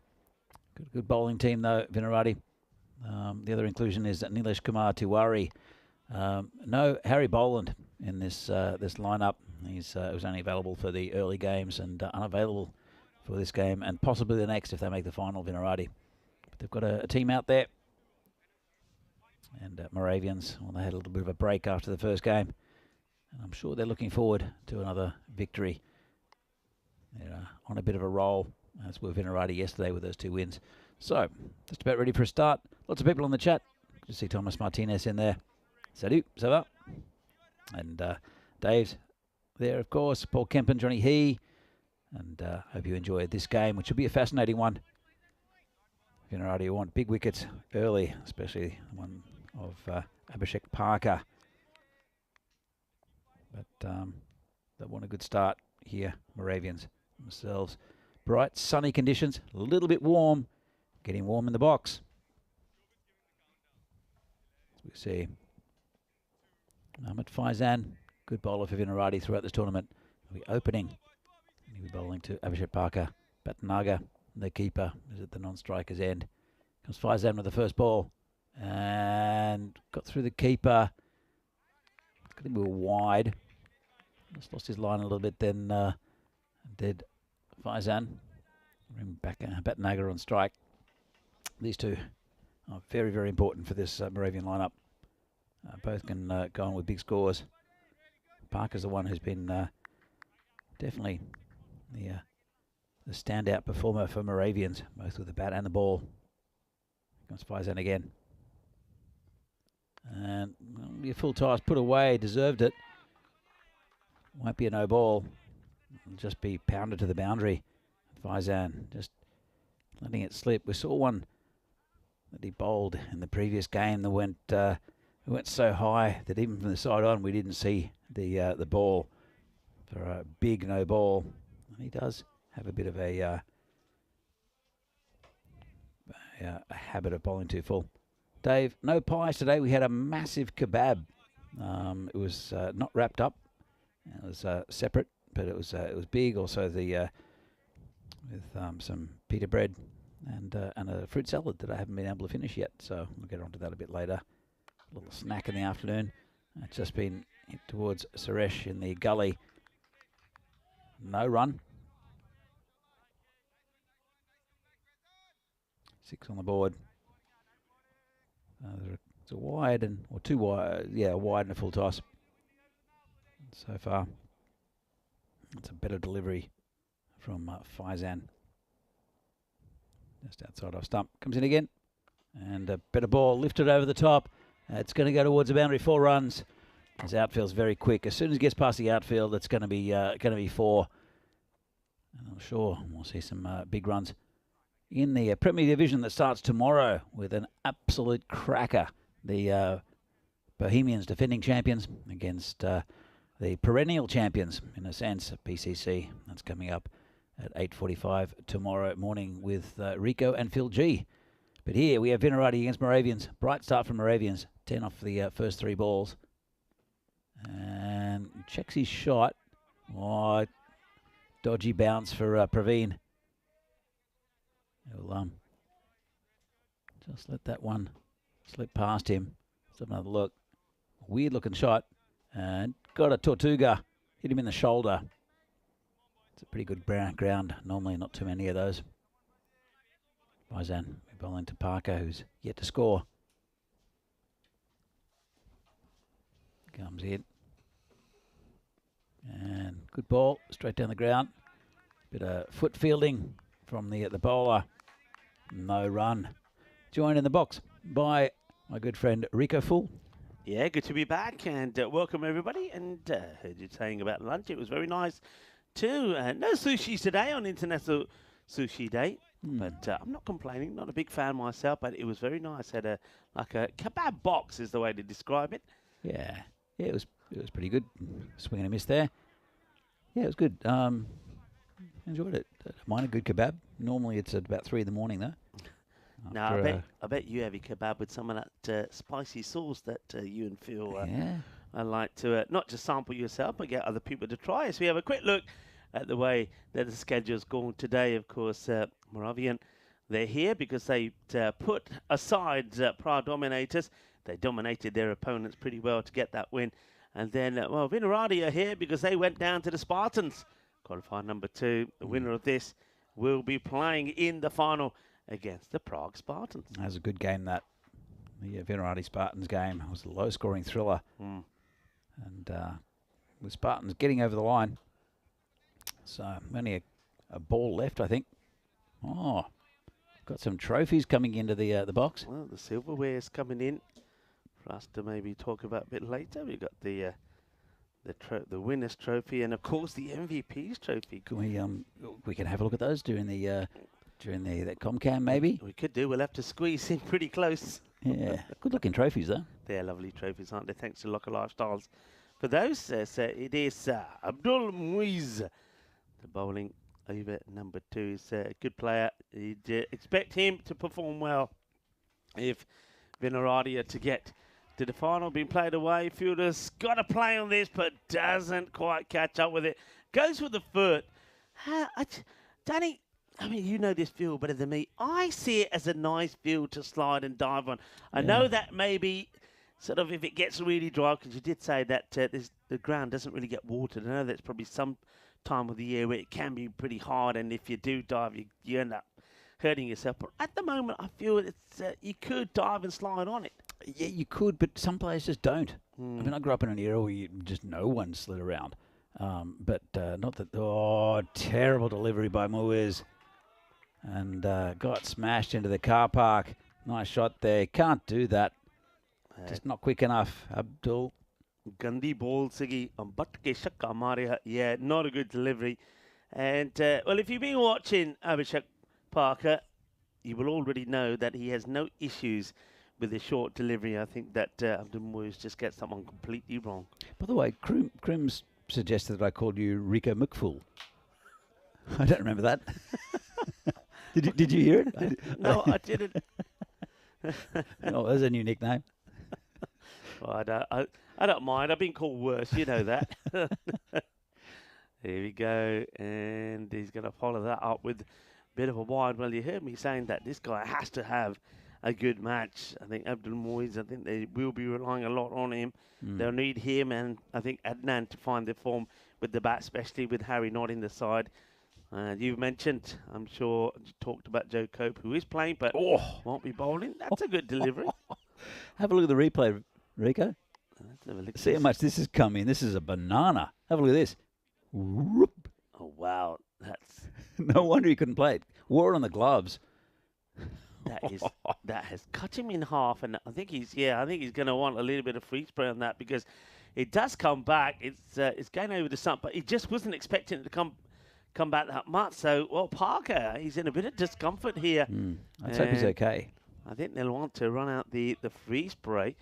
So, I can... Yeah, that's caught him on the elbow, so might have a little bit of a delay here. Was it the elbow? I thought it was the glove. It was pretty hard. Maybe we see it one more time, Elvira. But I think it's pretty high as well. Thing is, I think because he's shocked by the movement, he doesn't really try to get out of the way of it. It just lets him hit him. He wasn't expecting that at all. So the free spray coming out now. That gives us a time to talk a little bit. And how about this one? It's a question for you, actually. Yeah. The most embarrassing defeat in our sports history. Talking about the Australian cricket team. Would you know what the Daily Telegraph were talking about? The most important... The most embarrassing defeat in our history. 2005, the Australian cricket team. They lose to Bangladesh? That's absolutely right, yeah. Talk a little bit more about that. I remember... Gandhi. Well, tell you what, he says, you hurt me, I'll hurt you back. Boom! That's a biggie. Shaka lag here, and I don't know, but Muiz, either he's very tired, but he's just dropping this ball too short, and you can see him walking back there looking a pretty sorry sight. Well, a sorry sight was Australia on this day, 2005, and Bangladesh had been 500 to 1 outsiders going into the opening encounter with Australia in the NetWest series, but restricted the luckless opposition to 249, and then it was Mohammad Ashraful who scored 100, his maiden one-day century, and of course got the win against Australia. Nobody expected that. Well, no one expected the next thing I'm going to bring up. It's a nice shot around the corner, and it'll be cut off. I'll come back for two. So, talking about Australia and Bangladesh, there's an Australian fast bowler that hit 200 against Bangladesh. Who was it? An Australian fast bowler. Yeah, that was probably about the same time, I'd say, about 2006 maybe, something like that. Not sure the time, about 2005, 2006. About the same sort of time? Okay. Yeah, right about. One. All right, well, that not just to me, but to... Well, come on, let's wake you up in the chat as well. Who do you think? So repeat that again, Danny, for those in the chat. It's an Australian fast bowler. I think he came in as a night watchman, ended up hitting 200 against Bangladesh. Wow. Good fast bowler as well. But he was in that one of those generations with Glenn McGrath and that sort of Shane Warne and those guys. It's knocked down by the fielder, just be a single. It's a good-looking shot, actually, from Bhatnagar, but he's only going to get one for it. Plays it very nicely, like the way he gets on top of that. Plays it along the depth, but the fielder does well as well. This is Bilal Ahmed, who did pick up 3 wickets in the last contest, so he's been brought in to try and break this dangerous partnership early, especially with that last over going for 20. It's been a bright start for Moravians. And oh, how's this missed? How is this missed, and how's the wicketkeeper not taking it? I suppose it's missed because it's done too much. I think the keeper here is not expecting it. I'm pretty sure that Naveen is expecting the stumps to be knocked over. Watch this again here, Danny. How does this ball not take any part of those stumps? Yeah, very, very close. Might have been a little edge as well. Question, where's Joe Cope? Where's Joe Cop? I don't think Joe Cope is out there, but he won't be bowling. He's got a shoulder injury, and it's kept him out of the tournament. Helix has got the right answer. Well done. Yeah. So here comes Ahmed again. And big in swinger. Hit down the ground. And just be... Is that? Well, I'm just looking at the umpire there. I think he's called a no ball here. Is he? He's called a no ball. Can we see the ball? Yeah, it must be front foot, yeah? Let's have a look. Front either the side. Let's have a look. Return crease, perhaps. No. Not the return crease. And front foot. Yeah, I'd go give that. Nothing behind the line. Didn't good slide. Call. Yeah, very good call. Free hit. It's not what you need at the moment. So you saw the umpire just explaining what the issue was. That's umpire Waheed. Parker on strike, and it's going to be wide. Pinardi. It's a tough match to be in, this one, isn't it, Danny? Because you're playing that first qualifier. Of course, you want to win. You've got your eyes set on booking a spot in the final. All right, you do get another chance, but it's a match that you don't really want to be playing. So Vinaradi looks like they've haven't been able to get their mindset right. In the air and gone. 6 more. It's a bit of a gentle full toss on the leg side. It's been met and hit pretty well there by Abhishek Parker. There's going to be 6 more. Boom, shakalagya. Abhishek is in good form currently. There's no doubt about that. He scored a 50 this morning, 50 not out of 24. And he's on his way again here. Yeah, absolutely. Look, it's not good bowling so far from Vinaradi. It's been full tosses. They must have had kebabs at lunch as well. And they're a little bit out of sorts. So let's see if they can rectify this a bit. Solban's got the right answer as well. And it's going to be left and wide outside off stump. Scrappy start here from Vinaradi, to be fair. Yeah, just not getting it right here. And yeah, well done to Helix. Helix gets the right one. It was the guess that I would have had, because I don't think any of the other batters could probably do the double 100. Harry Boland's in the chat. Wish he was out here for Vinaradi, but good to see you in the No. another terrible delivery, Ahmad, and well, not much going right for Vinarati at the moment. And Haji in the chat saying poor bowling. I've got to agree with you. This is not good from Vinarati, and the loose balls have been taken care of mainly by Parker. Just had to look at the side on that, but it is another wide and lashed at to the fielder. The batters, I mean, this is where we've said before, Moravian, they're running in between the wickets. They choose not to take these sort of singles. I think if you go straight away here, you're getting a single. And they sometimes do lose and leave a few runs behind out there. And that we've seen that cost them, especially yesterday. I do agree with you, but at the same time, as Joe Cope goes down for that one, just take a single. At the moment, they are going 17 and over, so you wouldn't want to risk this opening partnership. Yeah, just have a look at this, though. So this is what I'm talking about. Easy single. Look at the non-striker. And they took it. And eventually, they do take it. But, I mean, the ball hasn't even come back yet. They're just ball watching rather than looking at each other. Yeah, fair enough. But you're right. I suppose they're saying, well, look at the scores on the board. If we keep hitting boundaries, yeah, that's a lot better. That's a lot better. So just hit, look at each other, look at your partner, and take on the run. End of the over, a very good power play. So, yeah, maybe guilty of not taking those singers, but not guilty of not getting a runs on the board. It's a good power play. 48 without loss. Haji, can you make a positive comment, please? Harry Boland's one of the top wicket takers in the tournament. He hit a 40 last game. What are you talking about? Well, anyway, my little piece.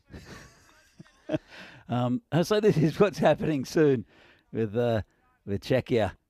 We've got today and then a few more days with the Premier Division coming up. That should be really fun. And then Finland. Vinny and Rhino are going to be there in Finland for the first time ever. Yeah, and that's it. I'm going to enjoy watching that. I mean, I know that I'm pretty sure not that long ago the Spanish team did go to Finland and they came back and they were talking and saying very nice things about the setup there and the ground. So I'm interested to see it for myself on the stream. I'll take a single here. It's a nice looking shot, but on this occasion it does go straight to the fielder. One thing that we haven't touched on, I know we've talked about this, Danny, but we'll mention it to the viewers as well. Very warm here currently, very humid, very little breeze. Yep. And it's hard work out there for the players, I'm sure. It's in the air. Fielder should take it and will take it. Takes his cap off to look pretty for the camera. Holds on to it. That's nicely done. Needed a breakthrough, get the breakthrough. And it's the big player, Abhishek Parker. He goes back to his old routine of getting out in the 20s. Yeah, that's Nilesh Kumatuwari. He's dragged that one from way outside off stump and just couldn't get enough on it. Neat catch taken out there. And that's exactly what Vinarati needed. Look at Abhishek Parker, though, with his head looking towards the sky. Not very happy with himself. He's made some good quick runs. 49 on the board. That's a big wicket there for Vinarati. Abhishek Parker goes for 25 off 13. Yeah, Faizan holds onto the catch. Well done to him. He just picks him out, doesn't he? Picks him out. No wonder he's disappointed because he didn't look troubled. Right, Pawan Jaswal comes out. And first thing he's got to do is block out a very good delivery here from Tiwari. Tiwari coming into the side. Yep. And, well, putting a good performance. Tiwari probably coming in because, of course, we know that there's no Harry in the side. So needs to get a good performance in. And, of course, Goud missing as well. That's why we've seen Joe Cope also in the side.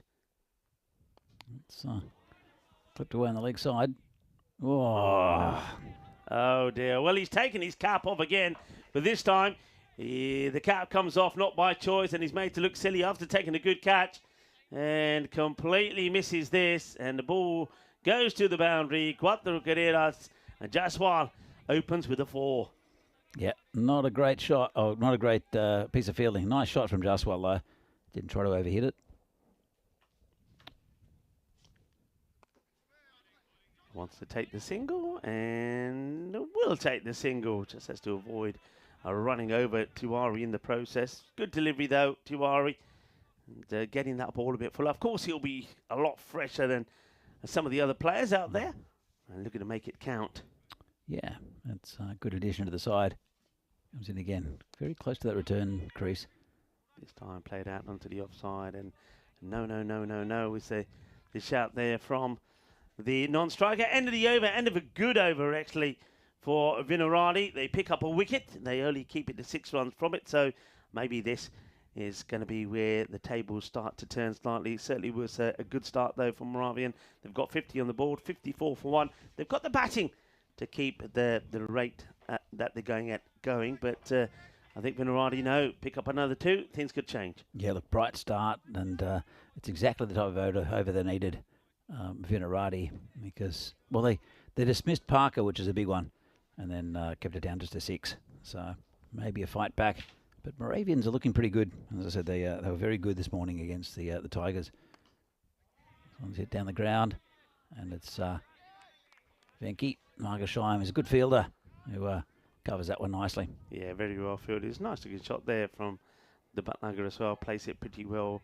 But there's Venki. Covers the ground beautifully. Bit of, I always like to call that the rock and roll type of fielding. And gets down, takes the roll, ball in hand, and gets it very nice and easily.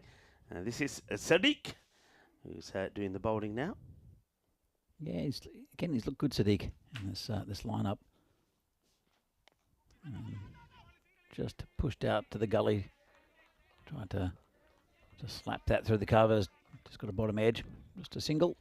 Yeah, they've no sweeper out on the offside. They have got like a very wide third, kind of in that bucket point area. Then other than that, they've got a long off, long on, mid wicket and square leg. So basically the plan here is just to try and keep that ball outside the off and not allow the batters. So that one there, it's the ideal kind of delivery. All right, it's over pitch, but not able to work it away. So they don't want to be bowling too short outside the off, because that will allow the likes of Jaswal or Buttnugger to go over that offside and that boundary unprotected. So it's about bowling straight and trying to force the batters to try and go across the line to look for their boundaries. Something I've just noticed that Vinarati doing on the offside, and I'll come back to that in just a moment after we see this delivery. It's called a wide. So there are 3 players. Joko's one of them. Neelish Tuari's another one, and I think it might be Suresh in the gully. And what they're doing is they're not quite at a run as they're coming in, but they're not just standing there and just gently walking in. And what it does, it creates an impression of building pressure. Have a look. You can see it. Eureka, really pushing in. But he's hit over the top of them. Yeah, nice shot. It is a good shot. That's the challenge for the bowler. The challenge for the bowler is to get the line just right so that shot is taken out of the equation, because there's no protection there. So basically, it's the captain with this field set saying to the batters, all right, if you're going to get the boundaries, we're gonna make you play shots outside the off and try and get it over that field that we're just talking about. Those 2 men coming in quickly, attacking. They're in the vision of the batter. Yep. The batter can see them coming in. So trying to put the pressure on them as well. And this time Fuller gets played out, but the protection is there on the leg side. So that's why you've got the 3 on the leg side to say, right, bowl nice and straight. Trying to get, if the batters do hit straight, if they go across the line on the leg side, we've got the field there.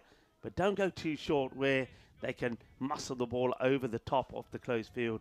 62 for 1, coming up to the halfway point. Siddiqui, not a bad over. Can he finish well? 8 of it so far. Just the 1 boundary has come off the over. And that one gets played away. We'll take a single. We'll settle for that. So it's a good little comeback here from the Vinarati after quite an expensive power play that went for 48. The last 2 overs are just going for the 6th, and that one for the 8 runs. Ulrika Full here with Danny Hudacek. We welcome you into the commentary box on a finals day here of the Challenger Division, and so far the day has not disappointed. No, it's been really good. Really good games. Nice tight one in the first one. Dominant display from Moravians the first game against Dominators. Are we going to show them the trophies, or are we going to? Shall we? Yeah, why not? You take that one. I'll take the big one. That's the biggie one. As you're the biggest guy in the box, I'll take the little one. This is the MVP one, so it's a nice little trophy thanks to Locker Lifestyles. And that's the main one. I yeah. can't see it, but so we'll show it now. Here we go. Let's show the main one now. There we go. It's a biggie. That's what they're playing for here. They'll be next game against Spartans. It'll be one of these 2 teams. Shot. Oh, just over the top. Nice shot. Glorious shot there from Butnaga. Really is one of the shots of the day. So that's the thing. If you're going to have this field, you've got to get the ball right up there. You can't allow the batters to go under and over the top. Inside out from Butnaga. Lovely shot. Now he's still dangerous. We kind of seen him at his most danger. I think with me and I think Vinny were here. We saw him score beautifully well, score in the 40s. But he hasn't really found that form again since. And if he does start to flow, he's a delightful batter to watch because he can play shots to all parts of the ground. Yeah, he can. That run rate's dropping slightly. It was 17 at one stage, gone down to 12. Still a pretty good run rate. So, remember, Moravian's second division team, Vinarati, first division. But the rankings for these tournaments were on last year's results. Vinarati didn't have the greatest of tournaments. And they do sometimes struggle with player availability.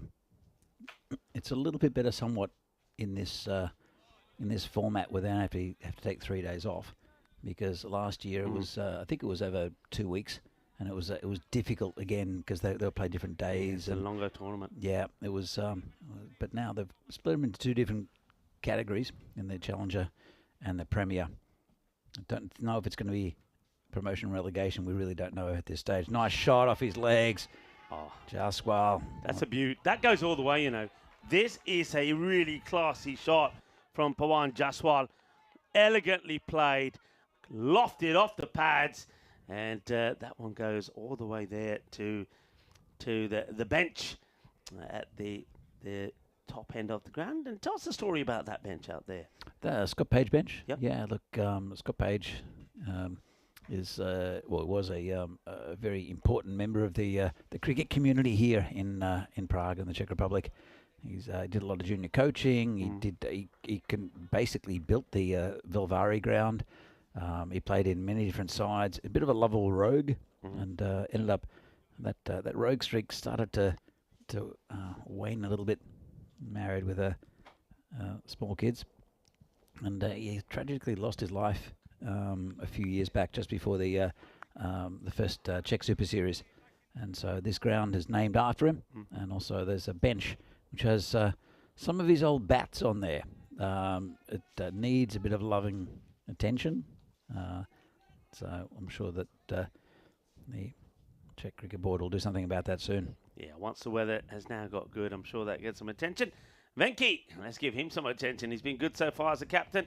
That one, though, is not so good. It's short. It's in the gap between square leg and mid-wicket. It's going to be another boundary. This is the time to really go ballistic. And Butnagar knows that he's got to do that. He'll probably want to try to unsettle the captain of Vinarati and not let him get into his stride. I mean, attack him and take him out of the attack straight away. That probably would be the plan. 80 on the board now, just the 1 wicket down.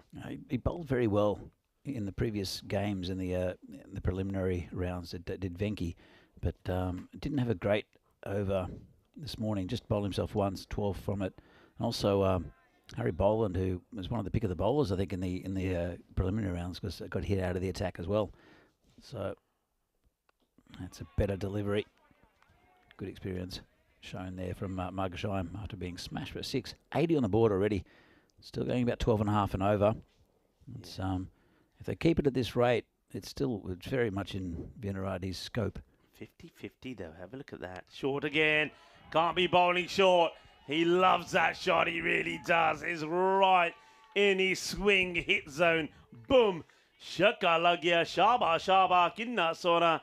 Que guay, que genial, que grande. Ese golpe es más dulce. De tarta de chocolate. Big shot.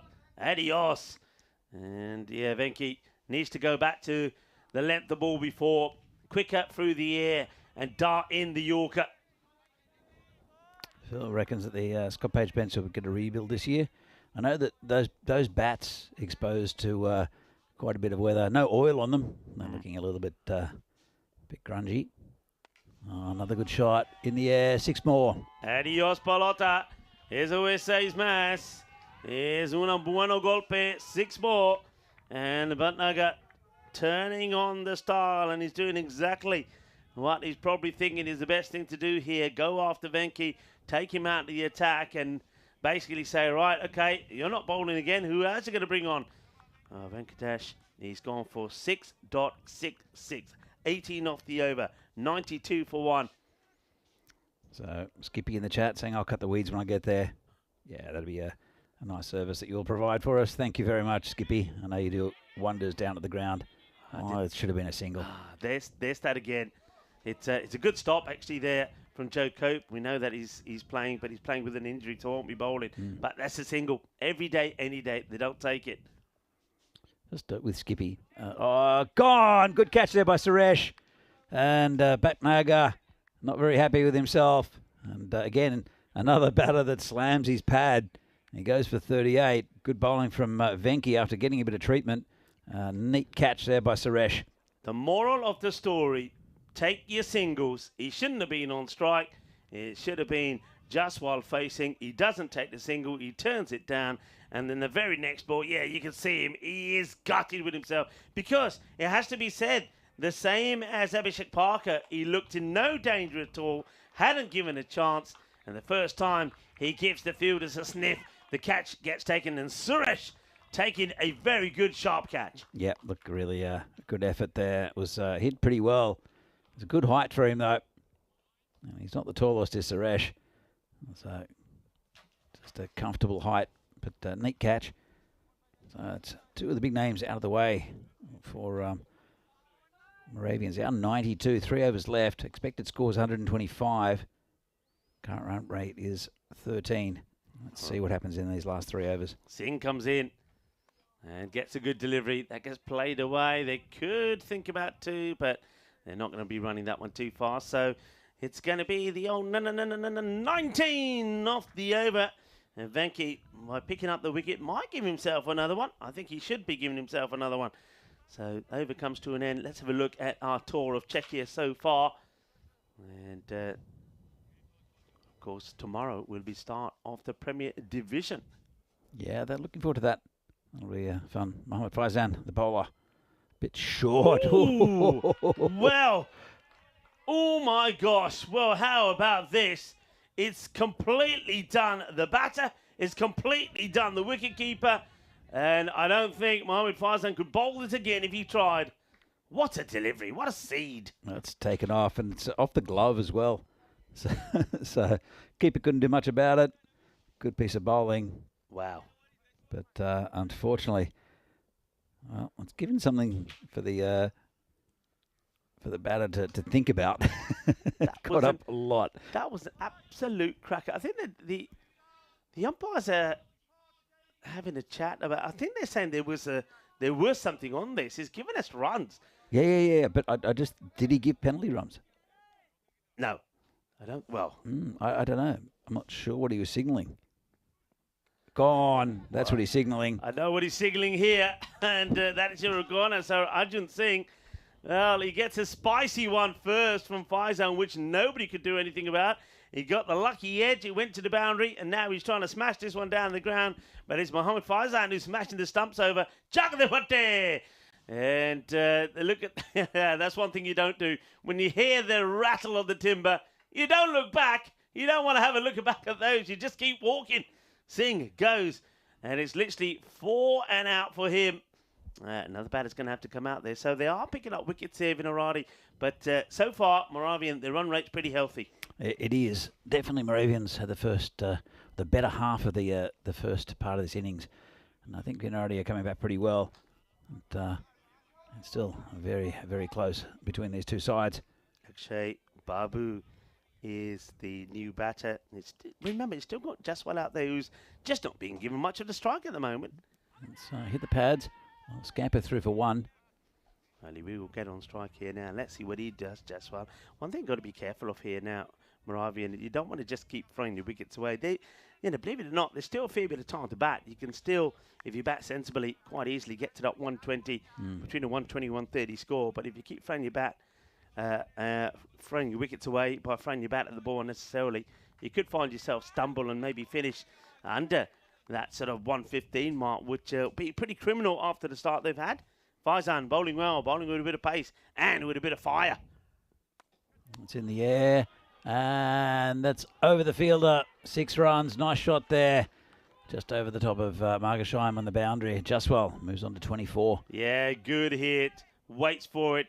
And it's a clinical hit. So that's why Paul Justwell, I mentioned earlier, he's not been beginning too much of the strike. He needs to now be on strike. He's a set batter. He's seeing and playing the ball well. Good shot. 100 comes up. And that's over the top of the offside. The chase is on. On the Iba, but can't get there. Cuatro más, 6 and 4. And maybe it's Pawan Jaswal who's hungry for more this time. For more. Yeah, there's no sweeper out there. You mentioned it before. That's one. It's not the first time it's gone over the fielders, but they're giving themselves a catching chance, but it's still inside that 30-metre circle. It's a bit unusual. Venki hasn't changed that around. Yeah, that's the risk, isn't it? That over comes to an end. It's still, all right, there's a wicket in there, but it's also a productive one for Moravian. It'll go to 108 for 3. Yeah, he's taken that gamble, hasn't he, by not putting a sweeper out there because he wants to keep the wide third on the boundary. It's kind of worked for them sometimes, but there have been probably 3 or 4 boundaries, Danny, that have gone in that part of the field where the sweeper would be cutting them off. So Abdul Muiz to come back, hopefully, for Vinarati. This, well, I was about to say, I hope this over is going to be better than the last one. This one starts with a wide. I get the thinking here, Venki. He goes for 20 in his first over, and he really did struggle. But Venki's probably thinking, he's a big player. I can't not give him another over because he could come back and take 2 or 3 wickets in this one. Yeah, he is struggling for bowlers. I think another wide. There's a few that are missing. Alfie Solchek, who didn't bowl the other day, Venki, I had a bit of a chat to him. He said he just didn't give him the he didn't feel that there was an opportunity to give him a bowl, which is a shame. Also missing Harry. Joe Cope can't bowl because of a bad shoulder. This one's a bit short, tucked around the corner. That'll be 4. But Muiz is struggling. It's not really looking good.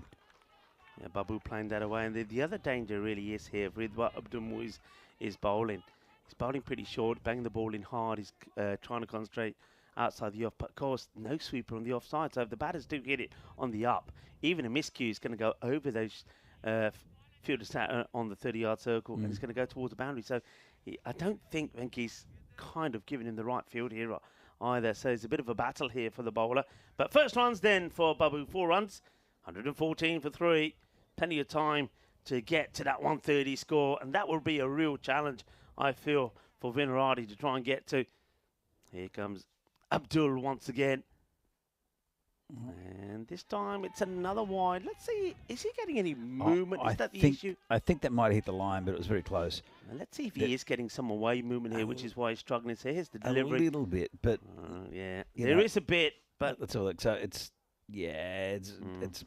see.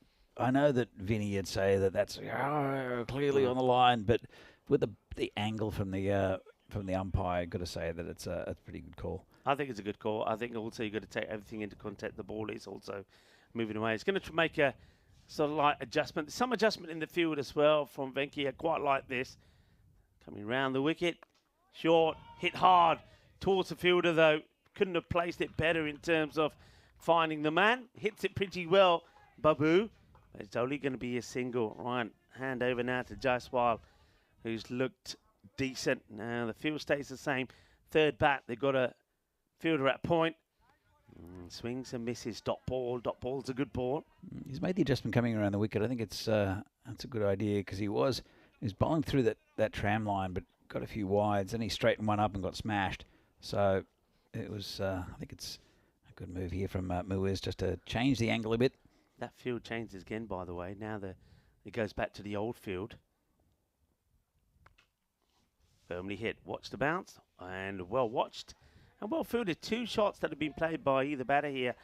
And both gone straight to the fielder. On another day could have been a boundary. So that's worked out well for Vinarati as they try and keep this to a nice tight over. 8 of it so far with still, though, 2 balls to come. That one's gets worked away. It should be just another single.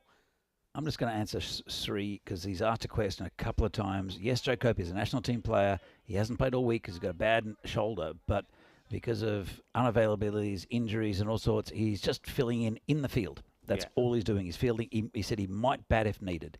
Oh, good-looking shot. Shot. अरे वाह, जबरदस्त. This from Pawan Jaswal.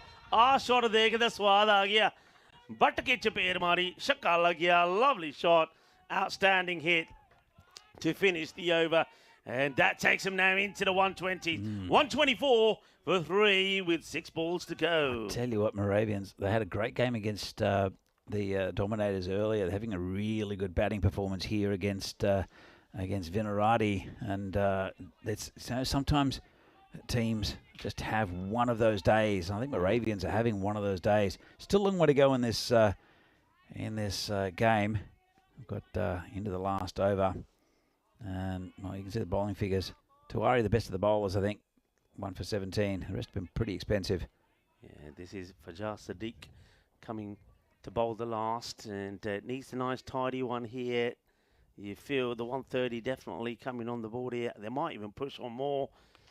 Hit hard. That's going to be 4. Nobody is stopping that. What a delightful hit this is from Babu as he now moves to double figures. Hit hard, hit strong, 128. And, it's coming up to the halfway stage, guys. Don't get too excited. But you can understand why Moravian are very happy the way the things are going at the moment. They are a very vocal side, very passionate. And Dot Paul on this occasion, good take behind the stumps there from Naveen. I remember on day one saying that Moravian, I really didn't like their hustle, their bustle, the noise levels they were making. They back each other. They played well as a team. It seemed to be kind of missing yesterday, but they've come back with the same mindset here today on finals day. And so far, it's serving them well. Yeah, it's been very, very good from Moravians. And they've travelled from quite far away. This is going to be wide. Bowler doesn't love it. Let's have another look at it. It's probably another close one, you know. I think it's not missing by much. Yeah, it's missing though. It is a good call. It's a very good call. So Foster gets it absolutely right. Of course, an umpire who's got a wealth of experience. We've seen him there at the Cardamom Oval in Spain as well. Very good umpire. Dave asking if they can get to 140. I think they can. Comes Sadiq. And nice shot. There's a player out there. Just be a single. Yeah, single. A couple of times, Vinarati, you wouldn't think it, but they have had a bit of luck go their way where batters have hit the ball pretty well. That's another example. Could have gone anywhere, but goes straight to the fielder. So, yeah, there's 3 balls to go. Can they get there? They certainly can. Well, Jaswal's back on strike. He's he's running hot at the moment, 35 or 14. First time we've really seen him click. And I think that's probably out. Yeah. Yeah, Gone. That's good from the batter. It's good from the batter. There's hardly an appeal there. There's a slight one, but he knows he's nicked it. And Jaswal will go. Well done to Pawan Jaswal. I like the fact. I like to see that. We don't see a lot of that in the game these days. He knows he's nicked it. He doesn't even wait for the appeal. Doesn't have to wait for the umpire. He knows he's gone here. And well bowled also from Sadiq. So that, that could make a big difference here. There's still a couple of balls to go. New batter will go on strike. They're on 130. I think it's a sort of, you get past the 135 mark, I think mentally that will hurt Minarati. 131, 132 for victory, you still think, yeah, it's achievable. So the next 2 balls, I think, are pretty key. It is above par, but Vinarati has scored 147 on a game this week, so it's not beyond them by any means. It's not a super difficult target, but they'll have to bat well and build up some partnerships. Sadiq comes in again. Oh, Gandhi. Oh, it's rubbish. Gandhi. Well, Gandhi translates to what Danny's saying there, rubbish, and he gets put away. It's the new batter. I want to see his height on this side on, please, Elvira. It might even be a no if we've got it. Let's have a look at side on. That's not a good ball. I think it's there or thereabout. Let's have a look. And this could be a double whammy, really. Let's have a look at the height on this. It's pretty close, isn't it? Pretty close, but I suppose the batter's coming out to it, so they're going to probably say it's okay. Or are they? Still communication. And they're saying it's all right on the height, but probably need another ball out there. That one has vanished into some of the poppy fields out there. They're actually pea pods. It's not poppies. It's pea pods? They're pea pods. There might be some poppies around, but they're peas. Been calling it the pea patch. The pea So we haven't seen too many go out there because during the men's international games, the T20Is, they were batting from both ends, and a lot went into the P patch. Yeah. Okay, Sadiq has to go back to his mark. Last ball of the innings, 134. Remember what I said, to get past the 135 mark. And they might as well run hard here. They'll run one, turn around and come back for two. In comes the throw, and the fielder gets the throw in, but the batter, it's a Bizaway landing to get in. Have a look at this. He throws himself. He's not going to be in the picture yet, but look at him. Throws himself in to get there. Will get there. They will get two, which means that Moravian will finish on 136 for 4. Yeah, good effort from them, and it was a bright start, especially from Abhishek Parker. And then they had other batters that went on with it. Really good effort, and it's an above-par score. And Vinarati have to bat well to stay in this competition. Yeah, they really are going to have to bat well to stay in. It was, like you said, Parker, but Naga made a really good start. They were hitting the ball very well. It was a very healthy power play. And shots that were being played really were balls being hit outside the off, over cow corner, square leg, and everywhere that you can imagine. They were really pretty devastating. But this was the first wicket when Parker just got a little bit carried away, I think. Picking up a ball from outside off, short outside off, and going for the boundary. Good catch taken there from Faizan. But Naga, then he would make the same kind of mistake as well, wouldn't he? He was looking good. He was looking solid. Oh, he was hitting some big ones, wasn't he? And that was probably the one that he was gutted about this. Now look at him. He's filthy with himself, walking off. But Pawan Jaspal came out. Now, Jaspal, I mentioned it before. We saw him play shots.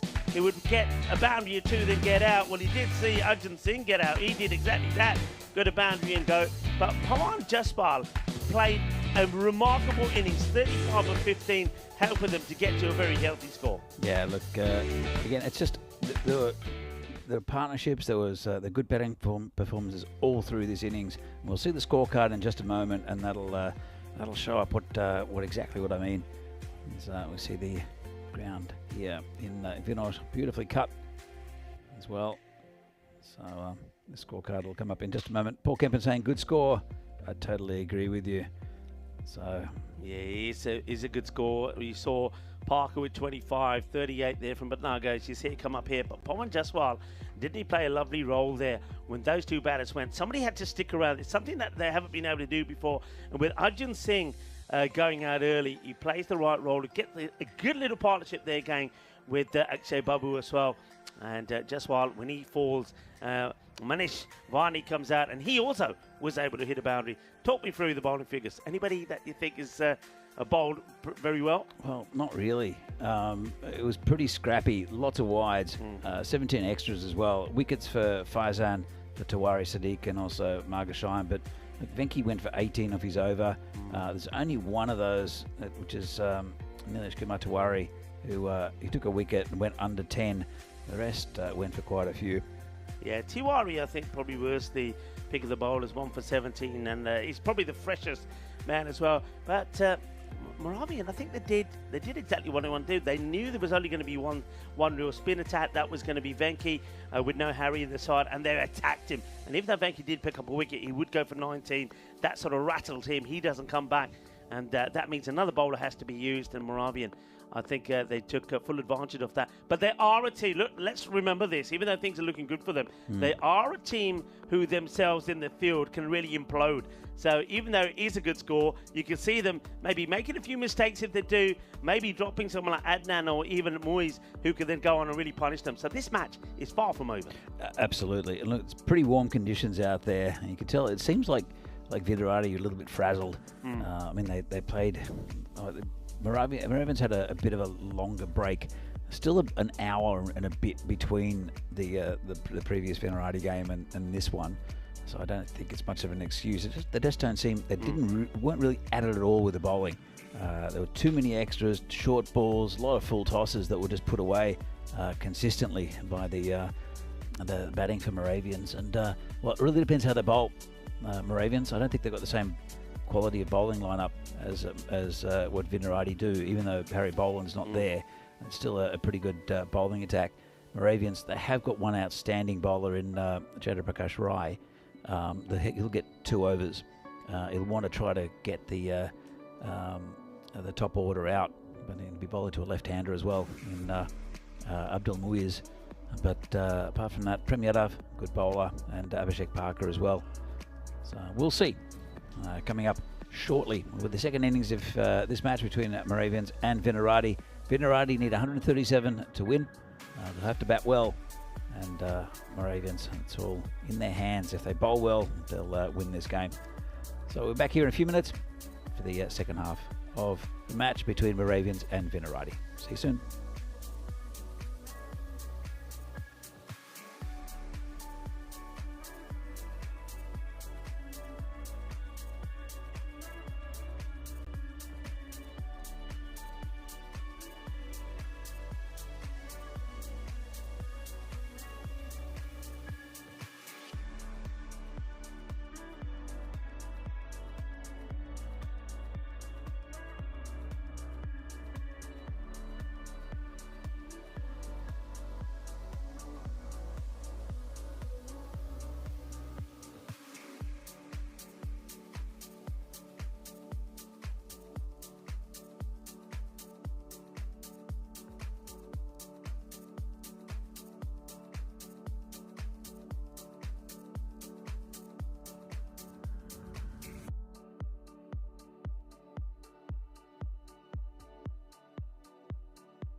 This European cricket event is proudly brought to you by HCL Software, Rado and 1xBet. Hello viewers and welcome back. The umpires are heated and Joe are ready for the start of this one. And it looks like so is the bowler that we both like very much. It, of course, is Rai to start off with, but we've got the two key men out there in the middle as well, with Abdul Muiz, the powerful left-hander, and Muhit Adnan. These two have to give their team a good start. I like it that they've also gone for Chandra Prakash Rai to bowl the first. They have sometimes gone with Prem Prakash Yadav, the captain, but I do feel you've got to use your top bowler right at the beginning. It's going to be an interesting one with the left arm over the wicket up against the left-hander. And going to be a good test as the umpires check with the scorers to give him the nod to start. So here we go. Here's the first of the reply from Minaradi. And it's a good delivery. Soft hands from the batter. It's racing away. And, well, it's jumping around all over the place. Here's the fielder trying to stop this. And that's Joby Samuel. But he can't stop it. And it's going to be 4 runs. 4 carreras. So Muiz off the mark straight away. Plays that quite cleverly. He knows that there is going to be that little bit of movement, probably away from him, being that he's the left-hander from Rai.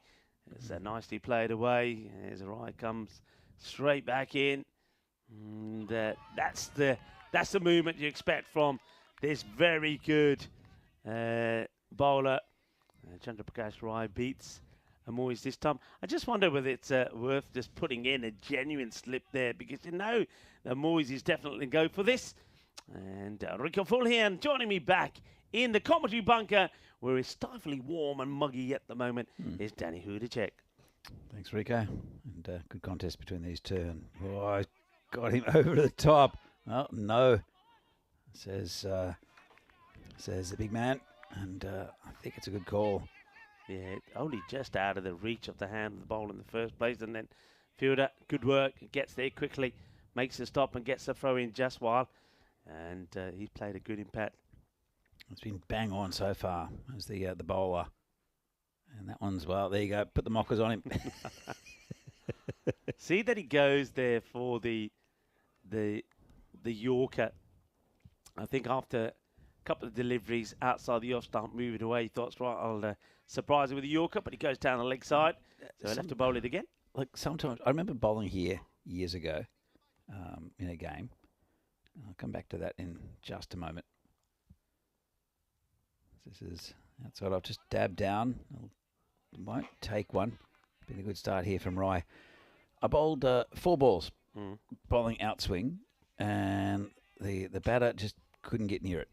Right, 4 balls in a row, pretty consistent. I was always a pretty consistent bowler. And I thought I'll bowl him a slow ball and roll my fingers over it. Smashes me for 6. Yeah. And sometimes, as Tawari comes in again, shot. That's hit hard. 4 runs into the Vinarati dugout. And sometimes when you're on a good thing, you stick to it. Yeah. Right? I could have bowled a maiden, and then I didn't. I got 6 hit from me. Next ball, I just bowled in the same spot I did before with that outswing. He couldn't hit the swinging ball because used to just sort of playing through the line. And so I think it's sometimes bowlers overthink it. They don't need, if they're beating the bat, there's no need to change what you're doing. Yeah, I'm with you there. I think we see a lot of that. We see a lot of times the bowlers do overcomplicate things. Yes. That's going to get past the fielder. 4 more. And that's what they need here. And they get 13 off the first over. Just slightly below where they need to be. But it's a good start. Fielder tries to get something on that, can't. And that's going to go all the way. So well done. It's a nice effort there from that worst Vinesh. But couldn't stop it. But yeah, we see a lot of that. I often see that when the bowlers bowls sometimes 3 or 4 really good deliveries, dot, outside the off. And then for some reason thought, I'm going to bowl a slow ball. Yep. Goes completely wrong, full toss, no ball, bang, 7 up. And then loses his confidence. And because the next ball's a free hit, the over goes from plenty. So if you're bowling well, if you've got a rhythm going, stick to it. 13 then off the first. And you'll take 13 off for Rai for sure. He's normally a very economic, steady bowler. I think he's a bit unlucky. I think he bowled well that over. That last one, Got a dodgy inside edge. That was just about to smash into the stumps. All right, Yadav. It's been hit pretty well by Adnan. That's 4 runs. Yeah. Nice shot. I know that you were saying that you like Yadav's bowling. I just don't see him bowling the power play. The reason why I feel that is if you look at that shot there, they've got nobody on that leg side boundary, and it's because there's no real pace in there. Adnan, a good batter, he's just able to work that away. They do now push somebody back there. Yeah, you need to. I think he'd be far more effective when he's got 5 fielders out on the boundary and catching positions. His natural action does bring it in. Good ball. Good comeback. And he does bowl a good Yorker as well. So, but it does. There's not much swing out here. It's pretty warm, but there's really not much swing, and which is a weapon that Yadav uses. Gets a bit of late in swing. He did in the past when the ball's swinging, but just not going at the moment. Here comes Prem again. It's down leg side. Called a wide. Yeah, he's disappointed with himself there, the captain, and straight away you can see that Parker is at him, and he says, "It's okay. I know. Relax, calm down. Don't panic." Or an international panic. Well, today's the day you can panic. They don't want to, though. All right, back to the drawing board for Yadav. That's a good delivery outside of stump. Much better, isn't it? Much better. That's the line, short of a length outside the off. Adnan not able to get that one away. This partnership between these two is vital. Venki coming in, probably will come in at 3, you would think.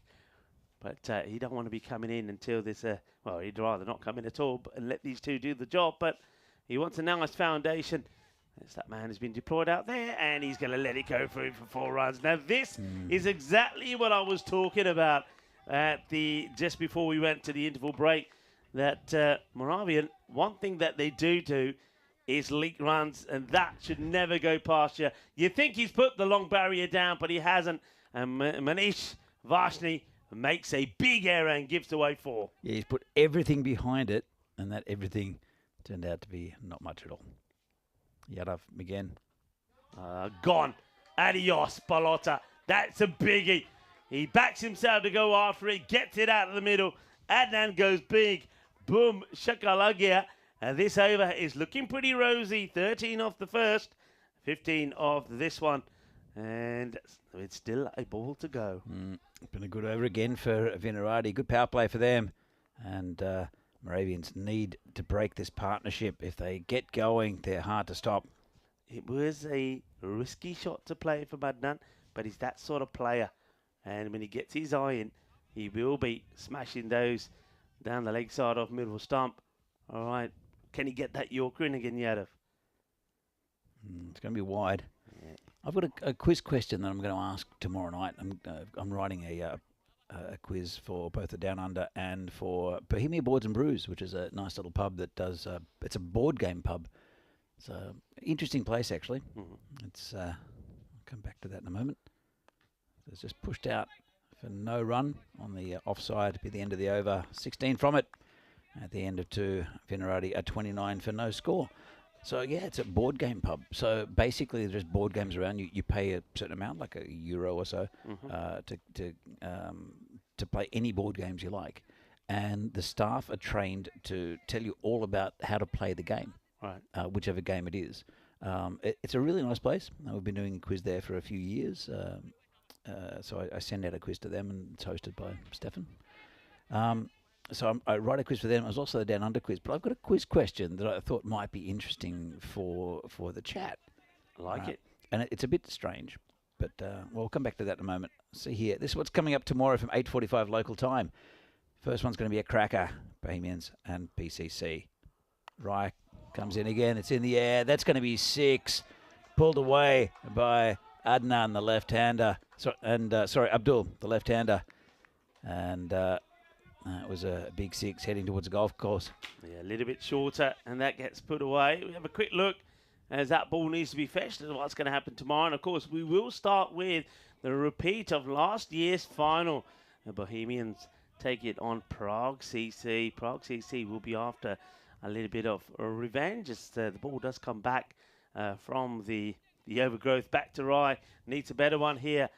Moyes looking dangerous. 18 off 7. Adnan also has made a start. That's a nice shot. Foot in the way from Rye, just a single. So, are you ready to share the question with us? Yeah, look, I think it's in the late 90s, there was a guy who he wrote a preview. So basically in newspapers, it would tell you a little brief synopsis of a film that's coming up on TV. And this is quite famous. All right, this is exactly what he printed. So it's Name the Film Explained Badly. Okay, so might wait for no. Let's go. So Name the Film Explained Badly. Transported to a surreal landscape. Actually, we'll come back to it. Rye comes in and nicely. Beautiful, beautiful shot. Lovely played this by Adnan. Just allows this to come onto the bat, but look at the way he guides it to exactly where he wanted to go. And to shots like that, I say follow the eyes, because Adnan's got full control of this, and he says, that's where I want it to go, and that's exactly where the Grizzly goes. What a good start this is from Vinarati. Yeah, really good. 40 so far. 3 balls left to the power play. So, transported to a surreal landscape, a young girl kills the first person she meets, then teams up with 3 strangers to kill again. Okay. So I can give a hint a little bit later if no one gets it, but I'm pretty sure that we've got a smart chat, and I think someone will work it out. I'll repeat it in just a moment, as Rye will bowl again. Well, there we go. And nicely played, but no run. So, transported to a surreal landscape, a young girl kills the first person she meets, and then teams up with 3 strangers to kill again. Okay. So that's the question. See if anyone can work out that one. It is a question at the Down Under tomorrow. Nicely hit, 4 runs. Really good shot there from Adnan. It's almost a repeat of the one earlier. I don't know. Would you have any reasons why you would think that Chandra Prakash Raya has, for some reason, decided to be bowling around the wicket and not left arm over? It hasn't worked for him going around the wicket to Adnan. Sorry, over the wicket to Adnan. So he's come around because he did get a wicket in the previous game. Yeah. When he came around the wicket, he got that bowled, and it was a big one as well, I think, from memory. But yeah, no, I think that's the only reason, just to move it into him slightly or keep it outside off stump. Let's see, last ball of his spell, and well played by Adnan.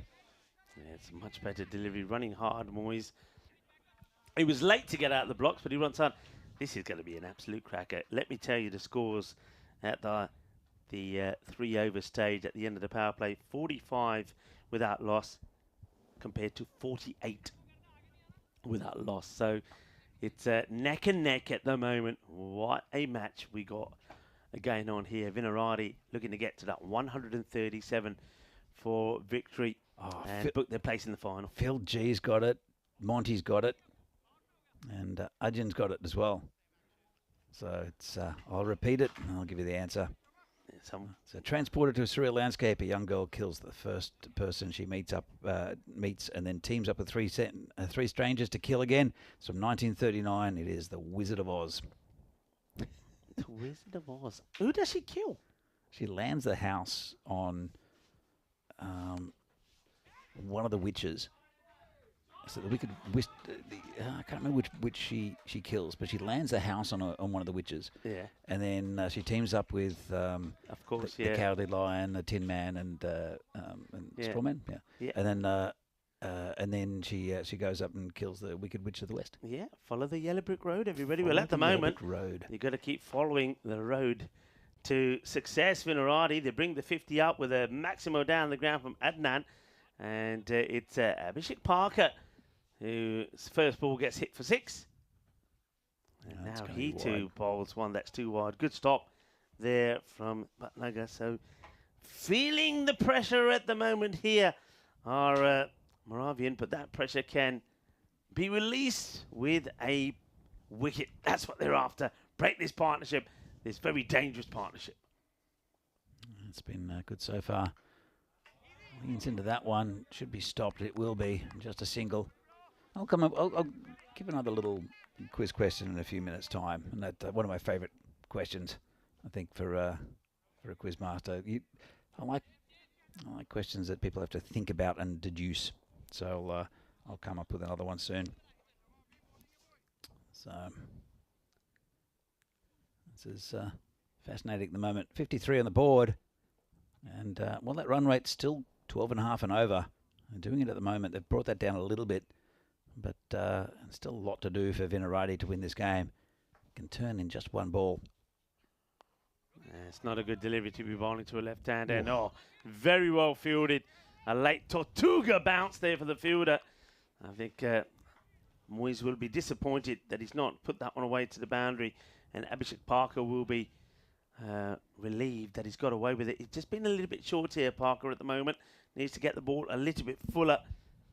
And issues also for Moravian with the field with this left and right combination. Nicely played.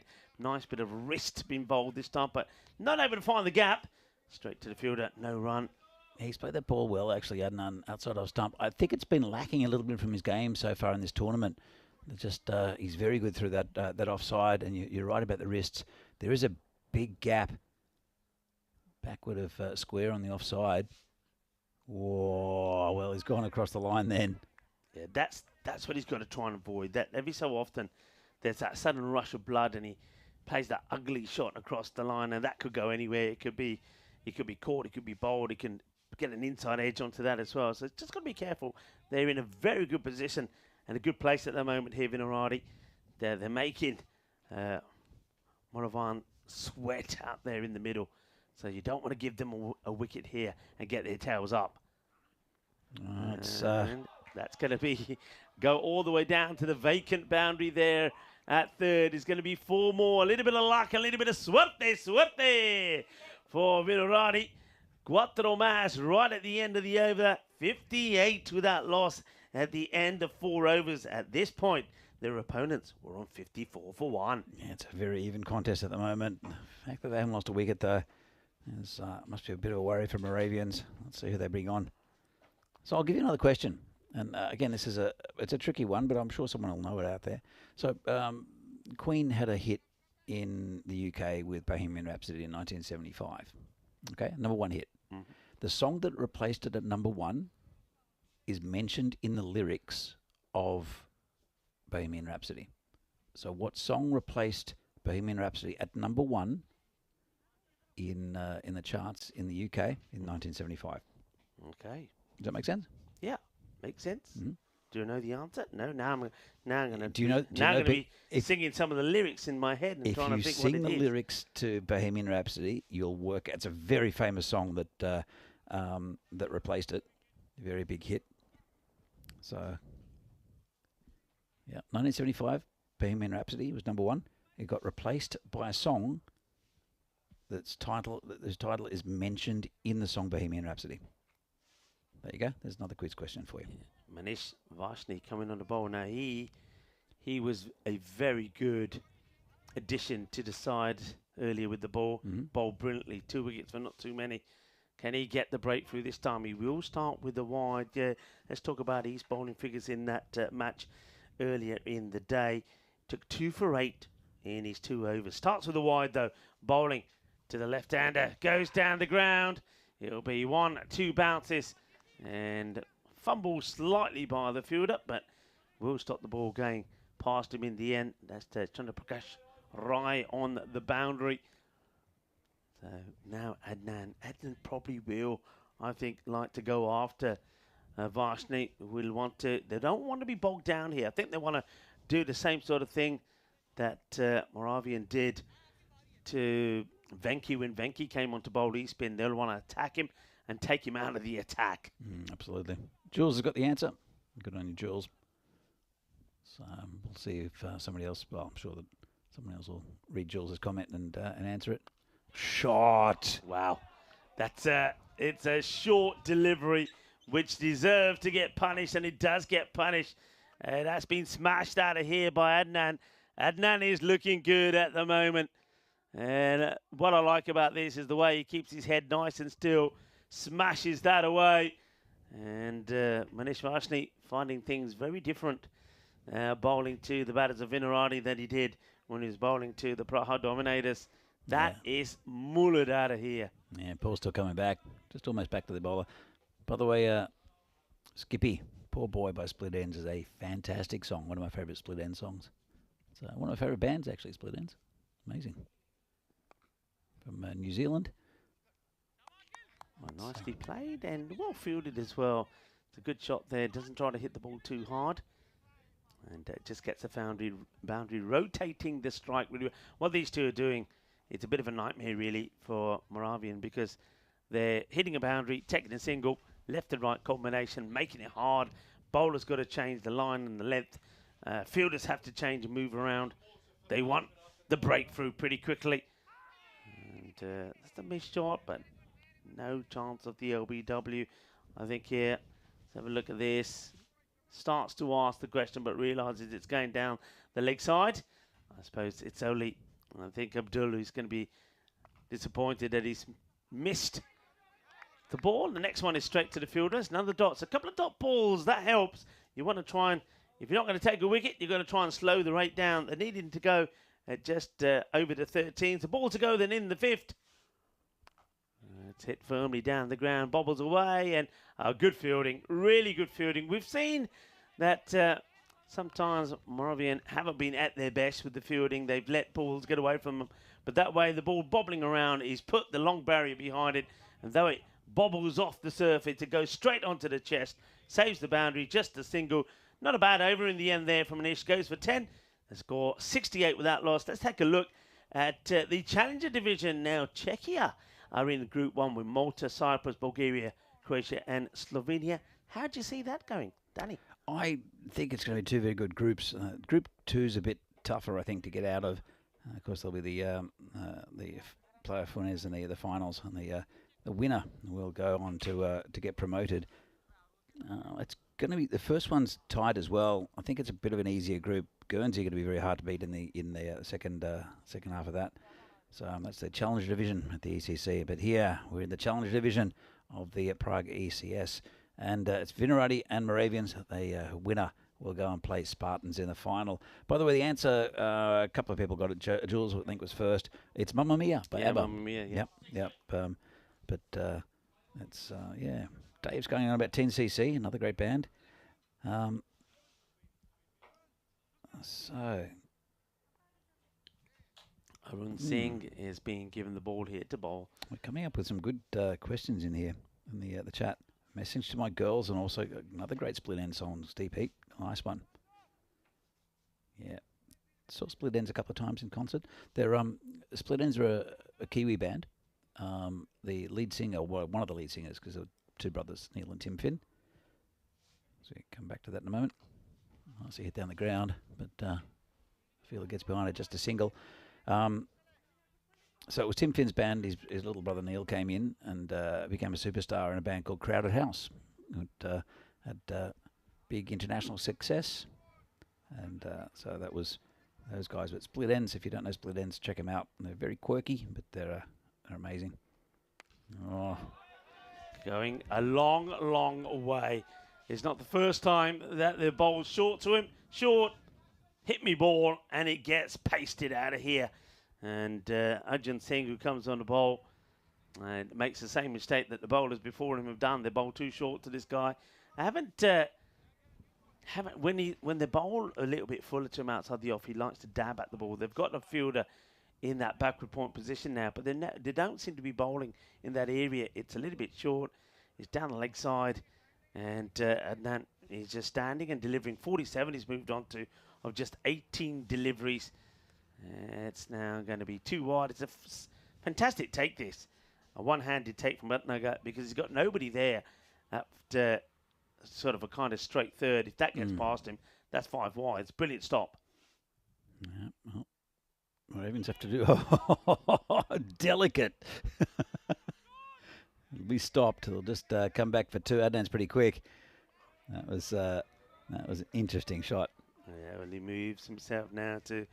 But I think he actually, for me, he looks to leave it. I think he gets done by it and just leaves the bat hanging. And he's quite lucky that the ball hits kind of the edge of the bat, loops over the hands of the keeper and goes for 2 runs. So back on strike. He's on 49. I'm getting distracted by music chat. So And that's that, well, it will be it now. Is It's another bit of shabby fielding. Good footwork there on the boundary. As Adnan will come back for 2, and now he'll take the opportunity to take a breather and put his bat up in the air and take the applause of his teammates for a very good half century. This partnership unbroken. They've moved to 80. Adnan, 51 of 20, and he scored those runs pretty quickly as well. And he's hit 4 monster 6s and 5 4s on his way to that half century. Yeah, absolutely. It's, that's how he bats, actually, Adnan. He's just not been in form in this tournament. Looks in cracking form in this game. Muiz is the one that's taken a bit of a back roll. It's looking good for Vinarati at the moment. And waits for that. Gets it fine. That'll go to the boundary, I think. And it will. 4 runs. It's very short again, I have to say, from Arjun. He's giving so much time. Here it is here. So short. And it gets the wrist involved again. You see Arjun is disappointed, but it's too short. It's another boundary. 84 now on the board. 6 overs complete. They're needing a further 53 runs and in 24 balls to get the win. And they're keeping that rate around about what they're going at. So it stays just over the 13. And Moravian, they need to find a breakthrough. Where's this breakthrough going to come from? Don't know. Look, let's go back to this music chat because it's Little Alan's been corrected by Monty. It's 6 months in a leaky boat, which is another great song, which actually got banned in England from the BBC. And the reason was it was right during the time of the Falklands War, and they didn't want to get that political. It wasn't really a political song, but 6 months on a leaky boat was not appropriate, which is a shame because it was a big hit. And people are talking about the song when they were born. What song was number 1? And Arjun was Bohemian Rhapsody, which is pretty good. Thomas Martinez, 50 Ways to Leave Your Lover by Paul Simon, another great song. What an artist Paul Simon is. It's up in the air. Fielder, first opportunity, and it's been taken. The breakthrough is there, and is Manish Varshney that will get it. And Adnan, after bringing up his half century, is going to fall at probably a crossroads in this match, you would say. It was going pretty well for Vinarati, but with that wicket going down, all of a sudden, things could change and change for the better for Moravian here. They get the first, they get the breakthrough. 85 for 1. Adnan goes for 55 of 22. Yeah, he's done his bit. I think he wished he would have stayed there. I think the man going out there at the moment, Venki, the captain, would have liked Adnan to stay in as well, but he's given every chance to his side. So 85 for 1 at the moment. Look, the run rate hasn't come down though, Rico. It's gone up. So that's a task. The task, but got a good batter out there, Mui still, and Venki has been good this tournament. Places firmly. Oh, that's gonna get over the fielder, and I suppose it's one of those which he sees the ball bounce. It's gone over his head or through him. Let's see. It's a sharp one. It's a spicy one, and once it gets past the short mid wicket, it's going to go all the way to the boundary. So good start there from the captain. Venki, 4 runs to him. He's not there to slow things up. He knows with that rate around that 14, he hasn't got time really to get himself in. It's all or nothing really here for Vinarati. Varshney gets back to his mark. Just waits for that field to sort itself out before he bowls the next one. Could do with going just a little bit fuller here to the captain of Vinarati, but he goes wider. It will be called a wide. Number of extras for both teams has been an issue. I think 17 were bowled in the innings from Vinarati, and Moravian, they're not being too tidy themselves. That's another extra, another one that has to be bowled again. Varshney comes in, he's taking that wicket, which is 4 runs over. Well, 4 runs, good hit. Too short again. The length hasn't been right here from the bowlers of Moravian. They've been too short, and they've been punished every time they're bowled short. It's almost like the batters can sit and wait for the shorter ball and put it away and pick their spot. So 20 off the 10 balls bowled so far from Varshney. 2 more to bowl. Can he get another wicket? Can he get another breakthrough? Look at the percentages, by the way, 56 to 44 in favour of Vinarati. We're very much in the Goldilocks zone. Goes for it and we'll get it. Bolle, bolle, bolle, ginna zona, shaka, and they may have lost a wicket in the over, but they're going to win the over when it comes to the runs that come from it, and they're etching away at the run rate as well. 100 also on the board, and just look at that, how it just goes from almost a 50-50 to a 73% to 27%. That's what a Maximo can do. Yeah, absolutely. Looks they still need 11 and a half and over, almost 12 and over. So they still need to get the job done, Vinarati. But they've only lost that 1 wicket. It was a big one, but still 2 good batters out there who have both hit 50s in this tournament. Here comes Varshney. No, sorry, it's not Varshney. Yeah, it is Varshney. Last ball of his spell. Goes for 6 again. Luckily, we have a ball retriever out there who's jogging comfortably to retrieve that ball. Nice shot there from Venki. Yeah, it's too short again. Sounding like a broken record here, but you're bowling too short. You're going to get punished. And Venki makes that into a magical over. 22 come from it. The last 3 deliveries. In fact, with a wide in there, all the legal deliveries since the wicket went 4 wide, 4, 6, 6. And a thumping over. And Vinarati now, surely big-time favourites, is theirs to lose from here. 106 for 1 after 7. Yeah, look, it's still a great game here. But so, Dave in the chat has put in, like, type in your birthday and it'll give you the #1 song. Okay. I didn't really like the ones from the UK and from Australia, so I looked up the #1 song in for my birthday in the US, and it's a great one. Oh, got him straight through him. Well, Pillai, first ball, he bowls to Muiz, and he'll have to go. Well, that's a great one as well, isn't it? Full and straight. And Akil Pillai comes on and he gets a wicket straight away, and it's the big wicket. Abdul Muiz, who has to be said, I feel for him a little bit here, Danny, because he hasn't had a lot of the strike. He's been watching, first of all, Adnan smashed the ball all over the place, and then his captains come out and hit a quick fire 24 balls. And then when he gets a chance, this one comes off the pads, onto the stumps. That's a breakthrough. Well, keep taking wickets. You never know what could happen. Yeah, absolutely. And, well, 24-16 doesn't look that bad, but really, he didn't get that much of the strike, Abdul Muiz. It'll bring Nilesh Kumar Tiwari. It's his first game, I think. Isn't it his first game, I think, for the tournament? Yeah, I don't know if he played an earlier or one of the games earlier on day 1. Oh, that's going to be... That is a terrible ball. Just having a look at when he goes to bowl it, something happens with his foot. I mean, there's no doubt about this. That's a killer blow.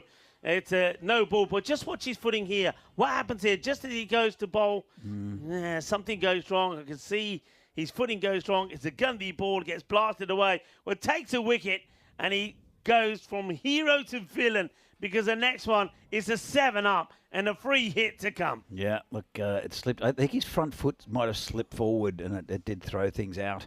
So I'll wait for this free hit, and I'll give you the #1, which I quite like, actually. Very interesting band with a very interesting lead singer as well.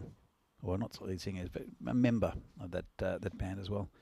So let's have a bit of a look. What happens here is a bit of delay. It's in the P patch. Here he goes. Well, can he come back? It's going to be a free hit. Tiwari is licking his lips, ready to go big again.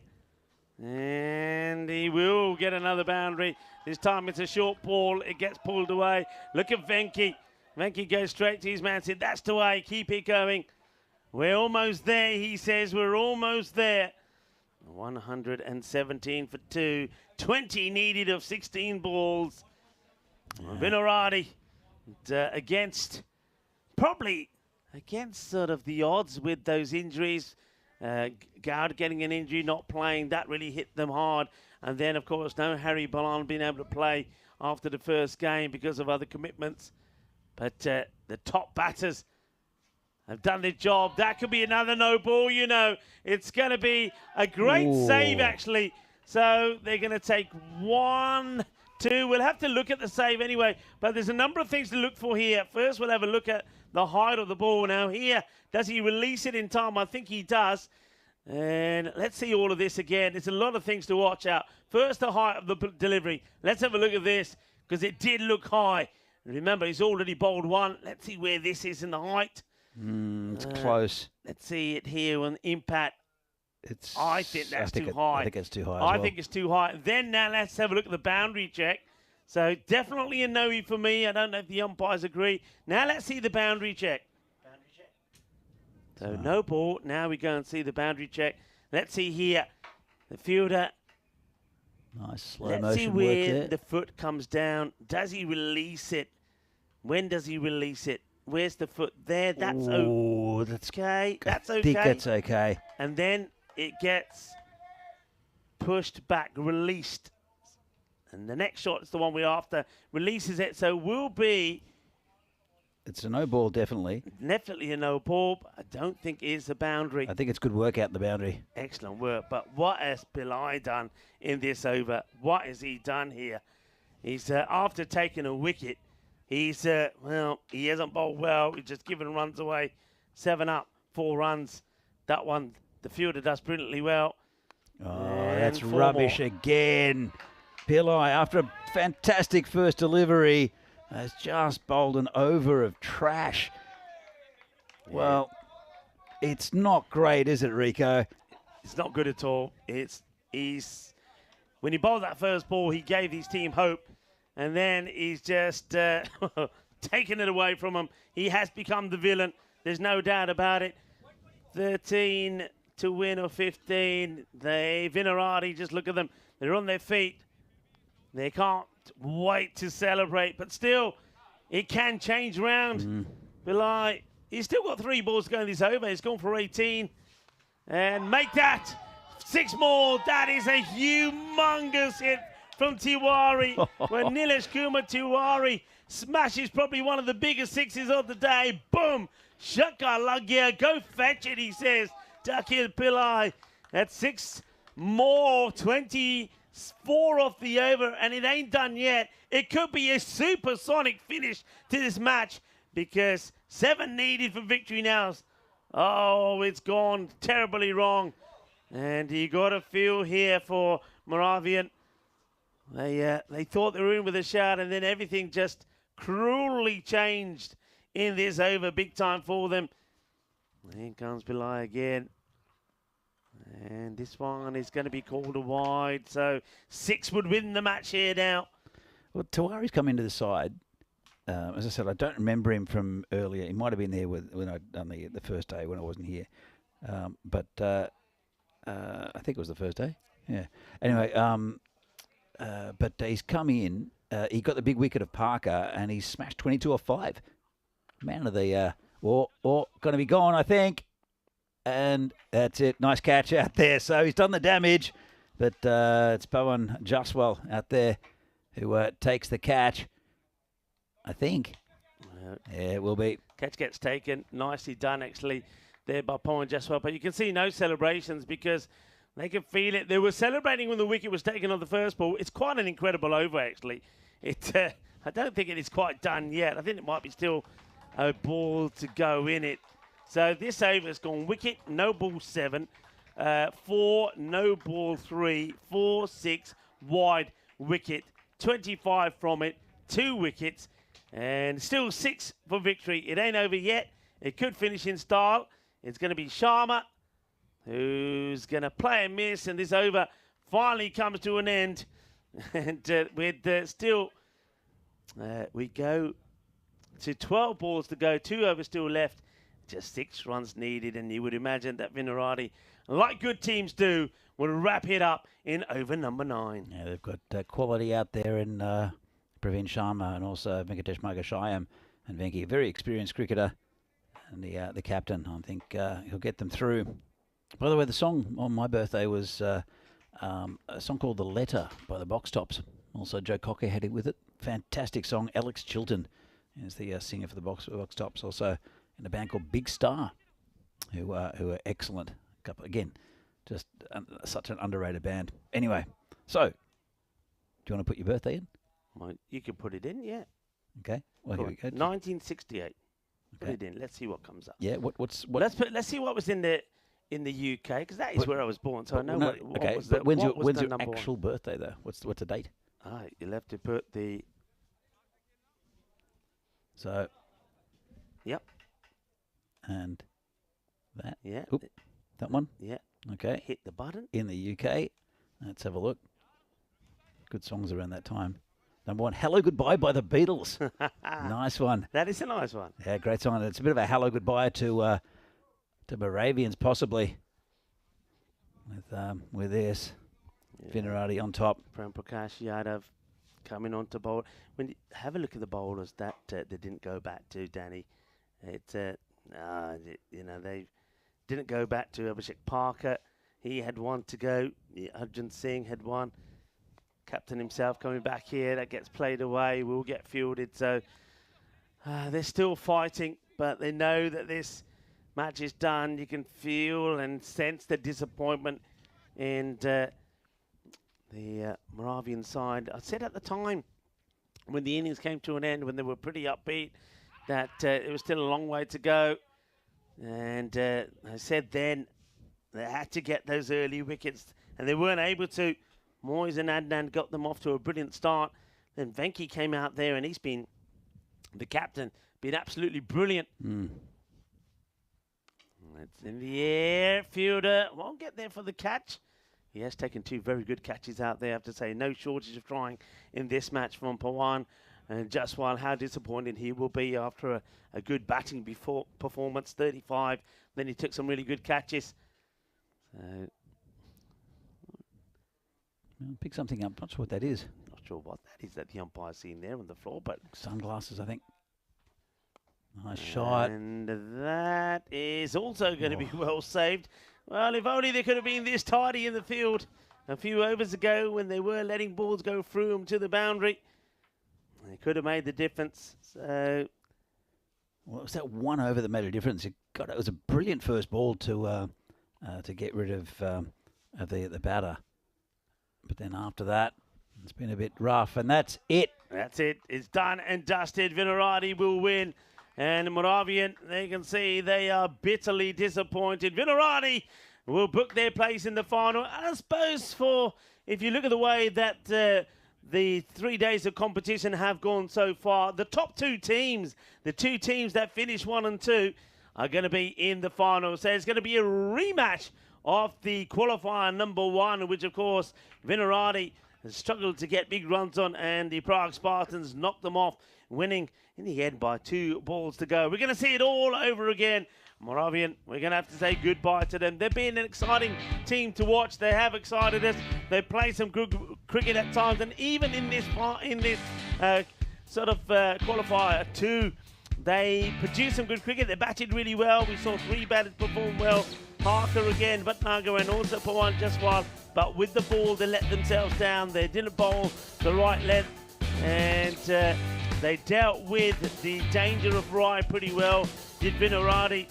Yadav only bowls the 1 over and then doesn't come back until too late. But 2 overs is where the damage was done. Over number 7 and number 8. Number 7 went for 22, and then that over from Pillai went for a disastrous 25, even though there were 2 wickets that came off it. That tells you that 25 runs was scored of 4 legal deliveries, and that really hurts them. And a little bit of off-fielding from the Moravian side certainly didn't help matters. But well done to Vinarati. They're going to have to do it the hard way, aren't they? If they're going to get their hands on that trophy, they're going to have to win 3 on the spin. But they've given themselves a chance, and that's why finishing in the top 2 and getting the double chance is so big.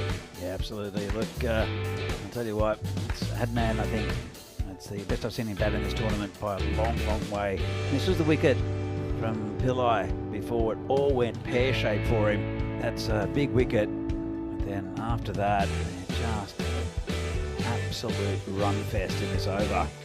It was a wicket taken in the end, but it was Tiwari who also batted very, very well for Vinarati. Venki Margashaim helped as well. We'll see the scorecard come up, and well done to Vinarati for making the final. It's going to be tough, though. There are going to be some tired boys out there now. Yeah, it is going to be tough, but they have got there. And maybe, I think this is where the captain, Venki, will use all of his experience. They've got some time, of course, don't forget. They've got about an hour 15. This is where get the guys together, get them to drink plenty of fluids, eat a few bananas, and say, look, guys, one big effort, one big push we've got here. Don't let ourselves down now. Let's go for it. Let's get a revenge over the Spartans. Remember, the Spartans have beaten them on 2 occasions in this series. They beat them in match number 2 when Vinarati made 113 and the Spartans got there with 3 balls to go. And it was a close one in the second match earlier today as well, when, again, Vinarati 108 for 5 and with 2 balls to go, the Spartans got there. So we've seen 2 close matches from these 2 already. Maybe, though, it'll be third time lucky for Vinarati. Yeah, let's see. You're right. It's Spartans have had the edge over them. It's not been by much. But Vinarati, well, I don't think they bowled particularly well. And Moravians batted well for 136, but fine batting performance. It's Adnan with 55, Margashaim with 26, Abdul Muiz with 24. Tiwari also scored quite a few off that 1 over. It's 2 for 25 off 1 over for the bowler. So a bit of a rough one there, Akil Pillai. But good win, still nowhere to go for Vinarati. And win by 7 wickets against a very good Moravian side. It was a good game here from Moravians, and a good tournament for them with LC. We'll go back to Bono. I'm sure we'll see them next year, and good luck to them in the leagues. We've seen Prague Dominators go home earlier in the day, and Ostrava go back to Ostrava yesterday. But still 2 teams in it. Vinarati against Spartans, 2 Prague teams, and 2 Div 1 teams as well. So they were probably the 2 favourites, I'd say, to get into the final, which will come up in about an hour's time, I think. Maybe about 45 minutes, actually. Let's have a look at the timer come up on the screen.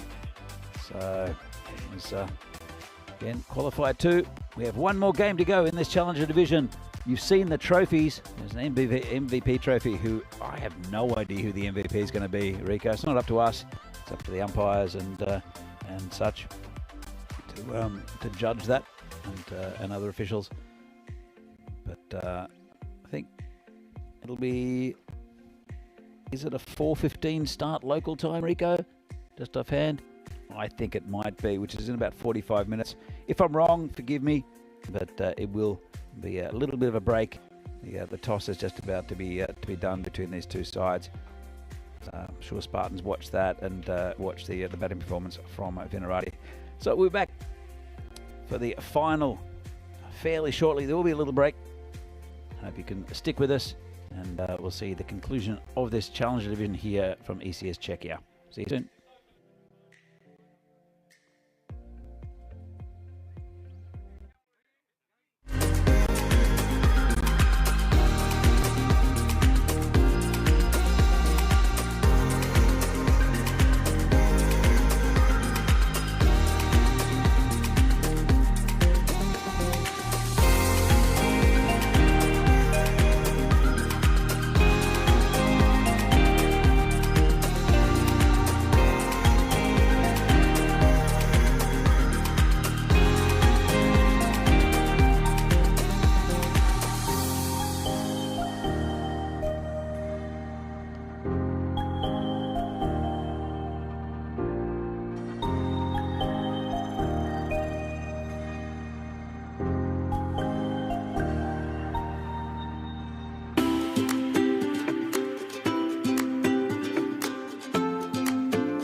This European cricket event is proudly brought to you by HCL Software, Rado and 1xBet.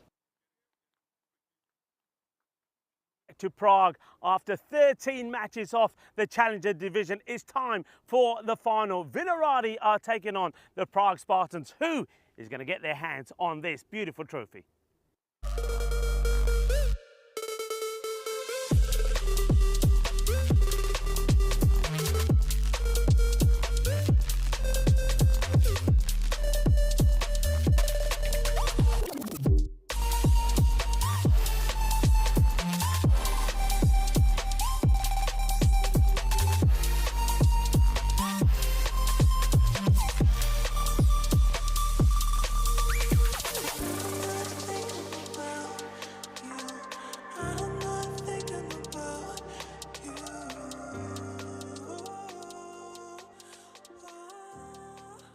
Welcome back.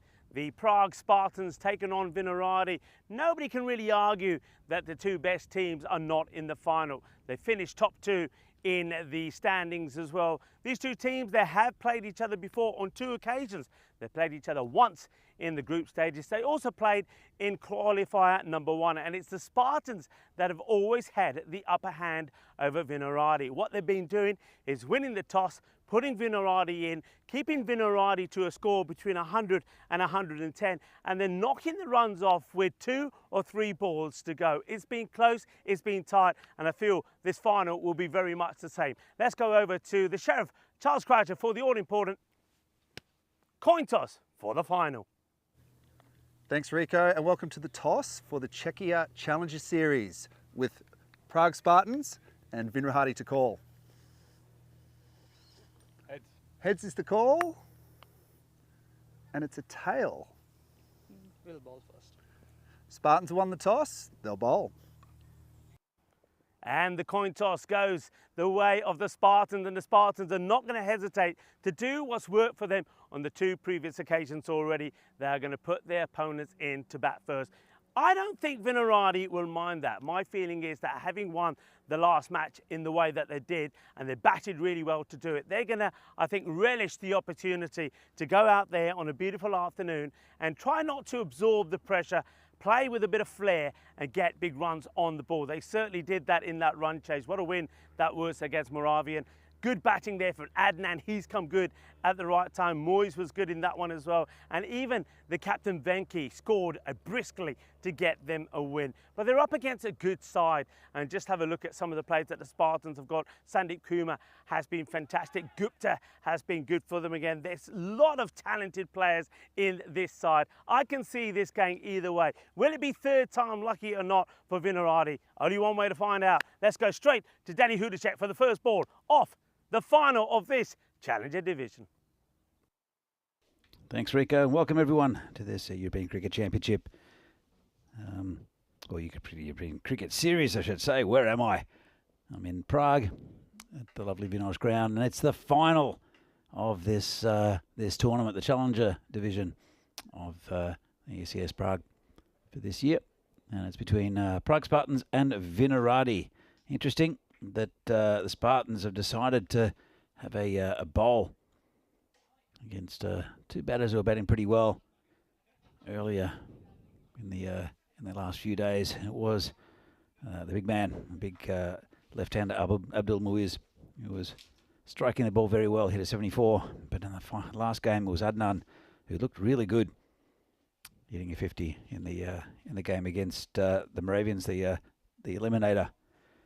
But we're here to the final, and it should be a beauty. So far, the Spartans have got 2 wins over Vinaradi. It's the only team that Vinaradi haven't beaten. You can see it's 4-2, 4-1 for Spartans because they've played 1 fewer game. And it should be very, very tight between, again, 2 good sides. Probably the 2 sides predicted to be in the final. And you see here Venkatesh Magashayam with 524 fantasy points, Abdul Muiz as well. And not as many for the Spartans, but for the ball, look for Aditya Rayaprolu right up front. He's a very handy bowler. So they'll want to put a good target on the board. Vinarati, they didn't this morning in the first game they played. Look at the supercomputer. They can't split it either. 50-50. It's been two good games between these two sides. But honestly, I don't think Vinarati have batted very well against Spartans in the two games they've played. If they can put a good score and put pressure on, they've got a decent bowling side to Vinarati. Even though there are a couple of outs for them. Big Joe Cope has come in, but he won't bowl because he's got a shoulder injury. But it's good to see him here, contributing to the team out in the field. I'd like to say hi to everyone out on the chat. Hope you have a fun final. So Dave's out there. Finley's Chickens as well. Hey Finn from Dubai. Just about ready for a start here in the final. Looks like it might be a Ray Prolo to start up. I'll have a look in just a moment. In fact, it will be. It's going to be coming around the wicket to the left-handed Abdul Muiz. So let's see if he can get going. He didn't really have a fantastic innings. Wasn't very fluid. Didn't get much of the strike in the last game. His batting partner, though, Adnan, did, and he looked very classy. Well, I think he's having a bit of a think as to whether he's going to come around the wicket or over the wicket to the left-hander. And it's the second fake run-up he's had. The first one was around. This one was over. He's going to start with over the wicket. Umpire Joe Foster has given him the go-ahead. Here we go. First ball of the final. Vinarati Spartans. And that's pretty good delivery.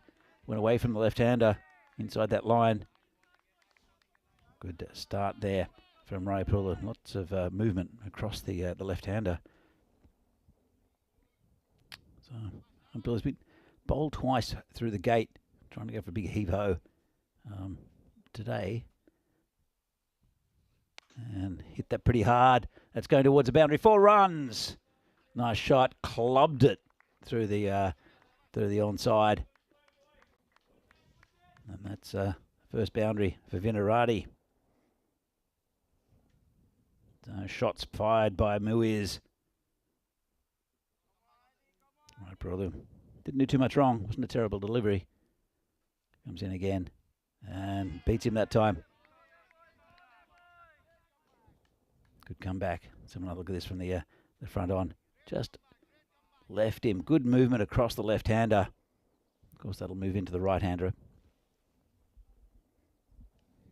Been a good start for Spartans. Just one scoring shot out of the 3. Comes in again. And big swing and a miss.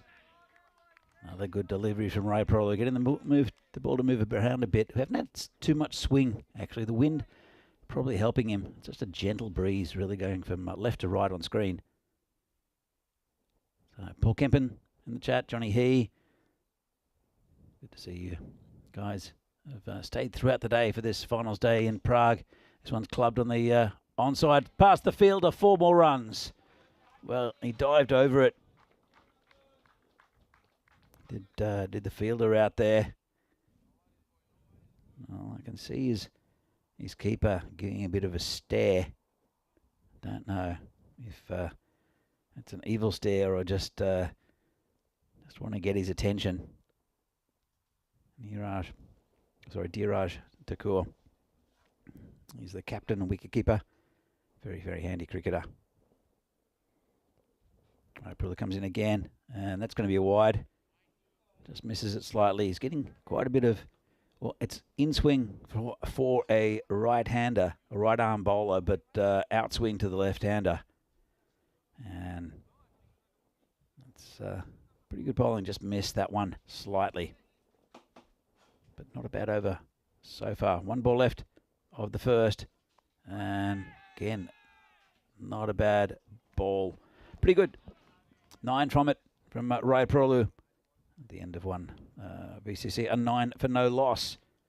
So I'm joined back in the box for the final time in this this tournament in the Challenger Division by Mr. Rico Fool. Yeah, good to be here. This is how these two teams have booked their ticket for this final. The Prague Spartans taking on Vinohrady.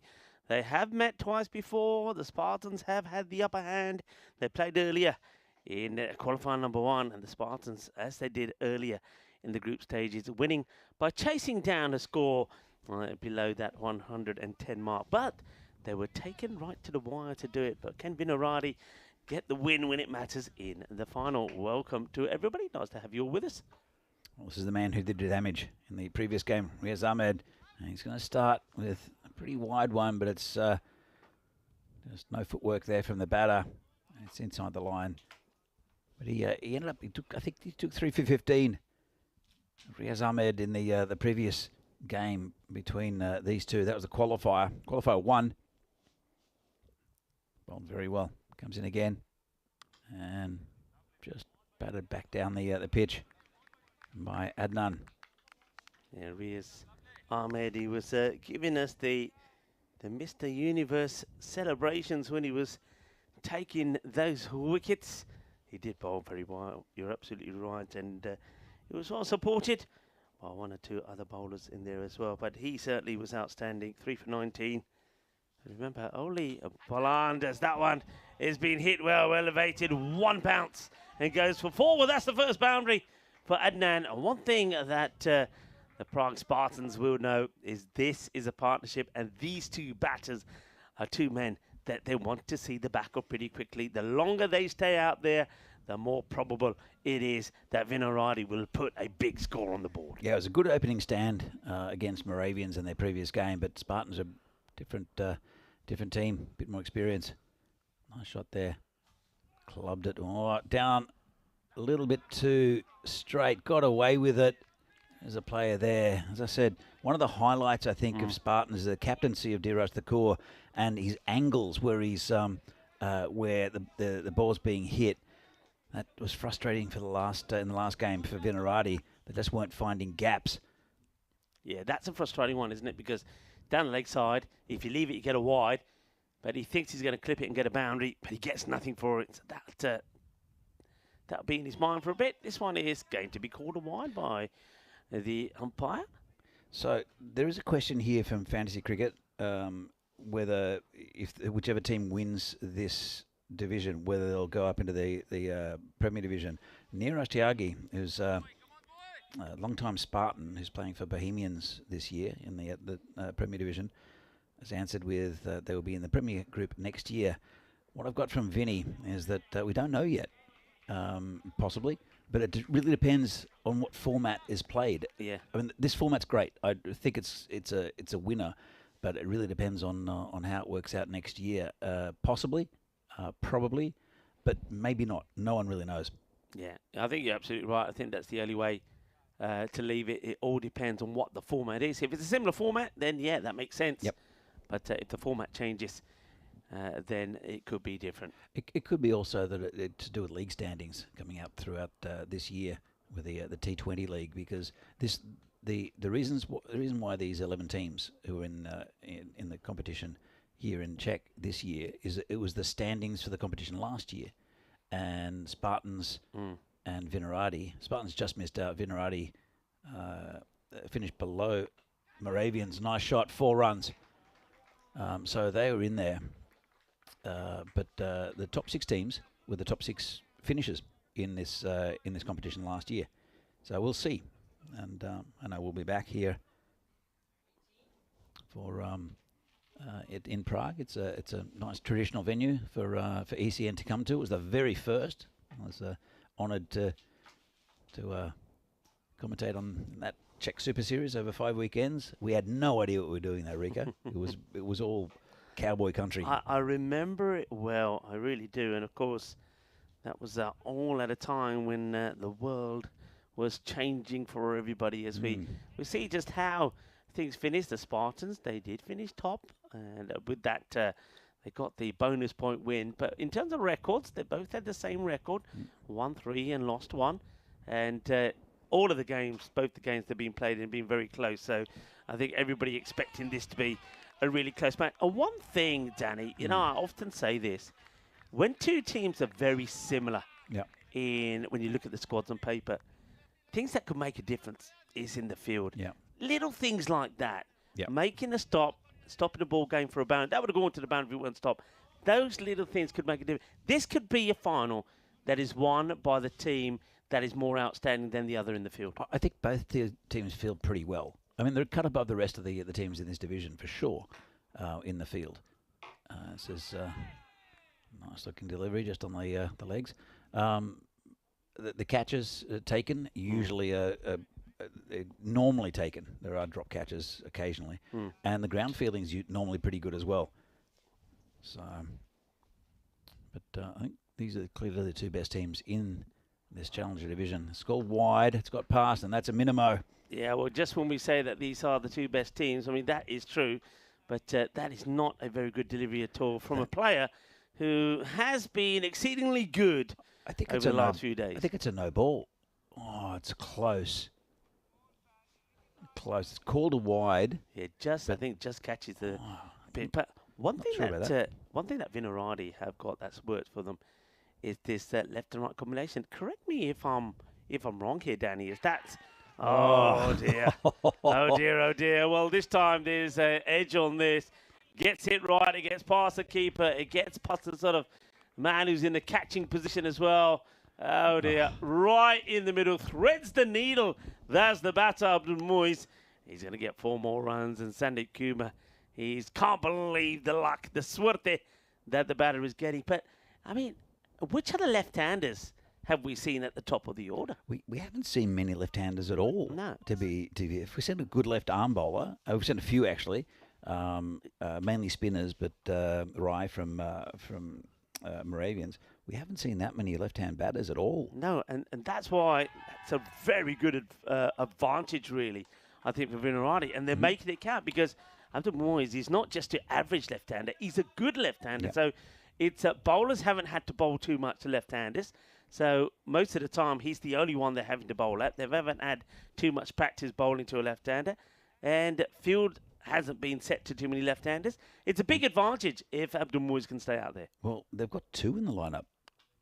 As this is tucked around the corner, but again, straight to a fielder. Big Joe Cope has got the pads on. He's a pretty decent bat, Joe Cope. Can hit big sixes, but is also very correct. So that's a big advantage. But he won't, as I said, won't be bowling.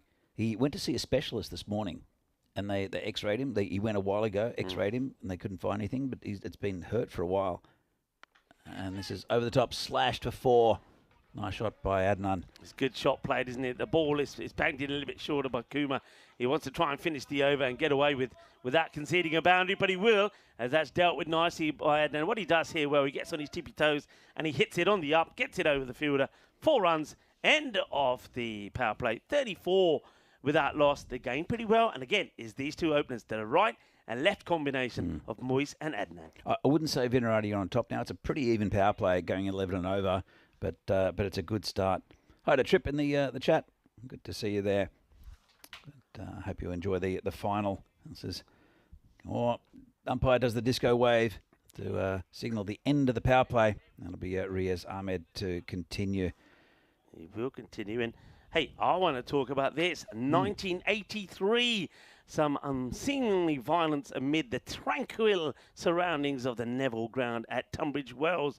All from the bat of Kapil Dev. On this day, of course, in 1983 is when Kapil Dev smashed that incredible 175. Remember, India were 9 for 4, 17 for 5. Wickets continued to fall, but Kapil kept creaming the ball to the boundary. That one's going to be a bit of a miscue. They'll take the single, though.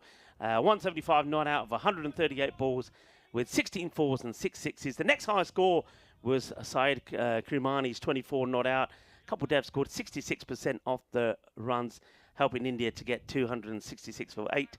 And remember, 7 days later, they were the world champions, courtesy of another sensational victory over West Indies in the final. I remember that day well. I've got to say, when a lot of people ask me about my memories of cricket as a young man, that day, or this day back in 1983, always comes to mind. So slashed over the top again.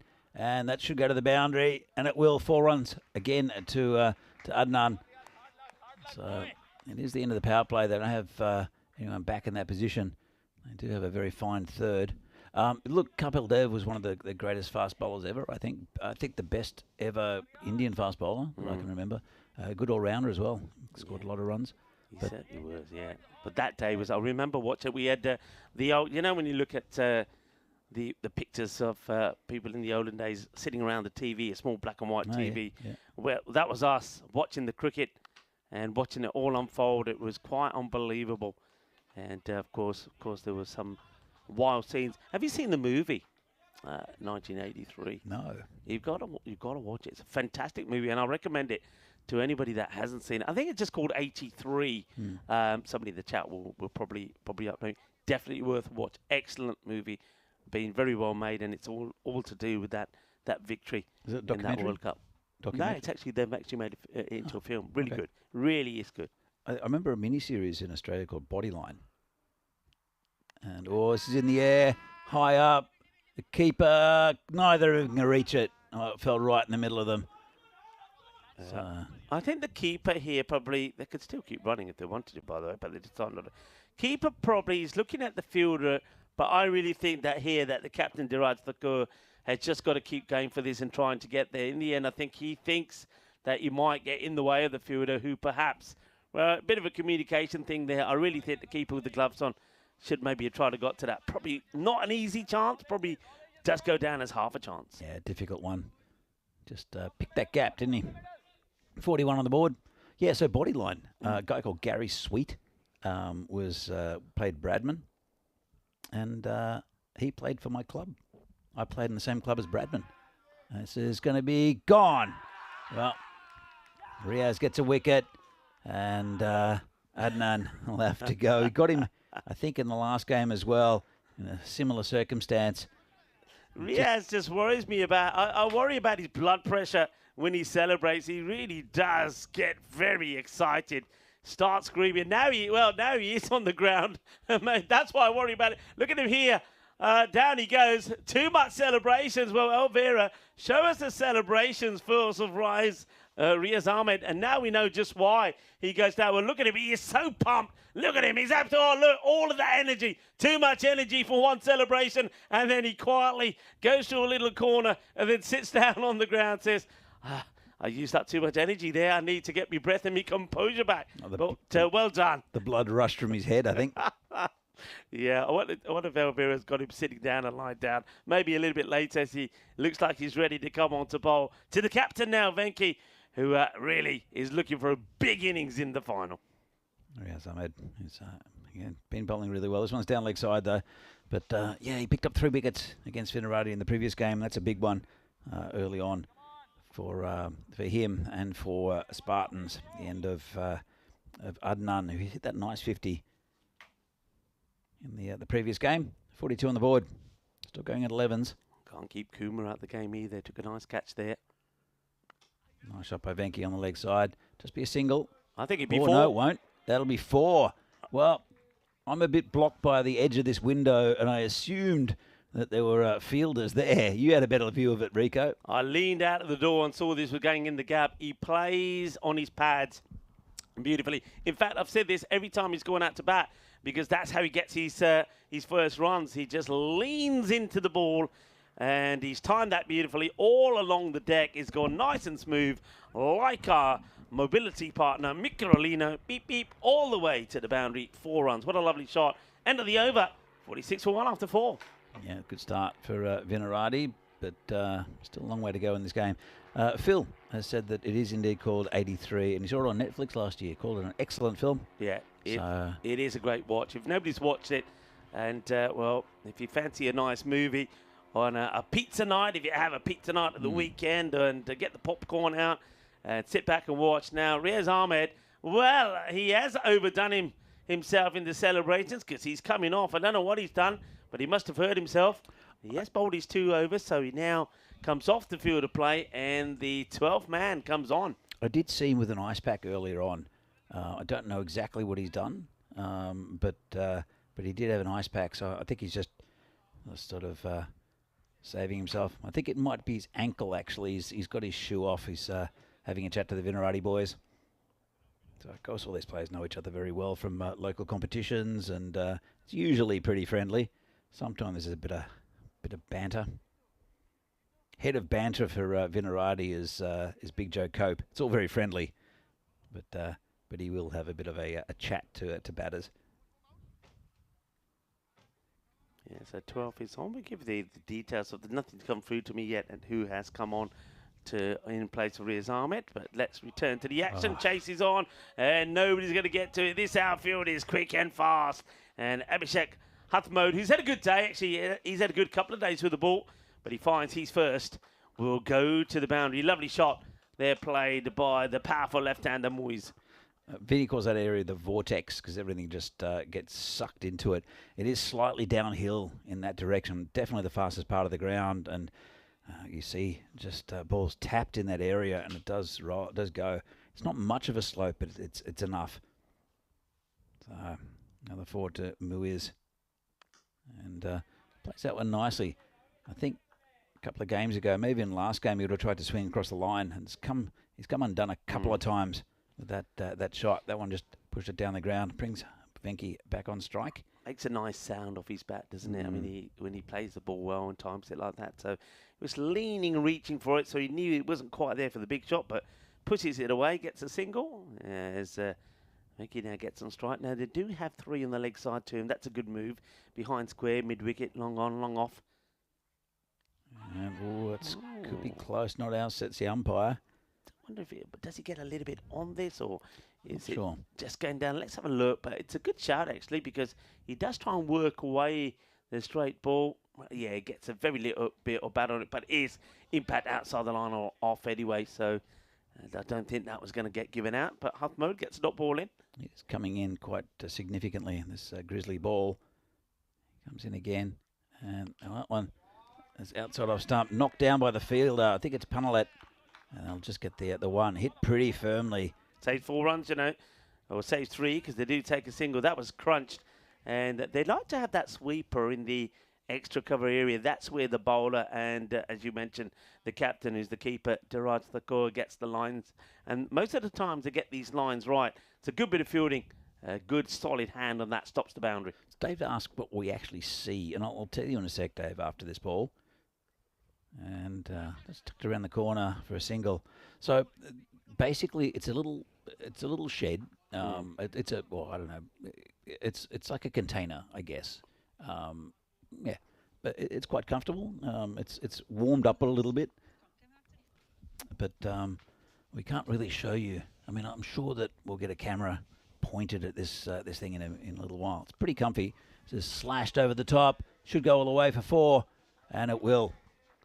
Yeah, So 4 runs. He chances his arm here, does the captain Venki. It's not an area where he usually goes for. He likes to be, he is stronger on the leg side, but he gets enough of it, clears the boundary. It's going to be 4 runs, and it's an opportunity. Well, we were talking about our bunker, and we are in the bunker. We welcome you from the bunker. It is the final, and we see that the score moves to 57. So once again, it's around about that score, that 115 to 120. That's been the kind of scores that Vinarati have been posting against Spartans. They would love to get past the 120 and just get those few extra runs. Because remember, they have defended really well. And on both occasions that they've gone down, it's been with 2 or 3 balls to go. You know what? What they haven't done is put scoreboard pressure on Spartans, and that's definitely what they need to do. The score's not bad at the moment so far, and they can accelerate from here. They've got good batting to come, only 1 wicket down. So they are looking at 130, 140. I think they'd be disappointed if they didn't get it. And then after that, it's up to Spartans to bat well to get that. Yeah, I think after that good batting performance in that win in that second qualifier, they would want to, and know they need to, go a little bit bigger than that 115. They need to be, I think, 125 to 130. That's what they're looking for. If they can get to that, and with the bowling they've got, I think they will probably feel they will be able to hold back the Spartans. But it all depends really on how well these two go here. Moyes is sort of batting the same way that we saw him bowl batting that last qualifier. Venkatesh, we know he can go big. He can be brutal. He smashed 20-odd runs with just 4 balls in the last match. So if he gets going, the score can be elevated pretty quickly. But talk about getting going. There's only one place that Abdul Muiz is going to go, as it is Naveen Puranda who is going to get the wicket, and it's a prize wicket of Abdul Muiz. And he's done exactly probably the same thing as he did in that qualifier number 2. He's gone after the wrong ball. He's in the 20s. He gets out. And now the pressure certainly will show on Vinaradi. They are 57 for 2. Yeah, he gets bowled again. And, well, I don't think he's been hitting the ball as cleanly as what he had been in the last couple of days. It's just been a bit stifled from him. So it's a big wicket. And it's that man again. Purandai. He picked up a couple of wickets yesterday.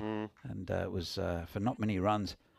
So it's a big contest between these two. Well, between the bowler and the batter here for Vinaradi, because Naveen, he's in good form with the ball.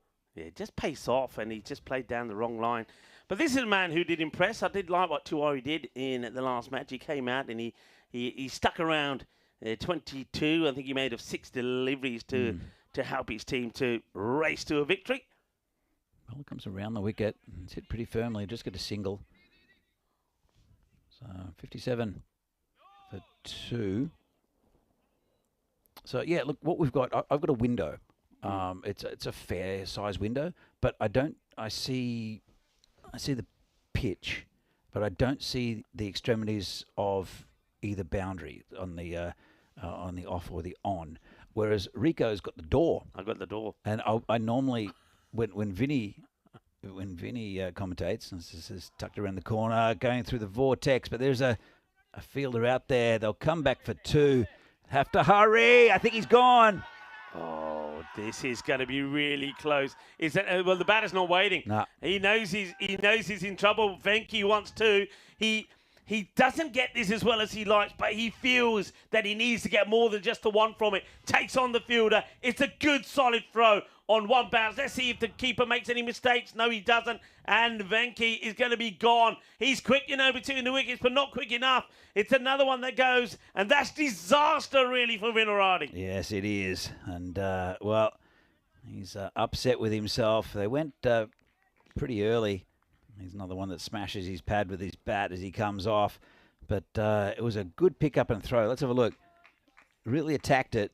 Good flat throw and no mistake from Dhiraj. And, yeah, it looked out in the field. Let's have a look. The big D on his back. Nice take. And good piece of cricket there. Very good cricket. It goes back to what I said. 2 teams, very similar, very well and very level in terms of the batting depth and the bowling depth. The difference could be in the field. And that was Shubham Gupta with the throw. Well done to him. He gets the captain. Big Joe Cope in now. And gets... Oh, he got a gift first ball. Didn't accept it. Purandar making things happen. 2 wickets down in this over. And for not many runs. A couple of balls left. So yeah, you've got the door, which is, I mean, when Vinny likes to be on the right hand side, and I don't mind. You like being on the left hand side because you walk around quite a bit, but you've also, it's going to be wide. You've also, it's just the way that, because Vinny's here, you're there, and you're used to it because you've worked a lot together. And you get to, there you go. There's the door of the bunker. Yeah. Hang on a minute. Obscured. Hang on a minute. There you go. There's Rico. And it's comfortable. I like it. And Cope gets 4 runs, I think. It might have gone all the way. He reached across for it. It will be 4. And a bit of a gift there from the bowler. Again, just having to bowl at left-handers. There's not many of them. And with Moyes getting out, Joe Cope eventually gets a chance. And, well, maybe he can put a nice little partnership together with Tiwari. They certainly do need one. But yeah, just I think that the bowlers here just don't practice enough bowling to left-handers because, well, certainly in the Challenger division, we haven't seen too many of them. No, there's hardly been any. I think we'll see a few in the Premier Division. Can think of a couple. Naveen comes over the wicket, and that's clipped away nicely again. That'll be another 4 for Big Joe Cope. He's known as a bowler, but he's a pretty handy bat, and that's another 4 runs and a good finish to the over for Vinaradi. We've got to say those 2 wickets have hurt them a bit. And Pruandai goes for 11. That's about the current run rate, but picked up 2 wickets with a good bowled to Abdul Muiz, and then that second run that they probably shouldn't have taken, and that was the end of Venki. Yeah, and that was because of some really good work there from Gupta on the boundary. Yeah, the one thing we don't realise from Gupta, he had a long way to come around to get to where the ball was going. So first of all, he has to get there to stop the boundary, which he did, and then he fires in the arm and gets that run out. So just look at that there now. Would you say that the last two, the main recognised batters are in now? No.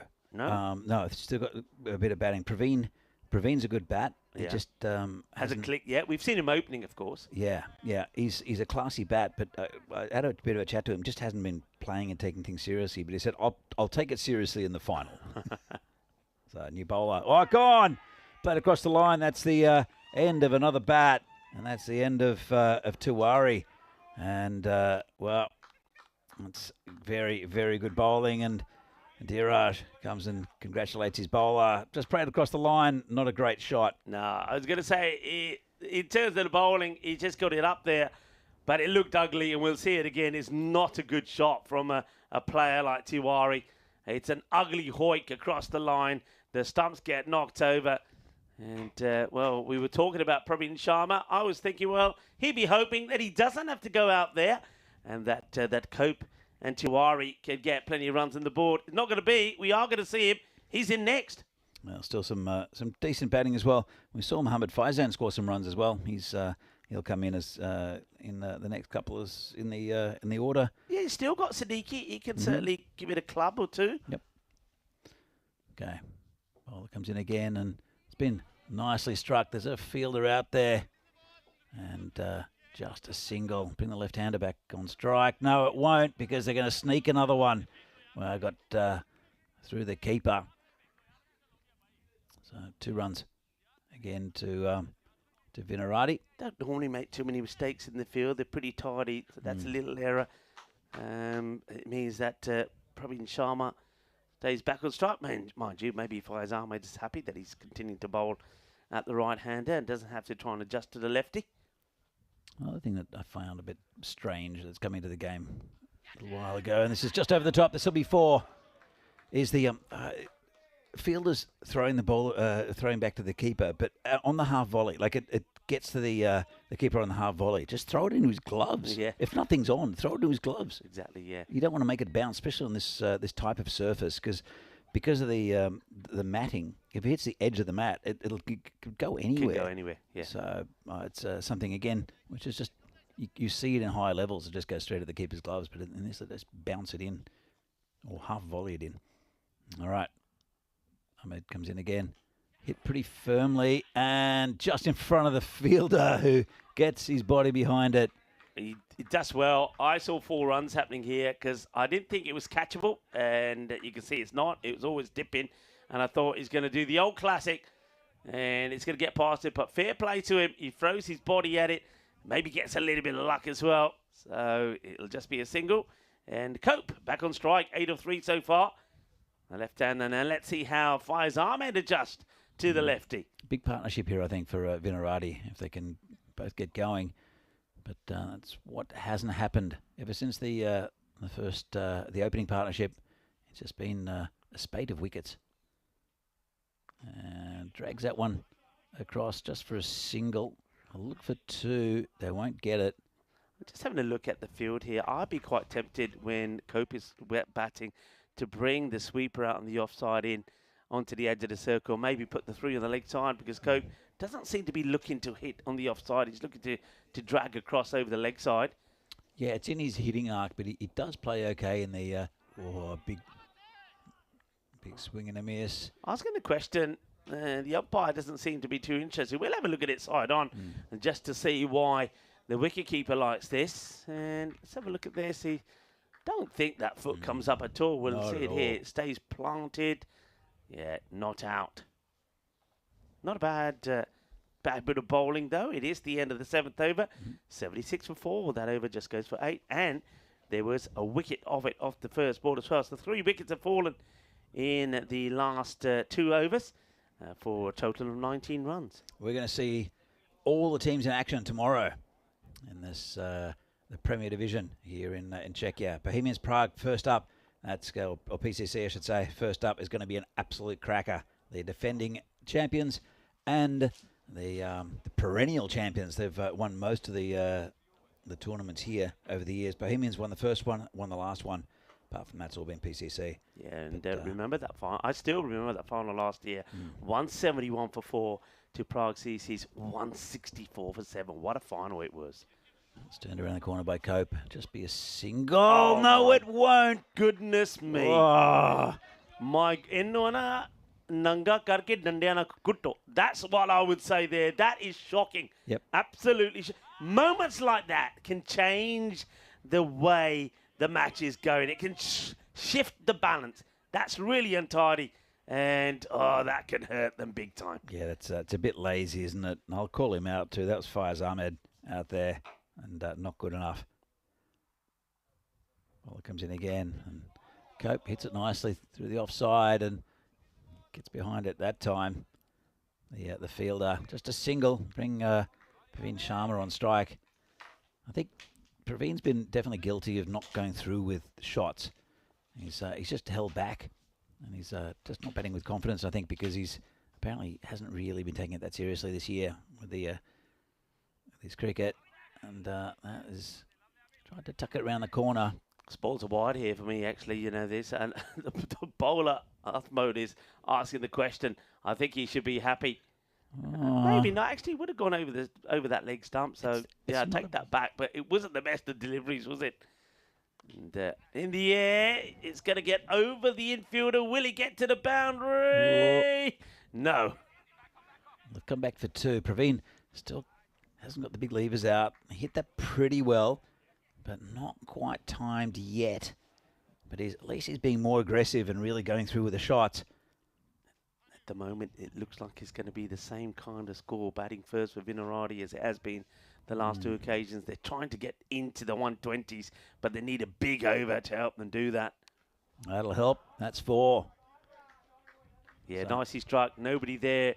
They don't want to put the extra man on the leg side. I think this is where the captain, Diraj, who's behind the stumps, has basically said to bowler, I want that sweeper out in the off because there are balls and shots going to be played out there. So he likes to have the extra cover out.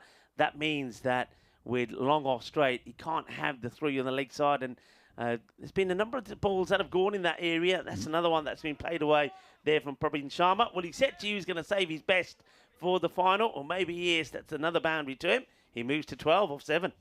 Yeah, he's hitting the ball pretty well. Still not timing it as well as what he'd like.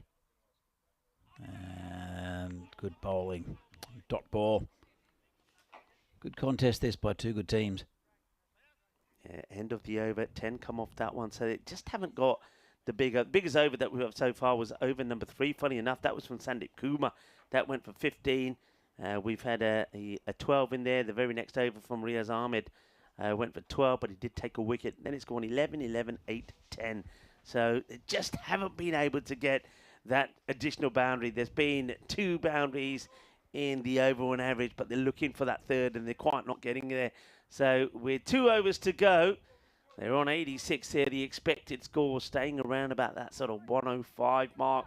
They really do want to try and get the acceleration in here. You can see that from that graphic from the worm. It just stays pretty steady, doesn't it? It doesn't start to go upwards. So you can see on your screens now, expected score around 107. Still a couple of big overs here, and they're capable, these 2. By the way, Harry Boland's in the chat. So hi, Harry. Hello, Harry. And good to see you committed to keeping a job rather than getting Vinarati a trophy.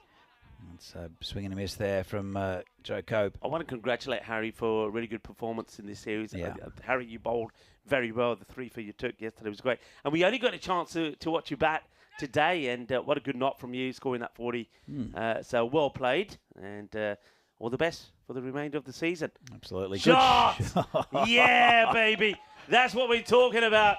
A little bit of showtime here in Prague. A little bit of what we call sexy cricket when it was risky.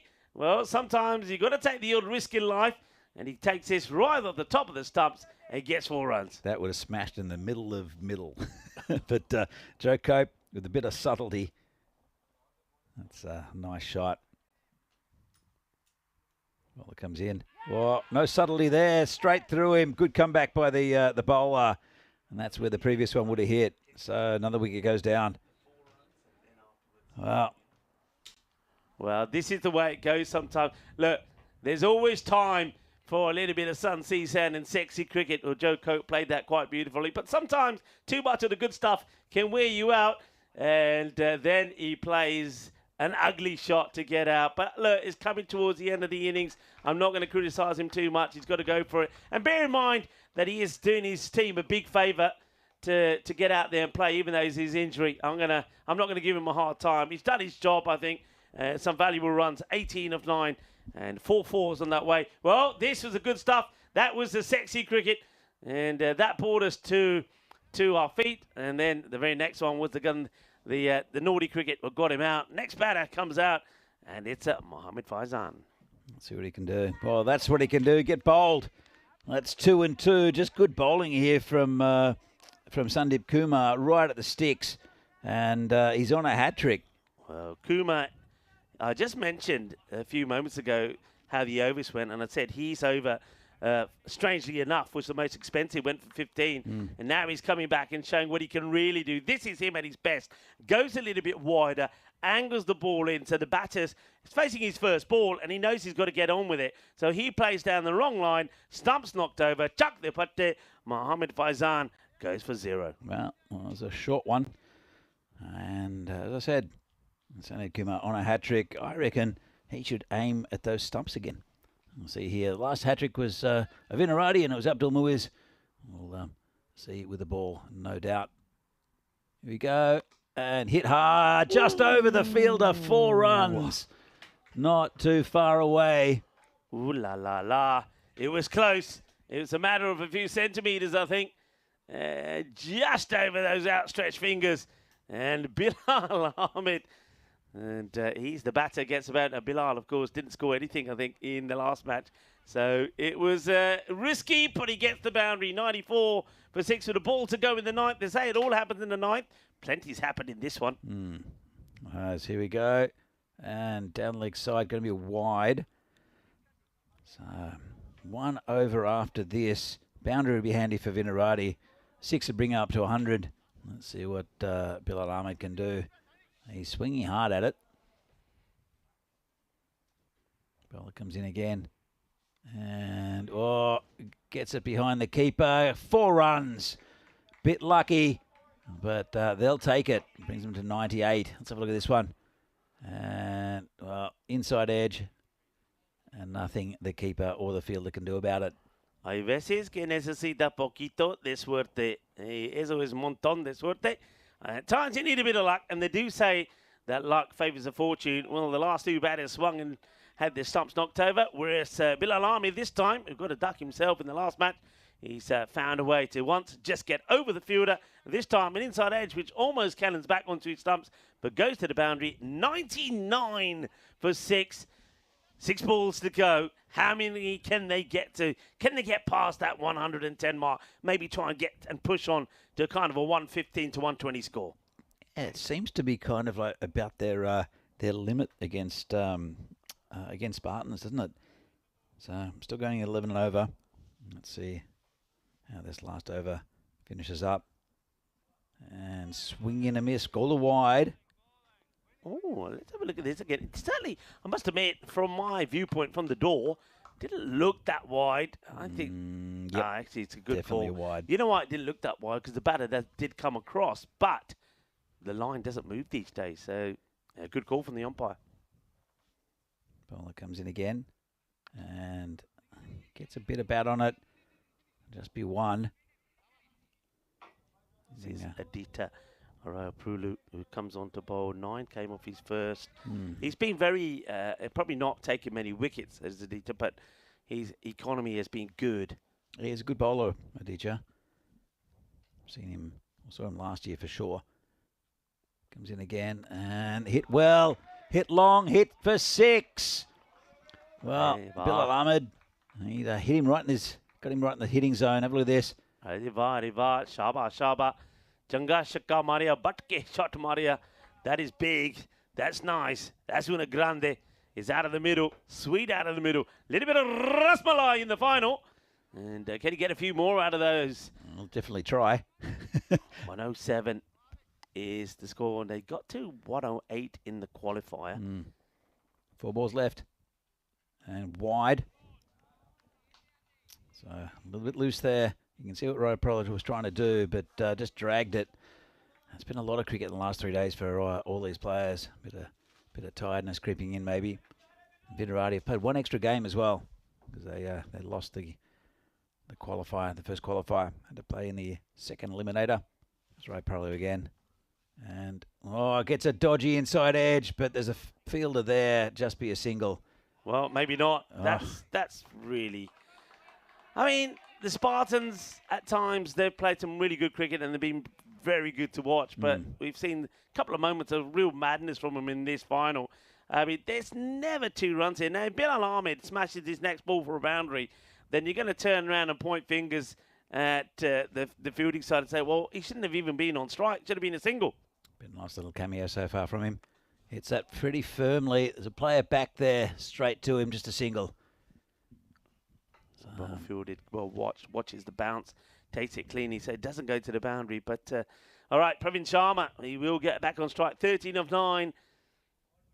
110 moves to 11. We're on the Nelson with 2 balls to go, Danny. Nimal Kumar's in the chat. I think we'll see him in the Premier. Oh, he's gone. Gone back onto the stumps. Another wicket goes down. And more importantly, no runs. Wicket on the Nelson, everybody. Wicket on the Nelson. Those of you that weren't standing on 1 foot, you're to blame. But, well done. He's a little unlucky. Well, I suppose that's what happens on the Nelson. He's had a bit of luck and now a bit of bad luck. He's on 13. That's why. And gets bat, pad, stumps. That's the way it goes sometimes. 13, and he's on. It was Nelson as well. 13 and on the Nelson. Yeah, that was, you knew he was going to be out, I suppose. Yeah. Nirmal's a very good cricketer for fitness for quite a while. He's moved on to, who are you playing for now, Nirmal? I forget. But he's a very, very good player. Wicketkeeper stroke batter Naveen Kumar coming out to face 1 ball. They're loving to crunch a boundary and get to that one. I put a chase up there about 115, or depending on what he hits, maybe even 118. But Araya Pulu is probably going to try and jam the Yorker in. In he comes to Kumar. He tries it. Gets a bit of bat. It's not going to carry. They'll come back for 2. A direct hit. Fantastic piece of fielding. And that's going to be Bilal Ahmed, who goes for 17. Good little cameo at the end. Just got it towards the end of the bat there. And he knew exactly what he wanted to do. Just run it. And it was a direct hit. If it hadn't hit, they would have got an extra run. Yeah, superb fielding with that there again. That, I think, right at the end of the innings could be one of our HTL Software's play of the day. What a lovely pick up and throw. I was thinking he's got to really go and try and throw it to the keeper's end, to the man who's got the gloves on. But the fielder knew better. He says, nope, I know what I'm doing. Get the throw in, get the run out. And it's our man again, Sandeep Kumar. Is there nothing this guy can't do? Yeah, he's handy, isn't he? Let's look at some of the highlights. There's Rico peeking out the door. And at the start, it was a good show from the openers, Adnan and also Abdul. Never really got flowing, but they did get some good runs. This was the lucky one, went over the keeper right in the middle of both of them. But it's a pretty bright start for Vinarati until a couple of wickets went down. Adnan caught on the boundary, and then Abdul Muiz followed by Naveen. And that was kind of like the start of the rot. So just in that sort of middle area. This was the 2. Venki was ball watching a little bit. Came back for the second. Good flat throw. Nice take by Dheeraj. And Venki not real happy with himself. Really good bit of fielding though by Gusta. I mean, he had to come a long way.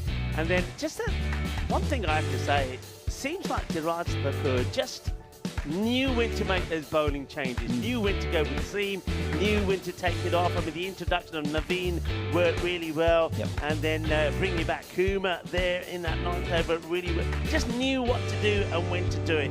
And he's a very smart captain, isn't he? Yeah, he is. Look, I think both of these captains are good. Venki as well. A little bit different.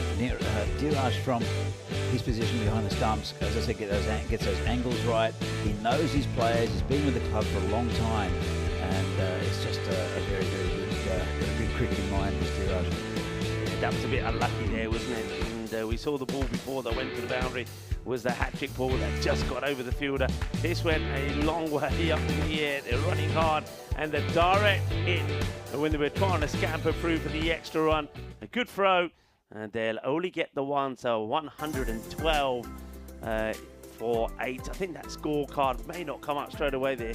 I think still working that out, so I'll quickly go through the batting order. Abdul Moiz once again gets into the 20s, but he, like a few other good batters, just hasn't been able to always get past the 20s. Adnan, he would go early this time as well, and Venki, we saw him getting run out. He'd be very frustrated that he gets run out in that way. But no, look, there were contributions. 24, 15 from Adnan, 10 from Venki. Joe Cope made a very healthy 18. Praveen Sharma, 13, 17, and not out there. Well, out there right at the end, Bilal Ahmed would be, I think, run out, or was it his partner? No, it would have been Kumar run out on that throw from Kumar, so Kumar gets Kumar. But batters getting in the teens, but nobody going on to put big runs on the ball. Yeah, absolutely. There was, apart from the first partnership, it was a bit stuttering for Vidarati, but honestly, it is a defendable total for them. Whether they can defend it is another story, depending on quite a bit of the Spartans batting, and well, no doubt see Junapunlet up the top with. We'll see who he's going to bat with, but very even contest. Still can't pick a win. I don't think the supercomputer can either. So we're back here in Prague. We're having a few little score issues, just trying to sort a few things out. So we're back in Prague in a few minutes' time for the final innings of this tournament. It is the European Cricket Series here, the Challenger Division, final between Vidarati and Prague Spartans. Back soon.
This European cricket event is proudly brought to you by HCL Software, Rado and 1xBet.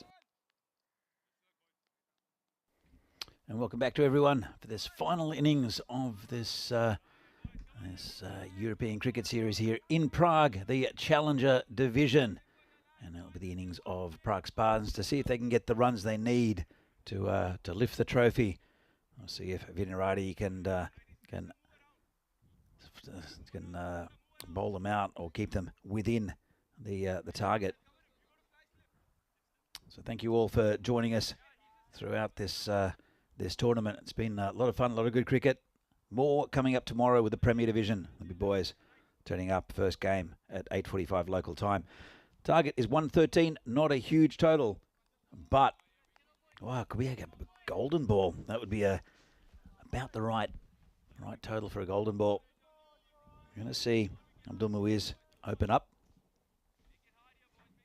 See if Vinarati can put pressure on these two openers. It will be Panalit and Kumar opening. Comes Muiz. Oh, pretty quick. Too much for the keeper to handle. Abdul Muiz. It came in a bit, lifted off the seam, and surprised the batter. Nice delivery first up. Dot ball. This will be a big wicket. These two, the main two bats, I think, for the Spartans. Slight favourites now. It's a modest a total of 113. Still have to get them. Comes Muiz again. Bowling to Panalit. And it's in the air. And dropped. Unlucky. Good hands. Normally, Pravin Sharma just couldn't hang on to us. Just over his head. And he's been, lifted off the ground, basically, by Venki. And it would have been a good catch. Just didn't quite get there. Almost knocked it up to Venki. That would have been a big breakthrough. Just a single, though, in the end. And this is hit towards the boundary. There's a player out there. That's Bill Ahmed. Again, if Kumar had hit that a little bit harder, would have gone straight to the fielder. Hitting in the air, trying to take chances over the field. The Spartans are on 2. But that early chance, I've seen Praveen with quite a few good catches throughout this tournament. Oh, nice shot, 6 runs.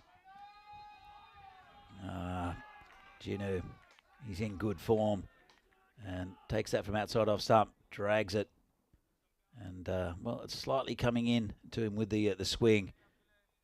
Just played through the line of the ball. Nice shot. All right, Dave. Golden ball final. What more can you ask for? A couple of balls left in this first over. That would have been a big wicket if Praveen could have held on to it. Not to be. See how much it costs them.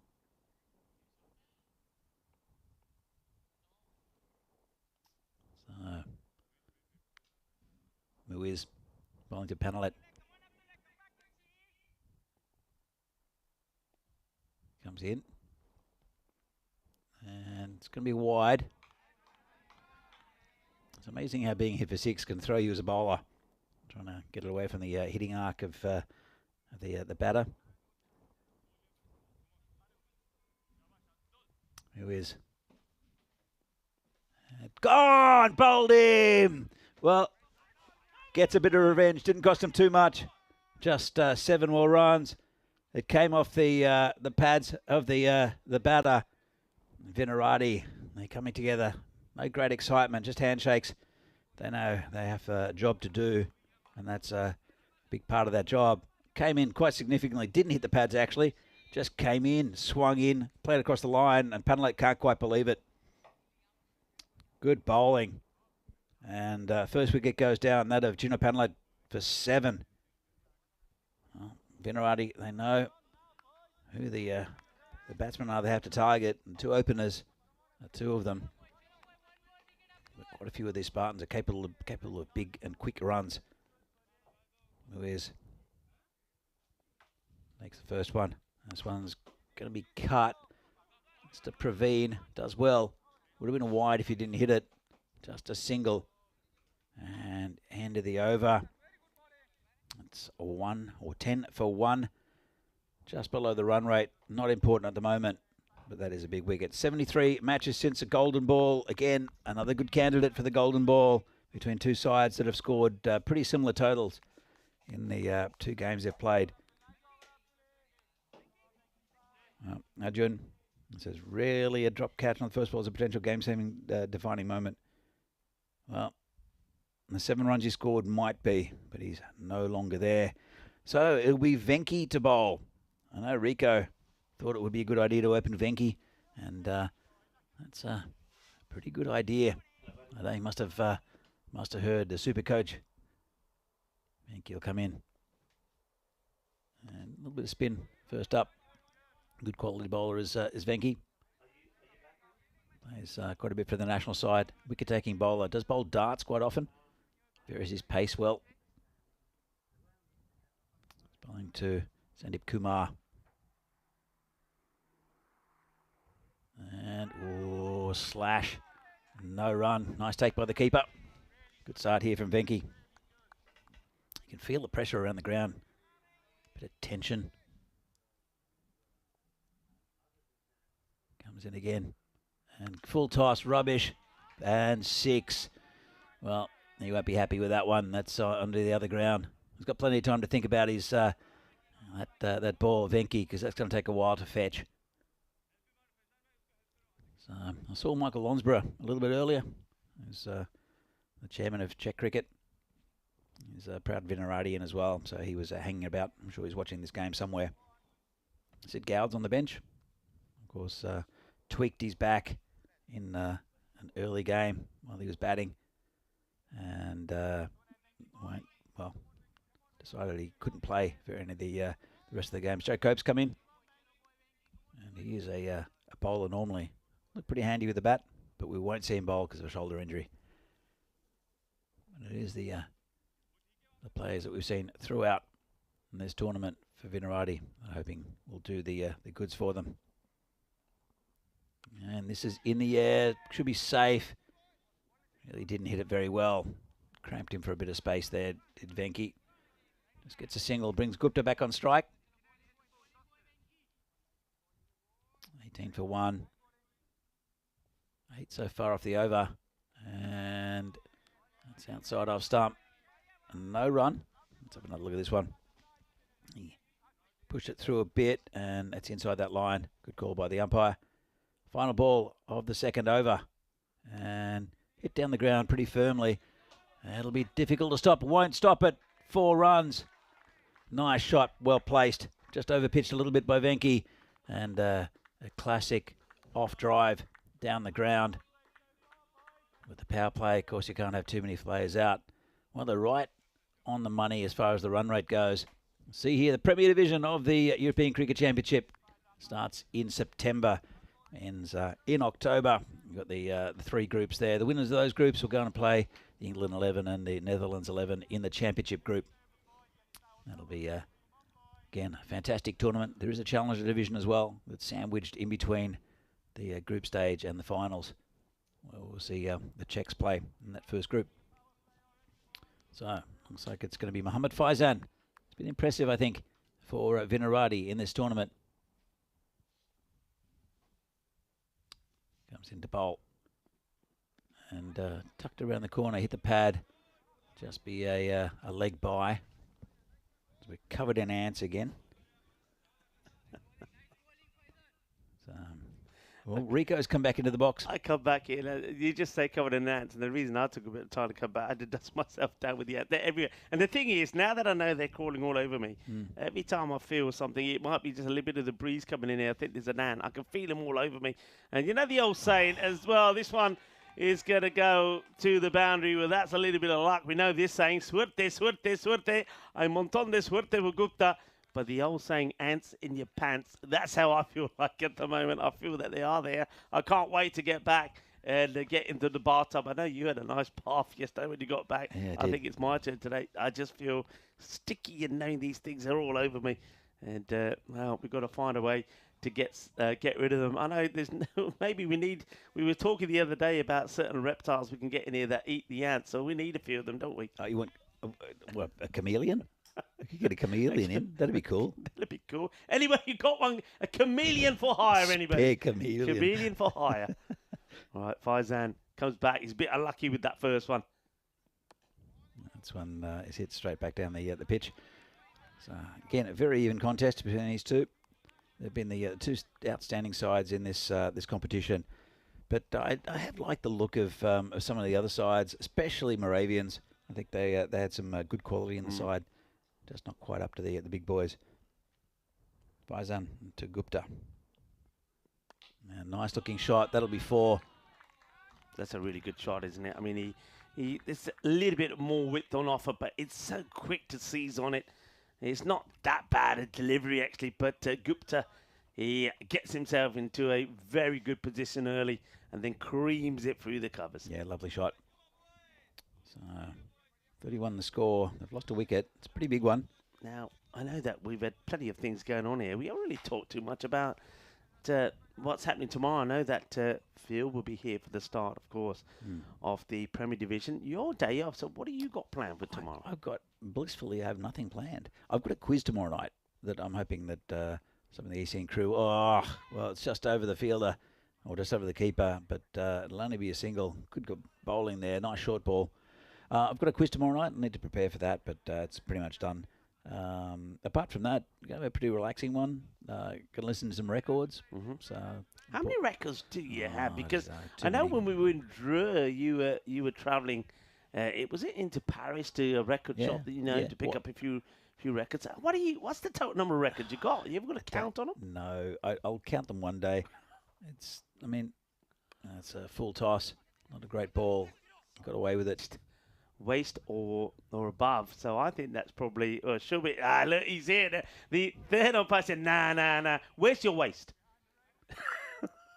Mind you, if Shubby was there, it would have been a no ball for height. There you go. That's got you back. He's out of here now, isn't he? Anyway, there you go. That's the way it's looking. It's neck and neck, 33 for 1, as opposed to 34 without loss. That's where Vinarati were at this point. Yeah, it's very, very even between two good sides.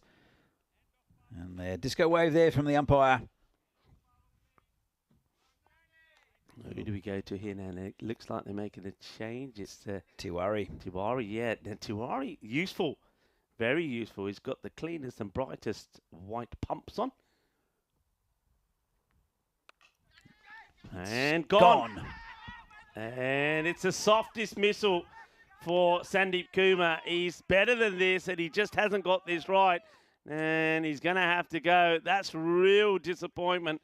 It's kind of a loose delivery from Nilesh Tiwari. And he the problem here is he kind of backs away and thinks he's going to just chip it over the player up point. So he doesn't really go at this with any real oomph.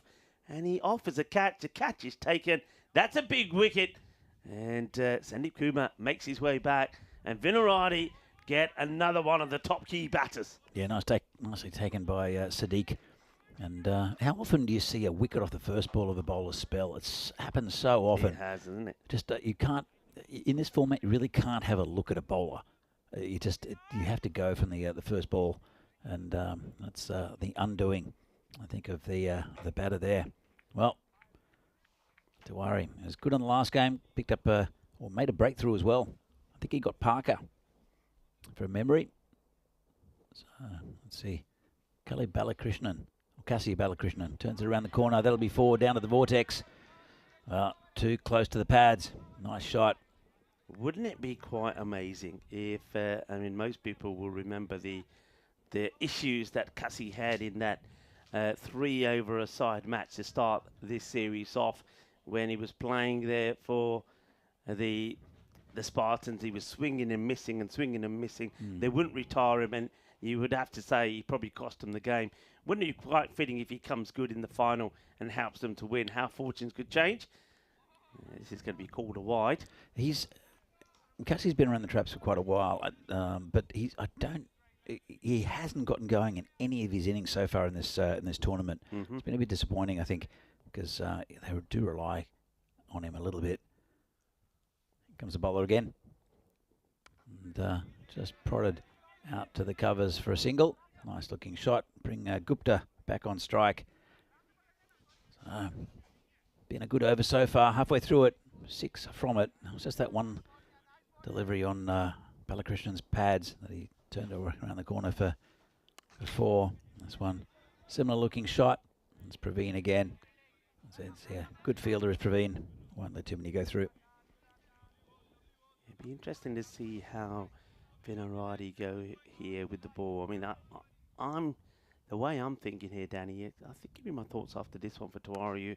Hits this pretty well. That's going to be 4 runs. It's well, pretty well. It's very well. The fielder didn't have a lot of ground to cover to get there. Probably about 5 meters, if that. But he's hit that so well that he's only moved a couple of meters and it's gone past him. But yeah, my thinking is here, the Vinarati deploy their best bowlers ASAP. No point holding them back. And this one, can it go to hand? No. Oh, well. It's a little bit of good fortune for Balakrishnan. It just drops in the gap between the fielder and where the bowler couldn't get to. A slice of luck. That could have been huge. 45 for 2. But yeah, I don't think there's any point saving anybody back. You should be thinking to yourself, if we can get a couple of wickets here, we win the match. So you really got to go for it. Yeah, you do. But honestly, it was, again, just not quite going to hand for Vinarati at the moment. They picked up 2 wickets, 45 on the board. Going at pretty much the run rate of Spartans. Again, another close game between 2 good sides. Yeah, it's going to be... Look, that tells you the story. It was 46 for 1 at the end of 4. And here it's 45 for 2. That's how close this is. And I don't think it's going to change too much. I think we're going, me personally, we're going right to the wire on this one. It has that feel about it. Well, Fajar Sadiq, who took the catch in the previous over, he will be bowling to Balakrishnan, who's on 10. Gupta's on 15. Balakrishnan, it's a little bit better from him. And rising in the final. Here we go. And just gently played out of the offside for a single. They're picking up singles and then the odd boundary, and it's getting them to 11 and over. They're not really destroying the bowling. They're not really taking many risks. Yeah, it's an interesting one, and that's, I think, what we saw there with Sandeep Kumar getting out. I think he was just trying to play a little bit too safe rather than play the normal way, gets himself caught. So I think it's a risky one to play. You want to be playing your game. As long as they don't leave themselves too many for the last few overs. They're fine with a run rate at the moment. They're pretty much right on it every over, and over by over. They're scoring about 11. Their last one was 12, I think. But again, it just takes one tight over with a few wickets, and that can put a bit of pressure on. But then in the inverse, all it takes is one big over from the batting team as well. Comes Sadiq and short, good ball. We have an appeal from somewhere random. I don't know who that was. Cassie, both feet off the ground trying to play this cut shot. Have a look at this. But then he practices it again. Well, it wasn't quite that high. And, well, it looks like there's some going to be some coaching activities there in the Banks field. I think that's Sudhir Gladson doing some, looks like junior coaching. Or was it with the women's team, the PCC Queens? I'm not quite sure. Oh, big swing and a miss. Good over so far from Sadiq. When Cassie plays like this, he misses more times than he hits. We've seen this side of his play. And up until that ball there, he hasn't tried to do that. I think he just goes back to what he was doing. Watching the ball, stroking it out, taking the single, eliminating dot balls. That's got to be the play at the moment. He's not a slogger, that's for sure. Well, comes in again, right at the stumps that time. Just be a single. This time it's Captain Venki, who seems to have got all the lines right here. The bowlers are bowling a good line. They're bowling to the field. Yeah, nice tight over this. 3 from it. 1 ball left. See if he can keep it together.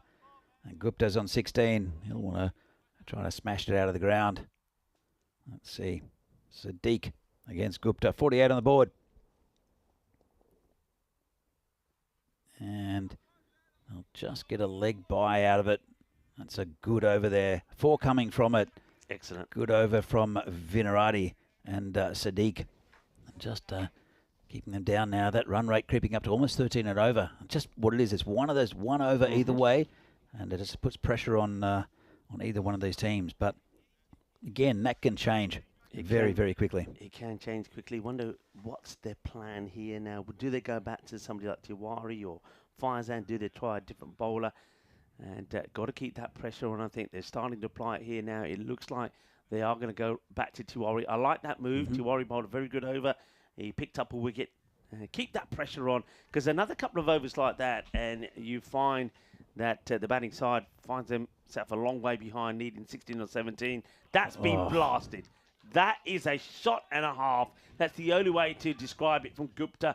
He's found the middle of the bat all right there, and that has gone past the fielders before they blinked. What a hit. Shot of the day. That's an absolute cracker. Gets down on one knee and blasts it past cover, who had just enough time to turn around to see it go past him.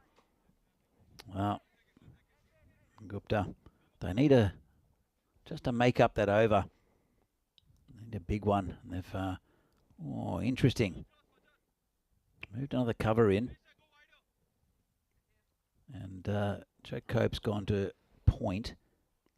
Interesting field set, but this puts a little bit of pressure on the bowler here now, Tiwari. Tiwari knows. Doesn't want a straight down leg. He can't, can he? And just push down to third. There's a player down there. Uh-oh. I think he's gone for 4. I think it has. Oh, can you believe it? Oh, we saw one similar to this that the Spartans did. That's a big error. That really hurts you. What a mistake that is from Suresh.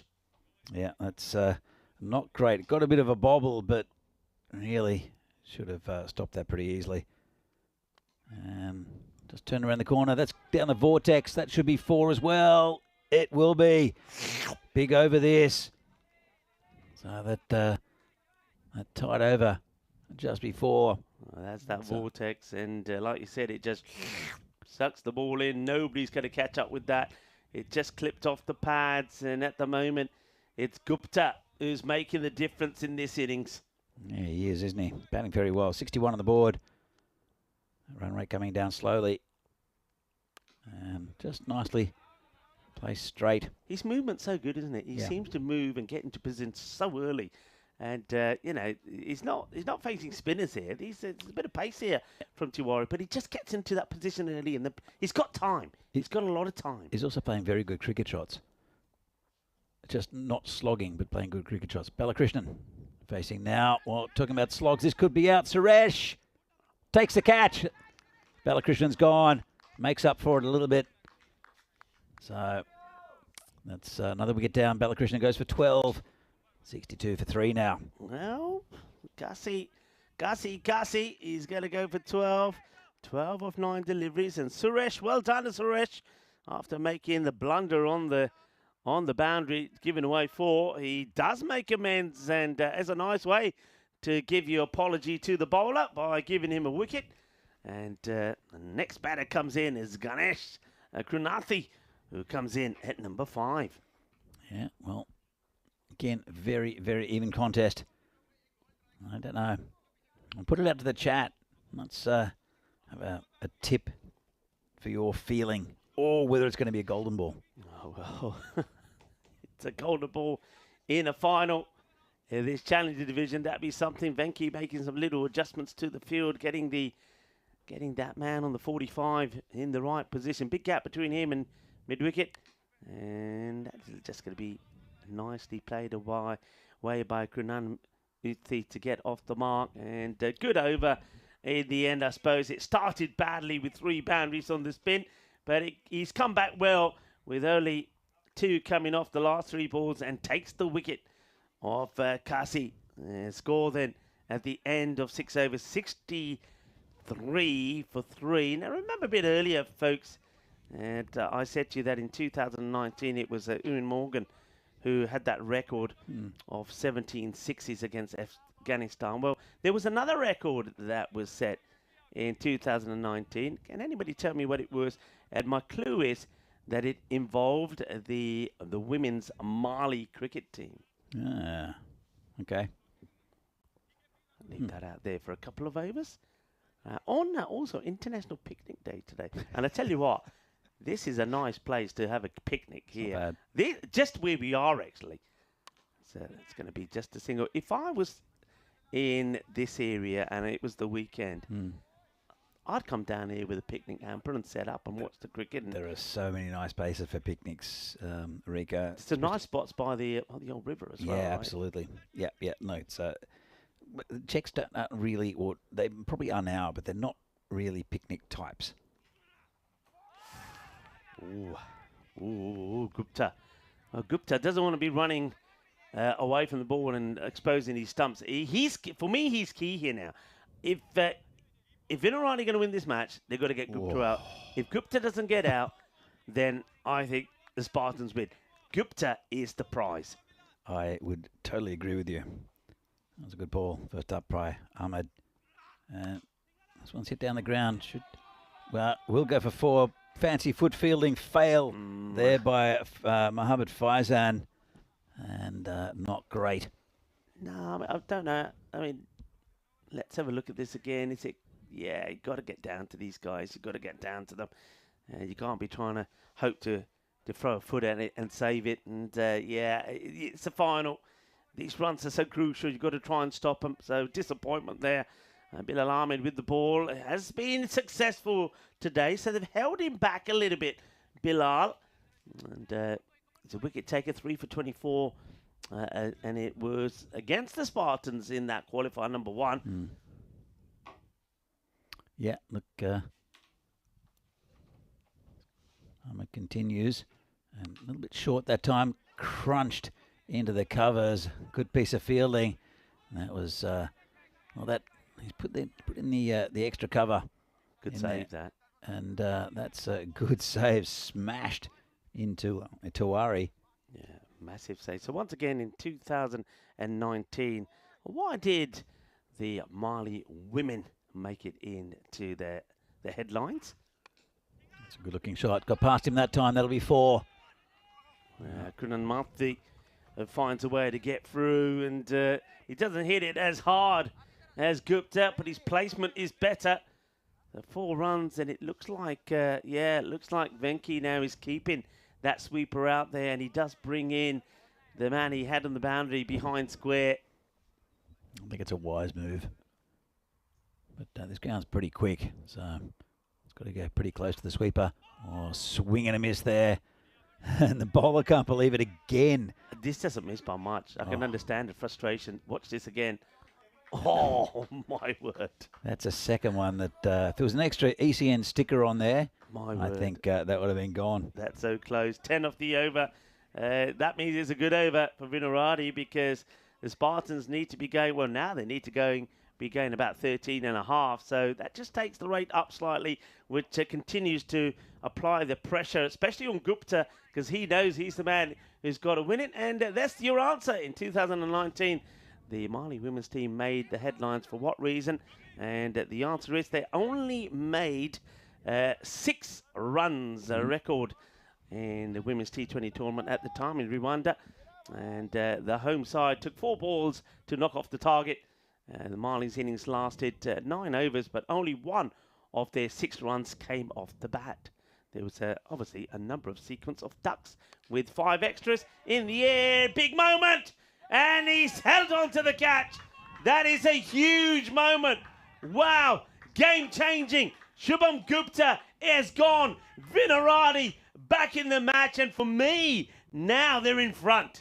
Yeah, that's a big wicket, isn't it? I wouldn't put him in front yet, but that is a big, big wicket. And it's Adnan who takes it. He's got a safe pair of hands. And that's going to be a little bit more difficult here for Spartans. Good piece of bowling. Tried to lift it over the boundary. There's a player out there. Adnan doesn't drop him. And it's a big wicket. Massive, massive wicket. Catch taken there by Adnan, who probably for me is one of the coolest players that I've seen on the pitch. He never looks in any sort of fluster when he's playing. Doesn't get hassled, holds the catch. Gupta, he knows it and he feels it. I think his team feels it. That was the big wicket. Diraj Thakur, the captain, has to put in a fantastic knock here. Still got Krunanithi out there with him. 2 batters we know can do it from here. 40 of 17. It's dot ball. Tell you what, this spell from Faizan, he only went for 8 off the first over, 9 off the first over. Taking a wicket now. Nice and tight bowling from Mohammad Faizan. Yeah, he's still got the likes of Moyes to come back. So this ain't going to be easy. It's gone up to, you're talking 15 more or less and over here now. Need some big hits from somebody. Faizan comes in. And another dot ball. Pressure mounting. Big time mounting here now, the captain. 2 swings and a miss, Diraj. And Vinarati. They've got their tails in front. Look at the win percentage here. 81%. Now it goes even further up. 86% to 14. What a change around. Absolutely. I wouldn't count Spartans out. Diraj is a very, very handy batter. Hasn't really shown that much in this tournament. That's in the air. Gone. Well, as I said, hasn't really shown in this tournament. Won't show anymore. And that's the same combination, Faizan and Adnan. And that's another wicket. Then it's not too much celebration from Vinarati. They know they've still got a job to do. There'll be celebration at the end if they can get over the line. Well, that's what good teams do. You don't celebrate too early. And remember, Moravian, when they played earlier after the halfway point, when they had 130 in the ball, they thought it was enough. It wasn't. 136 wasn't enough, and Vinarati got the win. That's why Vinarati are playing it this way. It's another duck, by the way, for the captain. I think that's 3 ducks for him in this series. Faiz Ahmed is the new batter. Oh, good ball. That cut him in 2. What an over. What? By the way, no runs of this over so far. It could be a double wicket maiden in the final. This is play of the match stuff, this. That absolutely is. And I think he's been fantastic with the ball for Vinarati as Faizan. Last ball of his spell. And I'll just get the single from it. Fantastic game-changing over there from Mohammad Faizan. And, well, 74 for 5 now after 8. 2 more overs to go. The required run rate creeping towards 20. And Vinarati have got one hand on the trophy. They certainly have. This is what we're going to see tomorrow. And if you think we're going to get off to an electrifying start, you're right. With a repeat of last year's final, Bohemians taking on Prague CC. Prague Tigers will also be in action against the Barbarians in the second match. The start of the Premier Division. All eyes, though, on this final, and after that over from Faizan, 2 wickets, 1 run. It means that you literally need 2 magical overs to win it. Faiz Ahmed is back on strike. Gunamuthi is on the other end. And as we said in this match, the prize wicket was that of Gupta. Ever since they got his wicket, Adnan taking the catch, they just haven't been able to hit another boundary. Back to the bowler. Can't hang on to it. Just be a single, though. They'll be fine with that. Sadiq with the ball. Yeah, fingertips onto it.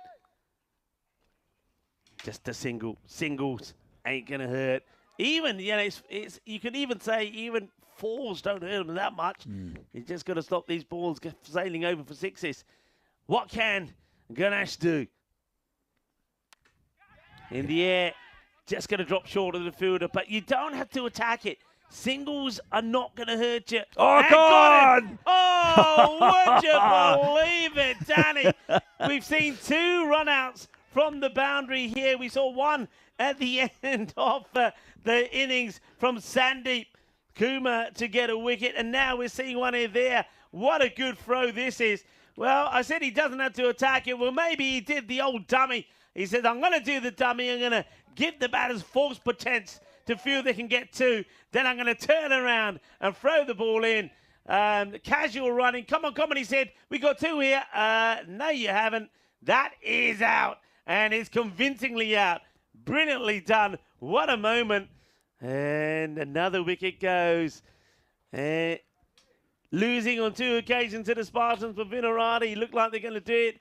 3rd time lucky for them. And in the final, that's hit pretty well. There's a fielder out there, and he's going to drop it. Oh, it's in, out. Shake it all about. But Riaz Ahmed, he does get lucky. That's all right. Venky's giving him a clap. save the runs. That's the main thing. And they know that. They know it. Venki knows it. Just a one run is nothing for Spartans at the moment. They need big sixes. They're going 24 and over now. They need a lot of runs. Venerati with his second hand on the trophy. Full toss, but just be a single. I tell you what, Sadiq's spell has been unbelievable. Hasn't taken a wicket. Got 2 balls left to his spell. It's just gone for 7 off his off 10 balls. It's been absolutely fantastic. Well, he's the one who started things off, slowed him down with that 5th over, didn't he, where 4 came off it. Yep. And now what are they? But you got to say it's Pfizer, and that over that just went for 1. That really hurt him. And he comes again. Gone. There's something on this, Yeah, I heard it in my headset. It's another wicket. Well bowled. What a spell, as you said, Danny. Now he picks up a wicket as well, and he thoroughly deserves it. The last 2 overs, I know there's still a ball to go. Runs 5, wicket 4. Wow. Just got the toe end of the bat, and finger goes up. I tell you what, I know that Venerati's home turf is the Down Under. I might be making a little venture down to the Down Under, because I don't have to get up until Friday. Actually, to be fair, I've got a quiz down there. I can stay at the Down Under. You could just kip overnight. Prague Spartans, 35 in 7. Look, it's not impossible, but you need really a boundary here to give yourself any chance in the last, but the ball has to keep going to the boundary. Here comes Fahar Sadiq with the ball. One more from him. It's going to just be worked away to the man at third. They get just 1. I think it's a leg bye, actually. Leg bye will be signalled. 79 for 7. It's quite remarkable when you have a think about it. They were 63 for 3 at the end of 6. And at that point, they were needing around 13. Look how it's changed. 34 required. 33 gets us to a golden ball. Riaz Ahmed has done some remarkable things in this tournament. But just look at the Spartans. They can feel that it's getting away from them here. And do remember, we will have an awards ceremony for the winners of the Challenger Division. That will come straight after this final. So do stick around for that. If you can't wait around, I want to thank you for your company today. You've been absolutely fantastic. Here's the last over. It's a swing. It's a miss. Venerati, they've had to do it the hard way, haven't they, Danny? They've had to win all the matches, 3 matches in the day to do it.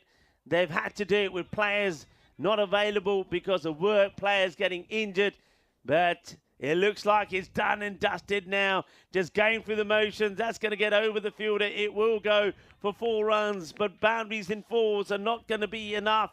They need 30 runs in 4 deliveries. It's the impossible task for the Spartans. The Spartans, you've got to feel for them as well. They've had kind of the perfect record. They only lost the 3 over a side match, the very first match, to the Praha Dominators. Since then, they have been dominating procedures. They have dominated Venerati on 2 occasions. But when it comes to the final, it's Venerati that are going to get their sweet revenge. He will. As soon as hit down the ground, Venki will just stop that. Just be a single. So, Venerati, a few balls left. I think there'll be celebrations down at the Down Under. And there's a trophy cabinet down there. And I'm sure that trophy will sit proudly in that trophy cabinet. Yeah, I want to say a very big well done to Venki Venkatash for a number of reasons. As this one, well, we're talking about him. Here he is doing the fielding. Venki, you've been a star because not only has that man been leading his team to the crown of being the winners of the Challenger Division, but his work at the ground, when he's not been playing, he's been working behind the scenes, making things happen, looking after us. And he's a credit to the Federation. This one will go away for 4, but there'll be no celebrations. There'll be no pain in that for Venerati because they know that in a few balls' time, they will be celebrating. They will be crowned the champions of the Challenger Division. Their players will be celebrating. And Venki, the captain, well done, well played. Well done for managing his side. He's had all the pressures. And don't forget, before the start of this tournament, he was also looking after the women as well. So he said it will be a great way to round up his few days. There's a victory. There's the celebrations. Look at Bilal Ahmed He's certainly excited about it. They all are excited about it. There are your champions. Vinarati are going to be crowned the champions of the Challenger division. And you can see what it means to them. It's an epic moment for them. And they are going to relish this victory. And you're right, Danny. They will be celebrating tonight. Yeah, they will be. And congratulations to Vinarati. Commiserations to Spartans. They've been good all tournament. Just couldn't quite get over the line. It was a very even contest until a couple of wickets went down, especially that of Gupta, also Panalet. That was a big wicket. And Kumar, but none of the other Spartans could really contribute to the run rate. And Vinarati, well, that's a big victory, and they'll be very happy with that. And, you know, as we see Vinarati, let's stay on them for a while, Elvira. The important thing, I know a lot of youngsters have been watching this tournament as well. The message here is, you know what?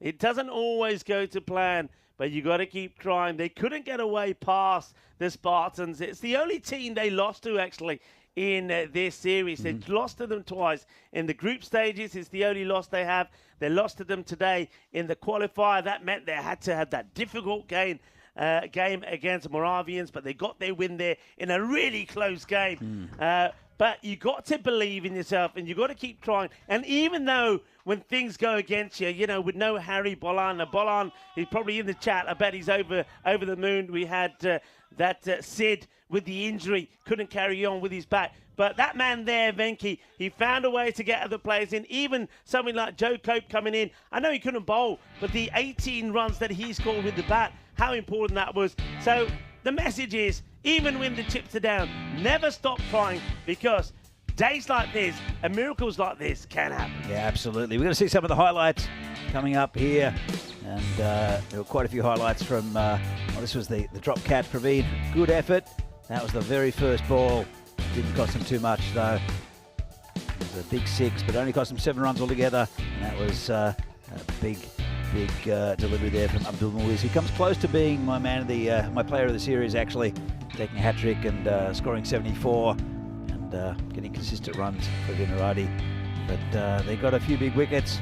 That was the one of Sandeep Kumar. It was Shubham Gupta. It was causing issues for Vinarati, keeping up with the run rate.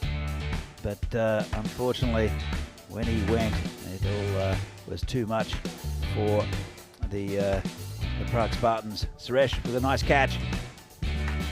But, then they lost quite a few wickets. This one down the ground, nice looking shot. But Adnan, he took 2 catches off the bowling of, who was it? Was it Faizan Sadiq, I think, that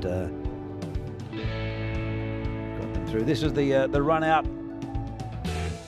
Direct hit from, I think, my man of the series in Abdul Muiz. But they held the catches mainly. Another one went down, as I said that.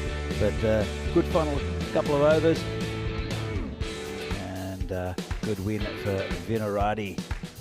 So, very happy. And that's the end of the first tournament of the men's here. The Challenger division of this European Cricket Series. It's been a good couple of weeks here in Prague with international cricket. Look here, Panalet goes for 7. That was a big wicket, bowled by Abdul Muiz. Sandeep Kumar went for 9. Shubham Gupta on 34. He did very, very well.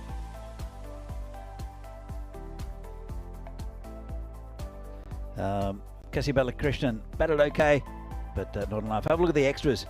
Only 2 wides, 4 leg byes. Very disciplined bowling, just right at the Spartans for the whole time.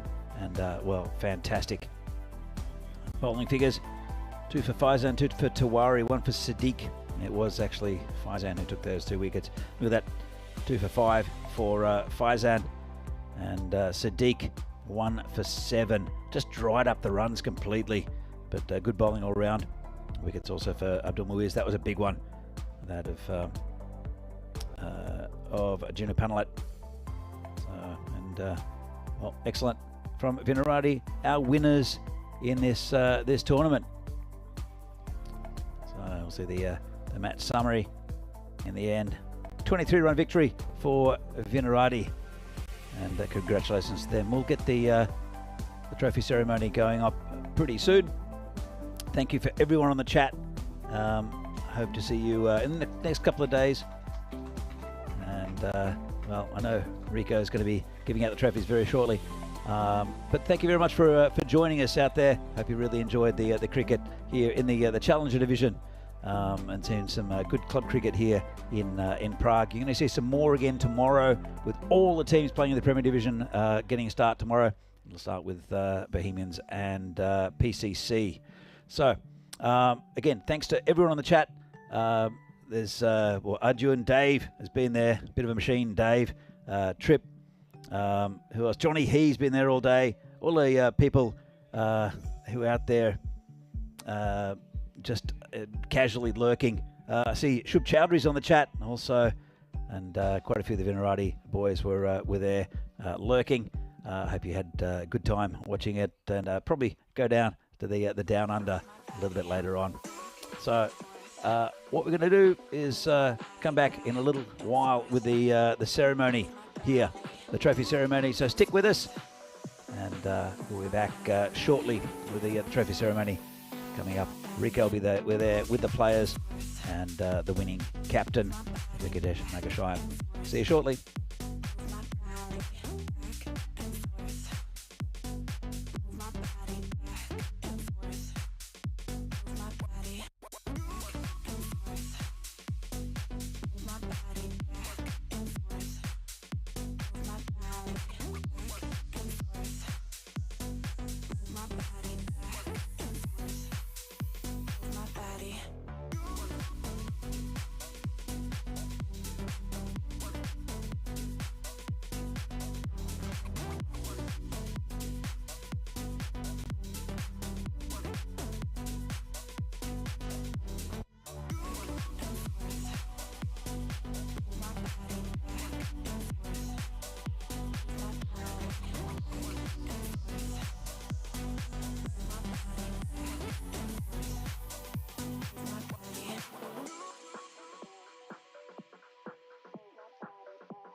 Move my body back and forth.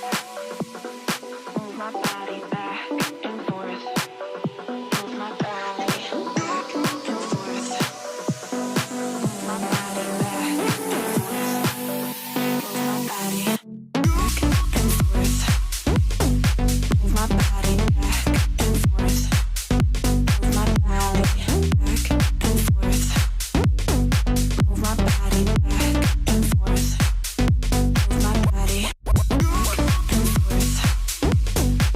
my body back and forth. Move my body back and forth. Move my body back and forth. Move my body back and forth. Move my body.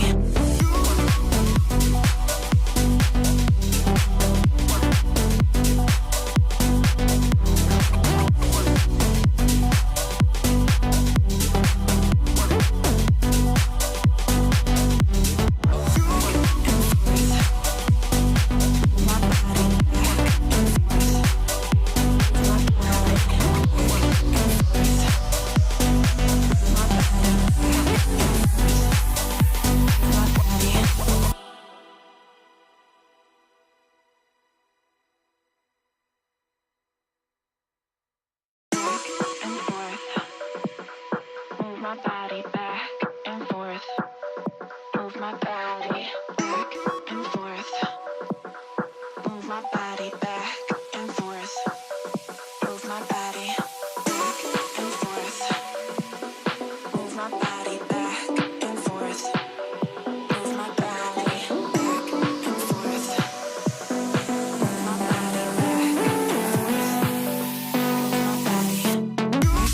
forth. Move my body back and forth. Move my body back and forth.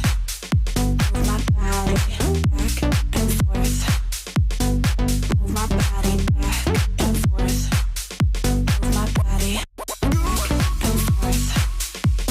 Move my body back and forth. Move my body back and forth. Move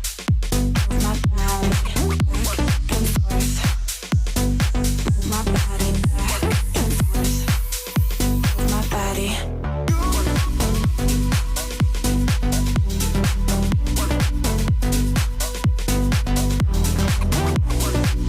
my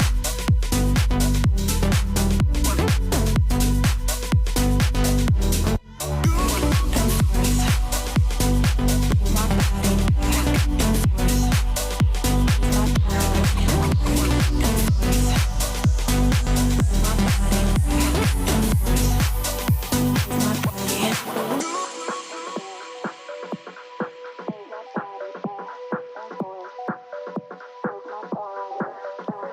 back and forth. Move my body back and forth. Move my body back and forth. Move my body back and forth. Move my body back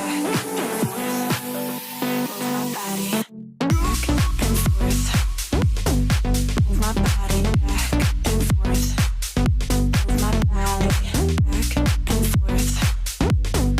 Move my body back and forth. Move my body back and forth.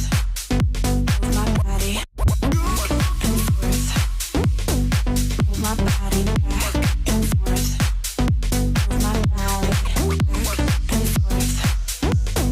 Move my body back and forth. Move my body.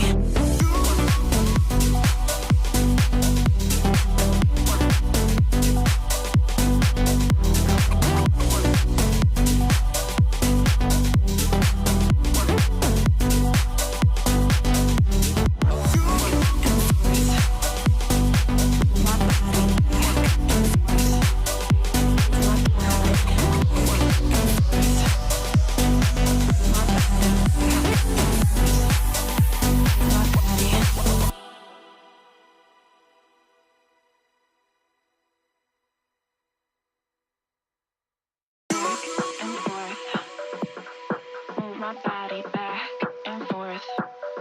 Move my body back and forth. Move my body back and forth. Move my body back and forth.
Hello viewers and welcome to the presentation ceremony of this European Cricket Series Czechia, the Challenger Division. Before we go to the presentation of the trophies, let's say our thank yous to our partners, to Rado, to 1xBet, HCL Software, Bizaway Travel, and also to Grizzly Bear Sports and Locker Lifestyles for the fantastic trophies. And I want to say a big thank you to Two Circles, our production partner as well. It's been a fantastic tournament, a very big well done to our umpires and the tournament referee Charles Croucher, also to the European cricket crew, have been absolutely fantastic, and we've been well looked after by the Czechia Federation. Their work behind the scenes has been absolutely fantastic and their hospitality has been great. I want to say a big thank you to some guys that I've worked with, Vinny Sandhu, also to Phil G and Danny Hudacek, and also Shubo was with me for a while as well. You've all been absolutely fantastic and made this a memorable experience for me.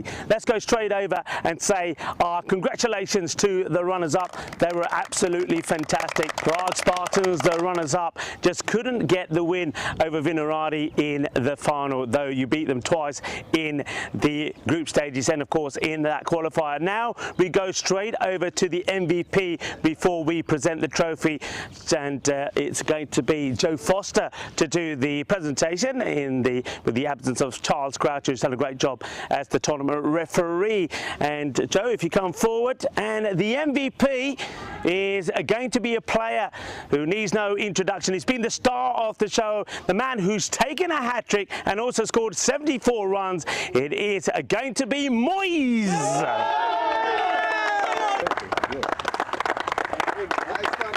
Abdul Moyes, the MVP, thoroughly deserved. And now, without further ado, I've got Paolo, who's ready to present the winner's trophy to the winners of the Challenger Division here in Prague. Venki, captain of Vinaradi, please come forward. The champions of 2025, the Challenger Division, Vinaradi.